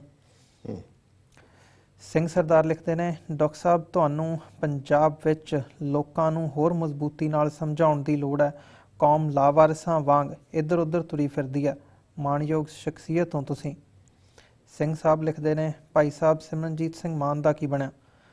Pritpal Singh, very good doctor ਸਾਹਿਬ। ਜੁਝਾਰ ਪੱਟੀ, ਵੈਰੀ ਗੁੱਡ ਡਾਕਟਰ ਸਾਹਿਬ। ਕਰਮਜੀਤ ਸਿੰਘ, ਮੈਦਾਨ ਸਾਫ਼ ਹੈ, ਜੇਕਰ ਆਮ ਆਦਮੀ ਪਾਰਟੀ ਹੋਰ ਤਕੜੇ ਹੋ ਕੇ ਕੰਮ ਕਰਨਗੇ ਤਾਂ ਬਹੁਤ ਕੁਝ ਹੋ ਸਕਦਾ ਹੈ। ਉਹਨਾਂ ਨੇ ਆਮ ਆਦਮੀ ਪਾਰਟੀ ਨਾਲ ਫਿਊਚਰ ਦੇ ਵਿੱਚ ਵੀ ਆਸ ਜਤਾਈ ਹੈ। ਤੇਜਪਾਲ ਸਿੰਘ ਭੱਠੜ ਲਿਖਦੇ ਨੇ, ਡਾਕਟਰ ਸਾਹਿਬ ਤੁਹਾਡਾ ਵਿਸ਼ਲੇਸ਼ਣ ਕਾਫੀ ਹੱਦ ਤੱਕ ਸਹੀ ਲੱਗ ਰਿਹਾ ਹੈ, ਜੋ ਆਮ ਆਦਮੀ ਪਾਰਟੀ ਨੂੰ ਵਿਚਾਰਨਾ ਚਾਹੀਦਾ ਹੈ। ਮੁਹੰਮਦ ਖਾਲਿਦ ਜੀ ਲਿਖਦੇ ਨੇ, doctor Sahib who will support Khalistan from the elected members from current election. ਇਹ ਮੁਹੰਮਦ ਖਾਲਿਦ ਜੀ ਦਾ ਸਵਾਲ ਹੈਗਾ। ਕਰਮਜੀਤ ਸਿੰਘ ਲਿਖਦੇ ਨੇ, ਕੈਸਾ ਘਟੀਆ ਸਿਸਟਮ ਹੈ, 35-40% ਵੋਟ ਲੈ ਕੇ ਸਰਕਾਰ ਬਣ ਜਾਂਦੀ ਹੈ, ਭਾਵ 60% ਵਿਰੋਧ ਹੋਣ ਦੇ ਬਾਵਜੂਦ ਵੀ ਲੋਕ ਜਿੱਤ ਜਾਂਦੇ ਨੇ। ਤਰਨਦੀਪ ਸਿੰਘ, ਨਾਈਸ ਡਾਕਟਰ ਸਾਹਿਬ। ਗੁਰਦੀਪ ਸਿੰਘ, ਖਾਲਿਸਤਾਨ ਕਿੱਦਾਂ ਬਣੂਗਾ, ਖਾਲਿਸਤਾਨ ਕਦੋਂ ਬਣੂਗਾ। ਜਸਪ੍ਰੀਤ ਸਿੰਘ ਲਿਖਦੇ ਨੇ, ਖਾਲਿਸਤਾਨ ਕਦੀ ਬਣਾਉਣਾ, ਫਿਰ ਮਾਨ ਸਾਹਿਬ ਤਾਂ ਲਾ ਰਹੇ ਨੇ, ਉਹਨਾਂ ਦੇ ਨਾਲ ਲੱਗੋ। Shafat Qureshi, doctor Sahib anti national ਲੱਗ ਰਹੇ ਹੋ ਤੁਸੀਂ। ਕਮਲ ਢਿੱਲੋਂ ਲਿਖਦੇ ਨੇ, first we have to fight for the freedom of the gurdwara before Khalistan. Kuldeep Singh Khamb ਲਿਖਦੇ ਨੇ, only Khalistan is the solution, long live Khalistan. Good job doctor Sahib, proud of you. Singh Sahib ਦੁਬਾਰਾ ਕਮੈਂਟ ਕਰਦੇ ਆ, ਡਾਕਟਰ ਸਾਹਿਬ ਇਸ ਵਾਰ ਇੱਕ ਘਰ ਦੇ 5 ਮੈਂਬਰ ਸੀ, ਸਭ ਨੇ ਆਪਣੀ ਮਰਜ਼ੀ ਨਾਲ ਵੋਟ ਪਾਈ ਹੈ। ਗੁਰਦੀਪ ਸਿੰਘ, ਖਾਲਿਸਤਾਨ ਕਿੱਦਾਂ ਬਣੂਗਾ। ਅਮਰਜੀਤ ਸਿੰਘ ਅੱਜ, ਸਤਿ ਸ਼੍ਰੀ ਅਕਾਲ doctor Sahib, what is the next phase? 6 are minority in current Punjab. ਵੀ ਅਗਲਾ ਫੇਜ਼ ਕੀ ਹੋਵੇਗਾ। ਸਿੱਖ ਆਲਰੇਡੀ ਮਾਈਨੋਰਿਟੀ ਦੇ ਵਿੱਚ ਹੈਗੇ ਆ। ਰਵਿੰਦਰ ਸਿੰਘ ਜੀ, ਵਾਹਿਗੁਰੂ ਜੀ ਕਾ ਖਾਲਸਾ, ਵਾਹਿਗੁਰੂ ਜੀ ਕੀ ਫਤਿਹ। ਡਾਕਟਰ ਸਾਹਿਬ ਜੀ, ਹੁਣ ਦੀਆਂ ਵੋਟਾਂ ਨੇ ਪੰਜਾਬੀਆਂ ਦੀ ਮਾਨਸਿਕਤਾ ਜ਼ਾਹਰ ਕਰ ਦਿੱਤੀ ਹੈ, ਖਾਲਿਸਤਾਨ ਜ਼ਿੰਦਾਬਾਦ। ਰੈਫਰੈਂਡਮ ਦਾ ਸੋਲੂਸ਼ਨ ਕੀ ਹੈ, ਇਹ ਕੁਐਸਚਨ ਬਲਜੀਤ ਸਿੰਘ ਖਾਲਸਾ ਨੇ ਲਿਖਿਆ। ਸਰਬਜੋਤ ਸਿੰਘ ਲਿਖਦੇ ਨੇ, is not the lack of CM face another reason of AP's defeat?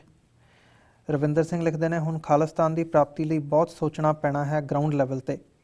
Narendra Singh, Khalistan ਜ਼ਿੰਦਾਬਾਦ। ਹਾਂਜੀ ਡਾਕਟਰ ਸਾਹਿਬ, ਇਹ ਕੁਝ ਕਮੈਂਟਸ ਹੈਗੇ ਆ ਜਿਹੜੇ ਸਾਨੂੰ ਫੇਸਬੁੱਕ ਤੇ ਆਏ ਆ। ਸੋ ਮੈਂ ਚਾਹੂੰਗਾ, ਸਾਡੇ ਕੋਲ ਸਮਾਂ ਥੋੜਾ ਹੀ ਹੈਗਾ, 9:30 ਹੋਣ ਦੇ ਵਿੱਚ 10 ਮਿੰਟ ਹੈਗੇ ਆ, ਤੇ ਤੁਸੀਂ ਉਸ ਹਿਸਾਬ ਨਾਲ ਜਿਹੜੇ ਜਵਾਬ ਦੇ ਸਕਦੇ ਹੋ। ਦੇਖੋ, ਸਭ ਤੋਂ ਪਹਿਲਾਂ ਤਾਂ ਅਸੀਂ ਆਪਣੇ ਦਰਸ਼ਕਾਂ ਦਾ, ਵੀਰਾਂ ਦਾ ਸ਼ੁਕਰੀਆ ਅਦਾ ਕਰਦੇ ਹਾਂ ਕਿ ਵੀਕਐਂਡ ਹੋਣ ਦੇ ਬਾਵਜੂਦ, ਔਰ ਅਸੀਂ ਕੱਲ੍ਹ ਹੀ ਬਰੀਫ ਇਸ ਤੇ ਕਹੀ ਸੀ ਆਪਣੀ ਗੱਲ ਕਿ ਵੀ ਅਸੀਂ ਅੱਜ ਕਰਾਂਗੇ, ਔਰ ਸੈਚਰਡੇ ਹੋਣ ਦੇ ਬਾਵਜੂਦ ਬੜੀ ਵੱਡੀ ਗਿਣਤੀ ਦੇ ਵਿੱਚ ਸਾਡੇ ਵੀਰਾਂ ਨੇ ਜੁਆਇਨ ਕੀਤਾ ਸਾਨੂੰ, ਔਰ ਆਪਣੇ ਕਮੈਂਟ ਵੀ ਦਿੱਤੇ ਨੇ। ਉਹਨਾਂ ਵੱਲੋਂ ਜਿਹੜੇ ਸ਼ਲਾਘਾ ਦੇ ਸ਼ਬਦ ਨੇ, ਅਸੀਂ ਸਮਝਦੇ ਹਾਂ ਵੀ ਇਹ ਮਾਣ ਉਹਨਾਂ ਦਾ ਹੀ ਹੈ ਕਿ ਉਹ ਸਾਡੇ ਕੰਮ ਨੂੰ, ਕਿਉਂਕਿ ਅਸੀਂ ਇਹ ਸ਼ਹੀਦਾਂ ਦੇ ਡੁੱਲੇ ਖੂਨ ਦਾ ਹੱਕ, ਜਿਹੜੇ ਸ਼ਬਦ ਸੰਤ ਜਰਨੈਲ ਸਿੰਘ ਖਾਲਸਾ ਪਿੰਡਰਾਂ ਵਾਲਿਆਂ ਨੇ ਸਾਨੂੰ ਜਿਹੜਾ ਨਿਸ਼ਾਨੇ ਦੇ ਤੌਰ ਤੇ ਦਿੱਤੇ ਕਿ ਖਾਲਸਾ ਜੀ ਸ਼ਹੀਦਾਂ ਦੇ ਖੂਨ ਦਾ ਹੱਕ ਲੈਣੇ, ਔਰ ਜਦੋਂ ਤੁਸੀਂ ਸੱਚਾਈ ਦੇ ਨਾਲ ਇਸ ਰਸਤੇ ਦੇ ਉੱਤੇ ਤੁਰਦੇ ਹੋ ਤੇ ਫਿਰ ਜਿਵੇਂ ਅਲਾਮਾ ਇਕਬਾਲ ਨੇ ਕਿਹਾ ਵੀ ਫਿਰ ਜਿਹੜੇ ਦਰਵਾਜ਼ੇ ਨੇ, ਭਾਵੇਂ ਫਕੀਰੀ ਹੁੰਦੀ ਹੈ ਪਰ ਫਿਰ ਉਹ ਦਰਵਾਜ਼ੇ ਰੱਬ ਖੋਲ੍ਹ ਦਿੰਦਾ ਹੈ, ਜਿਹਦੇ ਨਾਲ ਤੁਸੀਂ ਉਹ ਗਿਆਨ ਦੀਆਂ ਅੱਖਾਂ ਹੋਣ, ਇੱਕ ਤਾਂ ਅੰਦਰੂਨੀ ਹੈ, ਇੱਕ ਤੁਹਾਨੂੰ ਨਜ਼ਰ ਆ ਰਿਹਾ ਹੁੰਦਾ ਹੈ ਵੀ ਇਹ ਸਭ ਕੀ ਖੇਡ ਹੈ, ਕੋਈ ਬਹੁਤਾ ਉਹਦੇ ਲਈ ਤੁਹਾਨੂੰ ਤਰੱਦਦ ਨਹੀਂ ਕਰਨਾ ਪੈਂਦਾ ਜੀ। ਸੋ ਮੈਂ ਸਮਝਦਾ ਵੀ ਇਹ ਬਦਕਿਸਮਤੀ ਹੈ ਕਿ ਅੱਜ ਸਾਡੀ ਕੌਮ ਦਾ ਵੱਡਾ ਹਿੱਸਾ ਬਾਹਰ ਵੀ, ਔਰ ਪੰਜਾਬ 'ਚ ਖਾਸ ਤੌਰ ਤੇ ਭੰਬਲ ਭੂਸੇ ਦਾ ਸ਼ਿਕਾਰ ਨੇ, ਔਰ ਬਿਲਕੁਲ ਕਲੀਅਰ ਨਿਸ਼ਾਨੇ ਵੱਲ ਅੱਖਾਂ ਰੱਖ ਕੇ, ਜਿਹਨੂੰ ਕਿਸੇ ਸਿਆਣੇ ਬੰਦੇ ਨੇ ਕਿਹਾ ਸੀ ਕਿ we run the race of your life with eyes fixed on your goal, ਵੀ ਤੁਹਾਡੀਆਂ ਅੱਖਾਂ ਆਪਣੇ ਨਿਸ਼ਾਨੇ ਤੇ ਸੇਧਤ ਹੋਣ, ਕੇਂਦਰਿਤ ਹੋਣ, ਔਰ ਆਪਣੀ ਜ਼ਿੰਦਗੀ ਦੀ ਜਿਹੜੀ ਹੈ ਦੌੜ ਨੂੰ ਦੌੜੋ। ਸੋ ਕੌਮਾਂ ਦੇ ਲਈ ਵੀ ਡਿਸਾਈਡਿੰਗ ਪਲ ਹੁੰਦੇ ਨੇ, ਫੈਸਲਾ ਲੈਣ ਦੀਆਂ ਘੜੀਆਂ, ਜਿਹਦੇ 'ਚ ਇਫ ਐਂਡ ਬਟ ਦੀ ਥਾਂ ਨਹੀਂ ਹੁੰਦੀ, ਪਰ ਮੰਦੇ ਭਾਗਾਂ ਨੂੰ ਅਸੀਂ ਇੰਨੀਆਂ ਕੁਰਬਾਨੀਆਂ ਦੇਣ ਦੇ ਬਾਵਜੂਦ ਜਦੋਂ ਕੋਈ ਡਿਸੀਜਨ ਮੇਕਿੰਗ ਘੜੀ ਆਉਂਦੀ ਹੈ, ਬਹੁਤ ਵਾਰ ਅਸੀਂ ਫੰਬਲ ਕਰਦੇ ਹਾਂ, ਖੱਬੇ ਸੱਜੇ ਦੇਖਦੇ ਹਾਂ, ਫਿਰ ਇਤਬਾਰ ਦੇ ਟੋਏ 'ਚ ਡਿੱਗ ਪੈਂਦੇ ਹਾਂ, ਫਿਰ ਬਾਹਰ ਨਿਕਲ ਕੇ ਆਪਣਾ ਝਾੜ ਕੇ ਆਪਣੇ ਆਪ ਨੂੰ, ਫਿਰ ਅਸੀਂ ਕਹਿੰਦੇ ਫਿਰ ਧੋਖਾ ਹੋ ਗਿਆ। ਸੋ ਇਹ ਸਾਰੀ ਦੌੜ ਦਾ ਹੀ ਨਤੀਜਾ ਹੈ ਕਿ ਵੀ ਅਸੀਂ ਬਹੁਤ ਵਾਰ, ਸਾਡਾ ਵੱਡਾ ਹਿੱਸਾ ਉੱਥੇ ਡਿਸਾਈਡ ਹੀ ਨਹੀਂ ਕਰ ਸਕਦਾ ਜਾਂ ਕਰ ਸਕਿਆ ਕਿ ਵੀ ਕਿਹਦੇ ਵੱਲ ਉਹਨਾਂ ਨੇ ਜਾਣਾ। ਸੋ ਜਿੰਨੇ ਕੁ ਮੈਸੇਜਸ ਤੁਸੀਂ ਪੜ੍ਹੇ ਨੇ ਉਹਨਾਂ ਤੋਂ ਜੋ ਮੈਂ ਸਮਝ ਸਕਿਆ ਕਿ ਵੀ ਇੱਕ ਪਾਸੇ ਤਾਂ ਜਿਵੇਂ ਸਵਾਲ ਹੈ ਕਿ ਕੀ ਵੋਟ ਸਿਸਟਮ ਨਾਲ ਸਾਡਾ, ਜਿਵੇਂ ਵੀਰ ਹਰਮੇਲ ਸਿੰਘ ਹੋਰਾਂ ਦਾ ਸੀ ਕਿ ਭਈ ਇਹਦੇ ਚੋਂ ਕੀ ਨਿਕਲੇਗਾ ਔਰ 2022 ਦੀਆਂ ਚੋਣਾਂ ਆਮ ਆਦਮੀ ਪਾਰਟੀ ਦਾ ਕੀ ਜਿੱਤ ਸਕਣਗੇ ਕਿ ਨਹੀਂ। ਮੈਂ ਸਮਝਦਾ ਵੀ ਬਹੁਤ ਕੁਝ ਦੋਨੋਂ ਤਰ੍ਹਾਂ ਹੀ ਡਿਪੈਂਡ ਕਰੇਗਾ ਅਮਰਿੰਦਰ ਸਿੰਘ ਸਰਕਾਰ ਦੀ ਪਰਫਾਰਮੈਂਸ ਔਰ ਪਹਿਲਾ ਚੈਲੰਜ ਜਿਹੜਾ ਹੈ SYL ਕਨਾਲ ਦੇ ਮੁੱਦੇ ਤੇ ਉਹ ਆ ਜਾਏਗਾ। ਔਰ ਜਿਵੇਂ ਇੱਕ ਵੀਰ ਨੇ ਕਿਹਾ, ਉਹਨੇ ਪੁੱਛਿਆ ਕਿ ਵੀ ਇਹ ਕਲੌਜ਼ 5 ਜਿਹੜਾ even termination of water agreements act ਦਾ ਕਲੌਜ਼ 5 ਔਰ ਪੰਜਾਬ ਰੀਆਰਗੇਨਾਈਜੇਸ਼ਨ ਦੇ 78 79 80 ਉਹਦੇ ਸੈਕਸ਼ਨ, ਜਿਹਦੇ ਥੱਲੇ ਸੈਕਸ਼ਨ 5 ਦਾ ਮਤਲਬ ਇਹ ਹੈ ਕਿ ਜਿੰਨਾ ਪਾਣੀ ਆਲਰੇਡੀ ਜਾ ਰਿਹਾ ਉਹ ਜਾਂਦਾ ਰਹੇਗਾ। ਸੋ ਆਲਰੇਡੀ 2/3 ਪਾਣੀ ਇਸ ਐਕਟ ਤੋਂ ਪਹਿਲਾਂ ਜਿਹੜਾ ਜਾ ਰਿਹਾ ਉਹਦੀ ਕੋਈ ਗੱਲ ਨਹੀਂ ਹੈ। ਹਾਲਾਂਕਿ ਬਾਦਲ ਕਿਆ ਨੇ ਪਿਛਲੀਆਂ ਚੋਣਾਂ ਤੋਂ ਪਹਿਲਾਂ ਆਪਣੇ ਮੈਮੋਰੈਂਡਮ 'ਚ ਆਪਣਾ ਜਿਹੜਾ ਇਲੈਕਸ਼ਨ ਮੈਨੀਫੈਸਟੋ ਸੀ ਉਹ 'ਚ ਉਹਨਾਂ ਨੇ ਕਿਹਾ ਸੀ ਵੀ ਅਸੀਂ ਬਦਲਾਂਗੇ, ਲੇਕਿਨ ਉਹਨੇ ਆਉਂਦਿਆਂ ਜਦੋਂ ਇੱਕ ਵਾਰੀ ਗੱਲ ਕੀਤੀ ਤਾਂ ਸਾਰਾ ਮੀਡੀਆ ਦੂਜੇ ਪਿੱਛੇ ਪੈ ਗਿਆ। ਫਿਰ ਬਾਦਲ ਨੇ ਭੋਗ ਹੀ ਨਹੀਂ ਪਾਇਆ ਇਸ ਗੱਲ ਦਾ, ਨਾ ਹੀ ਮੈਨੂੰ ਲੱਗਦਾ ਵੀ ਕੈਪਟਨ ਭੋਗ ਪਾਏਗਾ। ਈਵਨ ਜਦੋਂ ਅਸੀਂ ਪੰਜਾਬ ਅਸੈਂਬਲੀ ਨੇ ਕਿਹਾ ਜੀ ਅਸੀਂ ਪੈਸੇ ਚਾਰਜ ਕਰਾਂਗੇ, ਔਰ ਇਹ ਅਮਰਿੰਦਰ ਚੋਣਾਂ ਤੋਂ ਪਹਿਲਾਂ ਗਵਾਂਢੀ ਸਟੇਟਾਂ ਨੂੰ, ਇੱਕ ਪਾਸੇ ਤਾਂ ਹਰਿਆਣੇ ਬਾਰੇ ਕਿਹਾ ਜੀ ਅਸੀਂ ਨਹੀਂ ਜਾਣ ਦੇਵਾਂਗੇ, ਤੇ ਹਿਮਾਚਲ 'ਚ ਹੁਣ ਕੁੜਮਾਚਾਰੀ ਹੈ, ਉਹਦੀ ਜਿਹੜਾ ਦੋਤਾ ਹੈ ਉਹਦੀ ਚੀਫ ਮਿਨਿਸਟਰ ਦੀ ਕੁੜੀ ਨੂੰ ਵਿਆਹ, ਤੇ ਉਹਨੇ ਕਿਹਾ ਜੀ ਇਹ ਮੰਗ ਬੇਵਕੂਫਾਨ ਹੈ ਪੈਸੇ ਮੰਗਣ ਦੀ, ਦਰਿਆ ਤਾਂ ਸਾਡੇ ਹੈ ਹੀ ਨਹੀਂ, ਉਹ ਤਾਂ ਹਿਮਾਚਲ 'ਚੋਂ ਵਗਦੇ ਨੇ, ਉਹ ਤਾਂ ਹਿਮਾਚਲ ਦਾ ਰਾਈਟ ਬਣਦਾ। ਸੋ ਇਹ ਗੱਲ ਵੀ ਇਮੈਜਿਨ ਕਰਨੀ ਕਿ ਵੀ ਇਹ ਕਰੇਗਾ, ਬਾਕੀ 78 79 80 ਨੂੰ ਕਿਹਨੇ ਚੈਲੰਜ ਕਰਨਾ, ਕਿਉਂਕਿ ਜਿਹੜਾ ਪੰਜਾਬ ਰੀਆਰਗੇਨਾਈਜੇਸ਼ਨ ਐਕਟ ਬਣਿਆ ਸੀ ਉਹਦੇ ਤੋਂ ਬਾਅਦ ਜਿਹੜੀਆਂ ਪਹਿਲਾਂ ਚੋਣਾਂ ਹੋਈਆਂ ਸੀ, ਬਹੁਤਿਆਂ ਨੂੰ ਸ਼ਾਇਦ ਪਤਾ ਨਹੀਂ ਹੈ, ਅਮਰਿੰਦਰ ਸਿੰਘ ਦਾ ਪਿਤਾ ਯਾਦਵਿੰਦਰ ਸਿੰਘ ਪਹਿਲੀਆਂ ਚੋਣਾਂ 'ਚ 67 ਦੀਆਂ ਆਜ਼ਾਦ ਉਮੀਦਵਾਰ ਦੇ ਤੌਰ ਤੇ ਪਟਿਆਲੇ ਤੋਂ ਜਿੱਤਿਆ ਸੀ ਪੰਜਾਬ ਅਸੈਂਬਲੀ, ਪਰ ਉਹਨੇ ਦੇਖਿਆ, ਉਹ ਸਮਝਦਾ ਸੀ ਜੀ ਮੇਰੇ ਨਾਂ ਨਾਲ ਮਹਾਰਾਜਾ ਲੱਗਾ, ਮੈਨੂੰ ਤਾਂ ਇਹ ਚੀਫ ਮਿਨਿਸਟਰੀ ਆਫਰ ਕਰਨਗੇ, ਇਸ ਲਈ ਉਹਨੇ ਆਪਣੇ ਆਪ ਨੂੰ ਆਜ਼ਾਦ ਰੱਖਿਆ। ਪਰ ਕਿਸੇ ਨੇ ਪੁੱਛਿਆ ਪੱਛਿਆ ਨਹੀਂ, ਉਹ ਸਾਲ ਬਾਅਦ ਅਸੈਂਬਲੀ ਵੀ ਭੰਗ ਹੋ ਗਈ, ਉਸ ਤੋਂ ਪਹਿਲਾਂ ਉਹ ਵੀ ਰਿਜ਼ਾਈਨ ਕਰਕੇ ਚਲਾ ਗਿਆ ਸੀ। ਸੋ ਮੈਨੂੰ ਨਹੀਂ ਲੱਗਦਾ ਕਿ ਵੀ ਈਵਨ ਅਮਰਿੰਦਰ ਜਿਹੜਾ ਹੈ ਇਹਨਾਂ ਇਸ਼ੂਜ਼ ਨੂੰ ਕੋਈ ਟੱਚ ਵੀ ਕਰੇਗਾ। ਬਾਕੀ 2000 ਅਗਲੀਆਂ ਚੋਣਾਂ ਤੱਕ ਅਸੈਂਬਲੀ ਦੀ ਇਹ ਆਮ ਆਦਮੀ ਪਾਰਟੀ ਦੀ ਪਰਫਾਰਮੈਂਸ ਤੇ ਡਿਪੈਂਡ ਕਰੇਗਾ। ਦਿੱਲੀ 'ਚ ਹੁਣ ਜਿਹੜੀਆਂ ਨੇ ਉਹਨਾਂ ਦੀਆਂ ਨਗਰ ਨਿਗਮ ਚੋਣਾਂ ਹੋਣੀਆਂ ਨੇ, ਉਹਨਾਂ ਦੇ ਵਿੱਚ ਕੀ ਨਿਕਲਦਾ ਹੈ, ਔਰ ਬਾਕੀਆਂ 'ਚ ਹਾਂ ਜੇ ਪੰਜਾਬ 'ਚ ਆਧਾਰ ਇਹਨਾਂ ਦਾ ਐਤਕੀ ਬਣ ਜਾਂਦਾ ਹੋਰ ਮਜ਼ਬੂਤ, ਫਿਰ ਆਮ ਆਦਮੀ ਪਾਰਟੀ ਦਾ ਫੇਟ ਐਜ਼ ਏ ਨੈਸ਼ਨਲ ਪਾਰਟੀ ਵੀ ਹੋਣਾ ਸੀ। ਮੈਨੂੰ ਲੱਗਦਾ ਹੈ ਵੀ ਜੇ ਹੁਣ ਕਾਂਗਰਸ ਪੰਜਾਬ 'ਚ ਜੇ ਸਿਰਫ ਇੰਡੀਅਨ ਨੈਸ਼ਨਲ ਇਮੇਜ ਦੇ ਤੌਰ ਤੇ ਰੱਖਦੀ, ਪੰਜਾਬ 'ਚੋਂ ਪਰਫਾਰਮ ਨਹੀਂ ਸੀ ਕਰ ਭਾਵੇਂ ਅਮਰਿੰਦਰ ਉਹਦੇ ਨਾਲ ਹੀ ਜੁੜਿਆ, ਪਰ ਉਹਨਾਂ ਨੇ ਖੇਤਰੀ ਜਿਹੜੀਆਂ ਮੰਗਾਂ ਨੇ ਉਹਨੂੰ ਉਭਾਰ ਦੇ ਤੌਰ ਤੇ ਰੱਖਿਆ। ਸੋ ਇਹ ਡਿਪੈਂਡ ਕਰੇਗਾ ਵੀ ਜੇ ਤਾਂ ਆਮ ਆਦਮੀ ਪਾਰਟੀ ਨੇ ਉਹੀ ਨੈਸ਼ਨਲਿਸਟ ਏਜੰਡੇ ਦੇ ਥੱਲੇ ਗੱਲ ਕਰਨੀ ਹੈ ਤੇ ਇਹ ਡਿਕਲਾਈਨ ਹੋਣਗੇ ਔਰ ਡੈਸੀਮੇਟ ਹੋਣਗੇ, ਤੇ ਜੇ over A period of time ਪੰਥਕ ਔਰ ਸਿੱਖ ਔਰ ਪੰਜਾਬ ਦੀਆਂ ਮੰਗਾਂ ਦੇ ਉੱਤੇ ਕੋਈ ਫੋਕਸ ਕਰਨੋਂ ਮੈਨੂੰ ਨਹੀਂ ਲੱਗਦਾ ਵੀ ਕੇਜਰੀਵਾਲ ਨੂੰ ਉਹ ਸੂਟ ਕਰਦਾ, ਕਿਉਂਕਿ ਉਹਦੇ ਲਈ ਤਾਂ ਦਿੱਲੀ ਦਾ ਬਾਦਸ਼ਾਹ ਬਣਨਾ ਔਰ ਜਿਹੜਾ ਡਿਕਟੇਟਰਾਨਾ ਅੰਦਾਜ਼ ਹੈ, ਆਮ ਆਦਮੀ ਪਾਰਟੀ ਕੋਈ ਡਿਕਟੇਟਰਸ਼ਿਪ ਤੋਂ ਵੱਖਰੀ ਨਹੀਂ ਰਹੀ। ਉਹਨਾਂ ਨੇ ਡੈਮੋਕ੍ਰੇਸੀ ਜੇ ਹੁੰਦੀ, ਪ੍ਰਸ਼ਾਂਤ ਭੂਸ਼ਣ, ਦੂਜੇ ਡਾਕਟਰ ਧਰਮਵੀਰ ਗਾਂਧੀ, ਹਰਿੰਦਰ ਸਿੰਘ ਖਾਲਸਾ, 4 MP ਤੁਹਾਡੇ ਬਣੇ ਨੇ, 2 ਬਣਦੇ ਤੁਹਾਡੇ ਖਿਲਾਫ ਹੋ ਗਏ, ਜਿਹਦਾ ਮਰਜ਼ੀ ਤੁਸੀਂ ਫੈਸਲਾ ਆਪ ਹੀ ਕਰ ਰਹੇ ਹੋ। ਸੋ ਇਦਾਂ ਚੱਲਣਾ ਨਹੀਂ ਹੈ ਇਹ, ਔਰ ਇਹ ਡਿਪੈਂਡ ਕਰੇਗਾ ਵੀ ਇਹਨਾਂ 'ਚ ਕੀ ਤਬਦੀਲੀ ਦੂਜੀ ਆਉਂਦੀ ਹੈ। ਔਰ ਉਹਨਾਂ ਨੇ ਜਿਹੜੇ ਖਵੀਰ ਨੇ ਕਿਹਾ ਵੀ ਕੌਮ ਲਾਵਾਰਸ ਹੈ, ਮੈਂ ਸਮਝਦਾ ਵੀ ਇਵੇਂ ਤਾਂ ਨਹੀਂ ਹੈ। 10ਵੇਂ ਪਾਤਸ਼ਾਹ ਹਮੇਸ਼ਾ ਹੀ ਪੰਥ ਦੇ ਵਾਲੀ ਨੇ, ਪਰ ਇਹਦੇ 'ਚ ਕੋਈ ਸ਼ੱਕ ਨਹੀਂ ਹੈ ਕਿ ਸਾਡੀਆਂ ਧਿਰਾਂ ਨੇ ਵੀ ਪੰਜਾਬ ਦੇ ਵਿੱਚ ਜਿਹੜੀ ਖਾੜਕੂ ਧਿਰ ਉਹਨਾਂ ਦੀ ਲੈਗੇਸੀ ਤੋਂ ਅੱਗੇ ਗੱਲ ਤੁਰੀ, ਅਸੀਂ ਕੋਈ ਥਰਡ ਆਲਟਰਨੇਟਿਵ ਨਹੀਂ ਦਿੱਤਾ, ਤੇ ਉਹਦੇ 'ਚ ਇੱਕ ਪੋਲੀਟੀਕਲ ਅਨਸਰਟਨਟੀ ਨੂੰ ਮੈਂ ਪੋਲੀਟੀਕਲ ਕਨਫਿਊਜ਼ਨ ਕਹਾਂਗਾ, ਭੰਬੜ ਭੂਸਾ ਕਹਾਂਗਾ। ਔਰ ਉਹਨਾਂ ਨੇ ਮੁਹੰਮਦ ਖਾਲਿਦ ਨੇ ਪੁੱਛਿਆ ਜਿਵੇਂ ਕਿ ਵੀ ਖਾਲਿਸਤਾਨ ਨੂੰ ਜਿਹੜੇ ਚੁਣੇ ਗਏ ਨੇ ਉਹਨਾਂ 'ਚੋਂ ਕੌਣ ਸਪੋਰਟ ਕਰੇਗਾ, ਨਨ। ਔਰ ਇਸ ਦੇ ਉਲਟ ਕੈਪਟਨ ਅਮਰਿੰਦਰ ਸਿੰਘ ਪੰਜਾਬੀ ਹਿੰਦੂਆਂ ਨੂੰ ਔਰ ਹਿੰਦੂ ਤਵੀਆਂ ਨੂੰ ਦਿੱਲੀ 'ਚ ਵੀ ਸਪੋਰਟ ਕਰਨ ਦੇ ਲਈ ਆਉਣ ਵਾਲੇ ਦਿਨਾਂ 'ਚ ਬਾਹਰਲੇ ਸਿੱਖਾਂ ਦੇ ਖਿਲਾਫ, ਖਾਲਿਸਤਾਨ ਦੇ ਖਿਲਾਫ ਅਸੀਂ ਮੋਰ ਵੋਕਲ ਜਿਹੜੀਆਂ ਨੇ ਉਹ ਸਟੇਟਮੈਂਟਸ ਦੇਖ ਸਕਾਂਗੇ। ਔਰ ਬਾਕੀ ਜਿਵੇਂ ਕਿਹਾ ਵੀ ਘਟੀਆ ਸਿਸਟਮ 35-40% ਦੇ ਨਾਲ, ਇਹ ਤਾਂ ਡੈਮੋਕ੍ਰੇਸੀ 'ਚ ਈਵਨ ਅਮਰੀਕਾ 'ਚ ਵੀ ਕਿੰਨੇ ਕੁ ਲੋਕ ਵੋਟ ਪਾਉਂਦੇ ਨੇ, ਇਹ ਤਾਂ ਲੈਸ ਦੈਨ 50% ਦੇ ਨਾਲ ਹੀ ਹਰ ਥਾਂ ਬਹੁਤੇ ਰੂਲ ਦੀ ਗੱਲ ਹੈ। ਇਹੀ ਬਾਕੀ ਜਿਹੜਾ ਖਾਲਿਸਤਾਨ ਕਦੋਂ ਤੇ ਕਿਵੇਂ, ਇਹ ਅਸੀਂ ਆਪਣੇ ਆਪ ਨੂੰ ਪੁੱਛੀਏ ਵੀ ਅਸੀਂ ਕਿਵੇਂ ਬਣਾਉਣਾ ਤੇ ਇਹ ਕਿਵੇਂ ਰਿਐਲਿਟੀ ਬਣ ਸਕਦਾ, ਇਹ ਸਾਡਾ ਫਰਜ਼ ਹੈ, ਨਾ ਕਿ ਕੋਈ ਜੋਤਿਸ਼ ਦਾ ਸਵਾਲ ਹੈ। ਔਰ ਉਹਨਾਂ ਨੇ ਕਿਹਾ ਕਿ ਵੀ ਇਹ ਇੱਕ ਨੇ ਕਿਹਾ ਜੀ ਤੁਸੀਂ ਐਂਟੀ ਨੈਸ਼ਨਲ ਲੱਗਦੇ ਹੋ, ਇਹ ਡਿਪੈਂਡ ਕਰਦਾ ਵੀ ਤੁਸੀਂ ਕਿਹੜੇ ਨੇਸ਼ਨ ਨੂੰ ਬਿਲੋਂਗ ਕਰਦੇ ਹੋ। ਜੇ ਤਾਂ ਤੁਹਾਡਾ ਸੰਬੰਧ ਸਿੱਖ ਨੇਸ਼ਨ ਨਾਲ ਹੈ, ਖਾਲਿਸਤਾਨ ਨਾਲ ਹੈ, ਫਿਰ ਤਾਂ ਅਸੀਂ ਐਂਟੀ ਨਹੀਂ ਹੈ, ਤੇ ਜੇ ਤੁਸੀਂ ਜਿਹੜਾ ਹੈ ਉਹ ਐਂਟੀ ਪ੍ਰੋ ਇੰਡੀਆ ਹੋ, ਫਿਰ ਜ਼ਾਹਰ ਹੈ ਵੀ ਤੁਹਾਡੀਆਂ ਨਜ਼ਰਾਂ 'ਚ ਅਸੀਂ ਐਂਟੀ ਨੈਸ਼ਨਲ ਹੀ ਹੈ। ਔਰ ਜਿਹੜਾ ਸਿੱਖਸ ਆਰ ਮਾਈਨੋਰਿਟੀ ਇਨ ਪੰਜਾਬ, ਬਾਕੀ ਰੈਫਰੈਂਡਮ ਦਾ ਕੀ ਸੋਲੂਸ਼ਨ ਹੈ ਉਹ ਤਾਂ ਹੁਣ ਜਿਹੜਾ ਖਾਲਿਸਤਾਨ ਦੀ ਅਵੇਅਰਨੈਸ ਤੇ ਡਿਪੈਂਡ ਕਰਦਾ ਹੈ ਵੀ ਕਿੰਨੇ ਕੁ ਅਸੀਂ ਐਕਟਿਵਲੀ ਇਸ ਪਾਸੇ ਵੱਲ ਆਉਂਦੇ। ਸੋ ਮੇਰਾ ਖਿਆਲ ਹੈ ਇਹੀ ਮੈਨੂੰ ਜਾਪੇ ਨੇ ਜਿਹੜੇ ਵਰਤ ਜੀ ਜੀ ਡਾਕਟਰ ਸਾਹਿਬ, ਜਾਂਦੇ ਜਾਂਦੇ ਇੱਕ ਸਵਾਲ ਅਖੀਰਲੇ 1 ਮਿੰਟ ਦੇ ਵਿੱਚ ਕਿ ਜਿਵੇਂ ਰੈਫਰੈਂਡਮ ਦੀ ਗੱਲ ਹੈਗੀ ਹੈ, ਪੰਜਾਬ ਦੇ ਪਾਣੀਆਂ ਦਾ ਮਸਲਾ ਹੈਗਾ, ਤਾਂ ਜਿਹੜਾ ਸਿੱਖ ਅਸੀਂ ਇੱਥੇ ਬਾਹਰ ਬੈਠੇ ਹਾਂ ਤਾਂ ਜਿਹੜੀ ਇਹ ਲੜਾਈ ਹੈਗੀ ਹੈ ਅਸੀਂ ਹਰ ਵਾਰ ਹਰ 5 ਸਾਲਾਂ ਬਾਅਦ ਦੇਖਦੇ ਹਾਂ ਕਿ ਆਉਂਦੀ ਆ, ਨਵੀਂ ਸਰਕਾਰ ਬਣਦੀ ਹੈ, ਨਵੇਂ ਮੈਨੀਫੈਸਟੋ ਹੁੰਦੇ ਆ ਤੇ ਜਿਹੜੇ ਰਿਜ਼ਲਟ ਨੇ ਉਹ ਜਿਉਂਦੇ ਤਿਉਂ ਹੁੰਦੇ ਆ। ਜਿਵੇਂ ਵੀਰ ਨੇ ਮੈਂਸ਼ਨ ਕੀਤਾ ਕਿ ਰੀਆਰਗੇਨਾਈਜੇਸ਼ਨ ਐਕਟ ਤੇ ਧਾਰਾ ਜਿਹੜੀ 5 ਦੀ ਗੱਲ ਹੈਗੀ ਹੈ ਵਾਟਰ ਟਰਮੀਨੇਸ਼ਨ ਐਕਟ ਦੀ, ਉਹਦੀ ਗੱਲ ਕਿਉਂ ਨਹੀਂ ਕੀਤੀ ਜਾਂਦੀ। ਸੋ ਜਿਹੜੇ ਮੂਲ ਮੁੱਦੇ ਹੈਗੇ ਆ ਪੰਜਾਬ ਦੇ ਜਾਂ ਸਿੱਖਾਂ ਦੇ, ਉਹ ਦਰਕਿਨਾਰ ਕੀਤੇ ਜਾਂਦੇ ਆ। ਅੰਤ ਦੇ ਵਿੱਚ ਤੁਸੀਂ ਸਾਡੇ ਦਰਸ਼ਕਾਂ ਨੂੰ ਕੀ ਮੈਸੇਜ ਦੇਣਾ ਚਾਹੋਗੇ ਜਿਹੜੇ ਸਾਨੂੰ ਦੇਖ ਰਹੇ ਆ ਕਿ ਪੰਜਾਬ ਦੇ ਲਈ, ਸਿੱਖਾਂ ਦੇ ਲਈ ਜਿਹੜੀਆਂ ਹੱਕੀ ਮੰਗਾਂ ਹੈਗੀਆਂ ਨੇ, ਜਿਹੜੇ ਮੂਲ ਮੁੱਦੇ ਨੇ, ਉਹਨਾਂ ਤੇ ਅਵੇਅਰਨੈਸ ਦੇ ਲਈ ਜਾਂ ਉਹਨਾਂ ਤੇ ਕੰਮ ਕਰਨ ਦੇ ਲਈ ਸਾਨੂੰ ਕੀ ਕਰਨਾ ਚਾਹੀਦਾ ਐਜ਼ ਐਨ ਇੰਡੀਵਿਜੂਅਲ? ਇੱਥੇ ਜਿਹੜੇ ਜਿੰਨੇ ਵੀ ਦਰਸ਼ਕ ਸਾਡੇ ਨਾਲ ਜੁੜੇ ਹੋਏ ਨੇ ਉਹ ਕੀ ਕਰ ਸਕਦੇ ਨੇ? ਦੇਖੋ, ਪਹਿਲਾਂ ਤਾਂ ਮੈਂ ਜਿਹੜੀਆਂ ਪੰਥ ਪ੍ਰਸਤ ਜਥੇਬੰਦੀਆਂ ਨੇ ਇੱਥੇ ਵੀ ਤੇ ਉੱਥੇ ਵੀ ਇਹ ਕਹਿਣਾ ਚਾਹੁੰਦਾ ਕਿ ਵੀ ਧੂੜ 'ਚ ਜਿਹੜਾ ਆਪਣਾ ਆਪਣਾ ਟੱਟੂ ਭਜਾਣਾ ਬੰਦ ਕਰੀਏ ਜੀ, ਔਰ ਇਸ ਗੱਲ ਨੂੰ ਸਮਝੀਏ ਵੀ ਇਹ ਇਕੱਲੇ ਕਾਰੇ ਨਾ ਕੋਈ ਜਥੇਬੰਦੀ, ਜਿੰਨਾ ਮਰਜ਼ੀ ਤੁਸੀਂ ਸੋਸ਼ਲ ਮੀਡੀਆ ਤੇ ਕਰ ਰਹੇ ਹੋ, ਜਿੰਨਾ ਮਰਜ਼ੀ ਤੁਸੀਂ ਕੋਈ ਪ੍ਰੋਟੈਸਟ ਕਰ ਲਓ, ਕੋਈ ਹੋਰ ਕਰ ਲਓ, ਇਹਨੂੰ ਆਪਣੇ ਆਪਣੇ ਖਾਤੇ 'ਚ ਪਾਉਣ ਦੀ ਕੋਸ਼ਿਸ਼ ਨਾ ਕਰੀਏ। ਜਿਹੜਾ ਮੈਸੇਜ ਸਰ ਜੱਸਾ ਸਿੰਘ ਆਹਲੂਵਾਲੀਆ ਨੇ ਵੱਡੇ ਘੱਲੂਘਾਰੇ ਦੀ ਸਟ੍ਰੈਟਜੀ ਵੇਲੇ ਦਿੱਤਾ ਸੀ ਕਿ ਮਿਸਲ ਵੰਡ ਅਬ ਕਬਹੂ ਨਾ ਪਾਓ, ਰਲ ਮਿਲ ਕੇ ਇਹ ਪੰਥ ਬਚਾਓ, ਕਿ ਸਾਨੂੰ ਕਲੈਕਟਿਵਲੀ, ਔਰ ਸਿੱਖੀ 'ਚ ਹਮੇਸ਼ਾ ਕਲੈਕਟਿਵ ਦਾ ਕਨਸੈਪਟ ਹੈ, ਇਸ ਗੱਲ ਨੂੰ ਅੱਗੇ ਤੋਰੀਏ।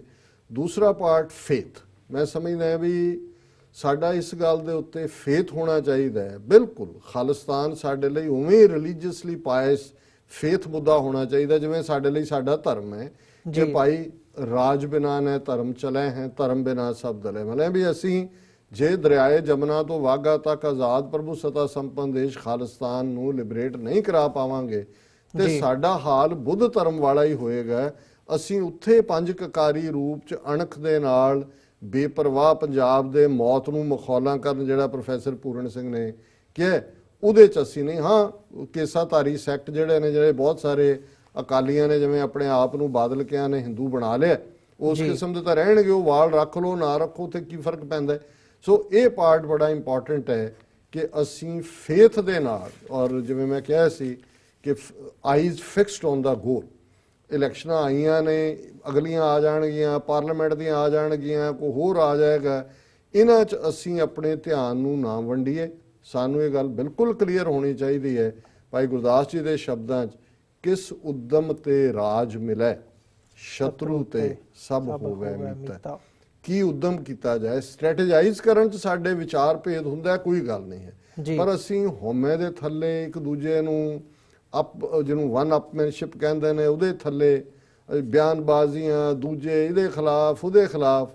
ਸਾਡੇ ਵੱਖਰੇ ਵਿਊ ਹੋ ਸਕਦੇ ਨੇ ਜਿਨ੍ਹਾਂ ਨੇ ਚੋਣਾਂ 'ਚ ਉੱਥੇ ਪਾਰਟਿਸਿਪੇਟ ਕੀਤਾ, ਸਾਡੀਆਂ ਧਿਰਾਂ ਨੇ ਜਾਂ ਦੂਜਿਆਂ ਨੇ। ਇੱਕ ਸਟੇਜ ਹੁੰਦੀ ਹੈ ਵੀ ਤੁਸੀਂ ਕੁਝ ਚੀਜ਼ਾਂ ਜਸਟ ਇਸ ਗੱਲ ਕਰਕੇ ਕਿ ਭਾਈ ਤੁਹਾਡੀ ਕੰਸੈਂਸਸ ਰਹੇ, ਤੁਸੀਂ ਇਗਨੋਰ ਵੀ ਕਰ ਦਿਓ। ਕੋਈ ਜ਼ਰੂਰੀ ਨਹੀਂ ਹੁੰਦਾ ਵੀ ਹਰ ਗੱਲ ਤੇ ਹੀ ਤੁਸੀਂ ਕਮੈਂਟ ਕਰਨਾ ਜਾਂ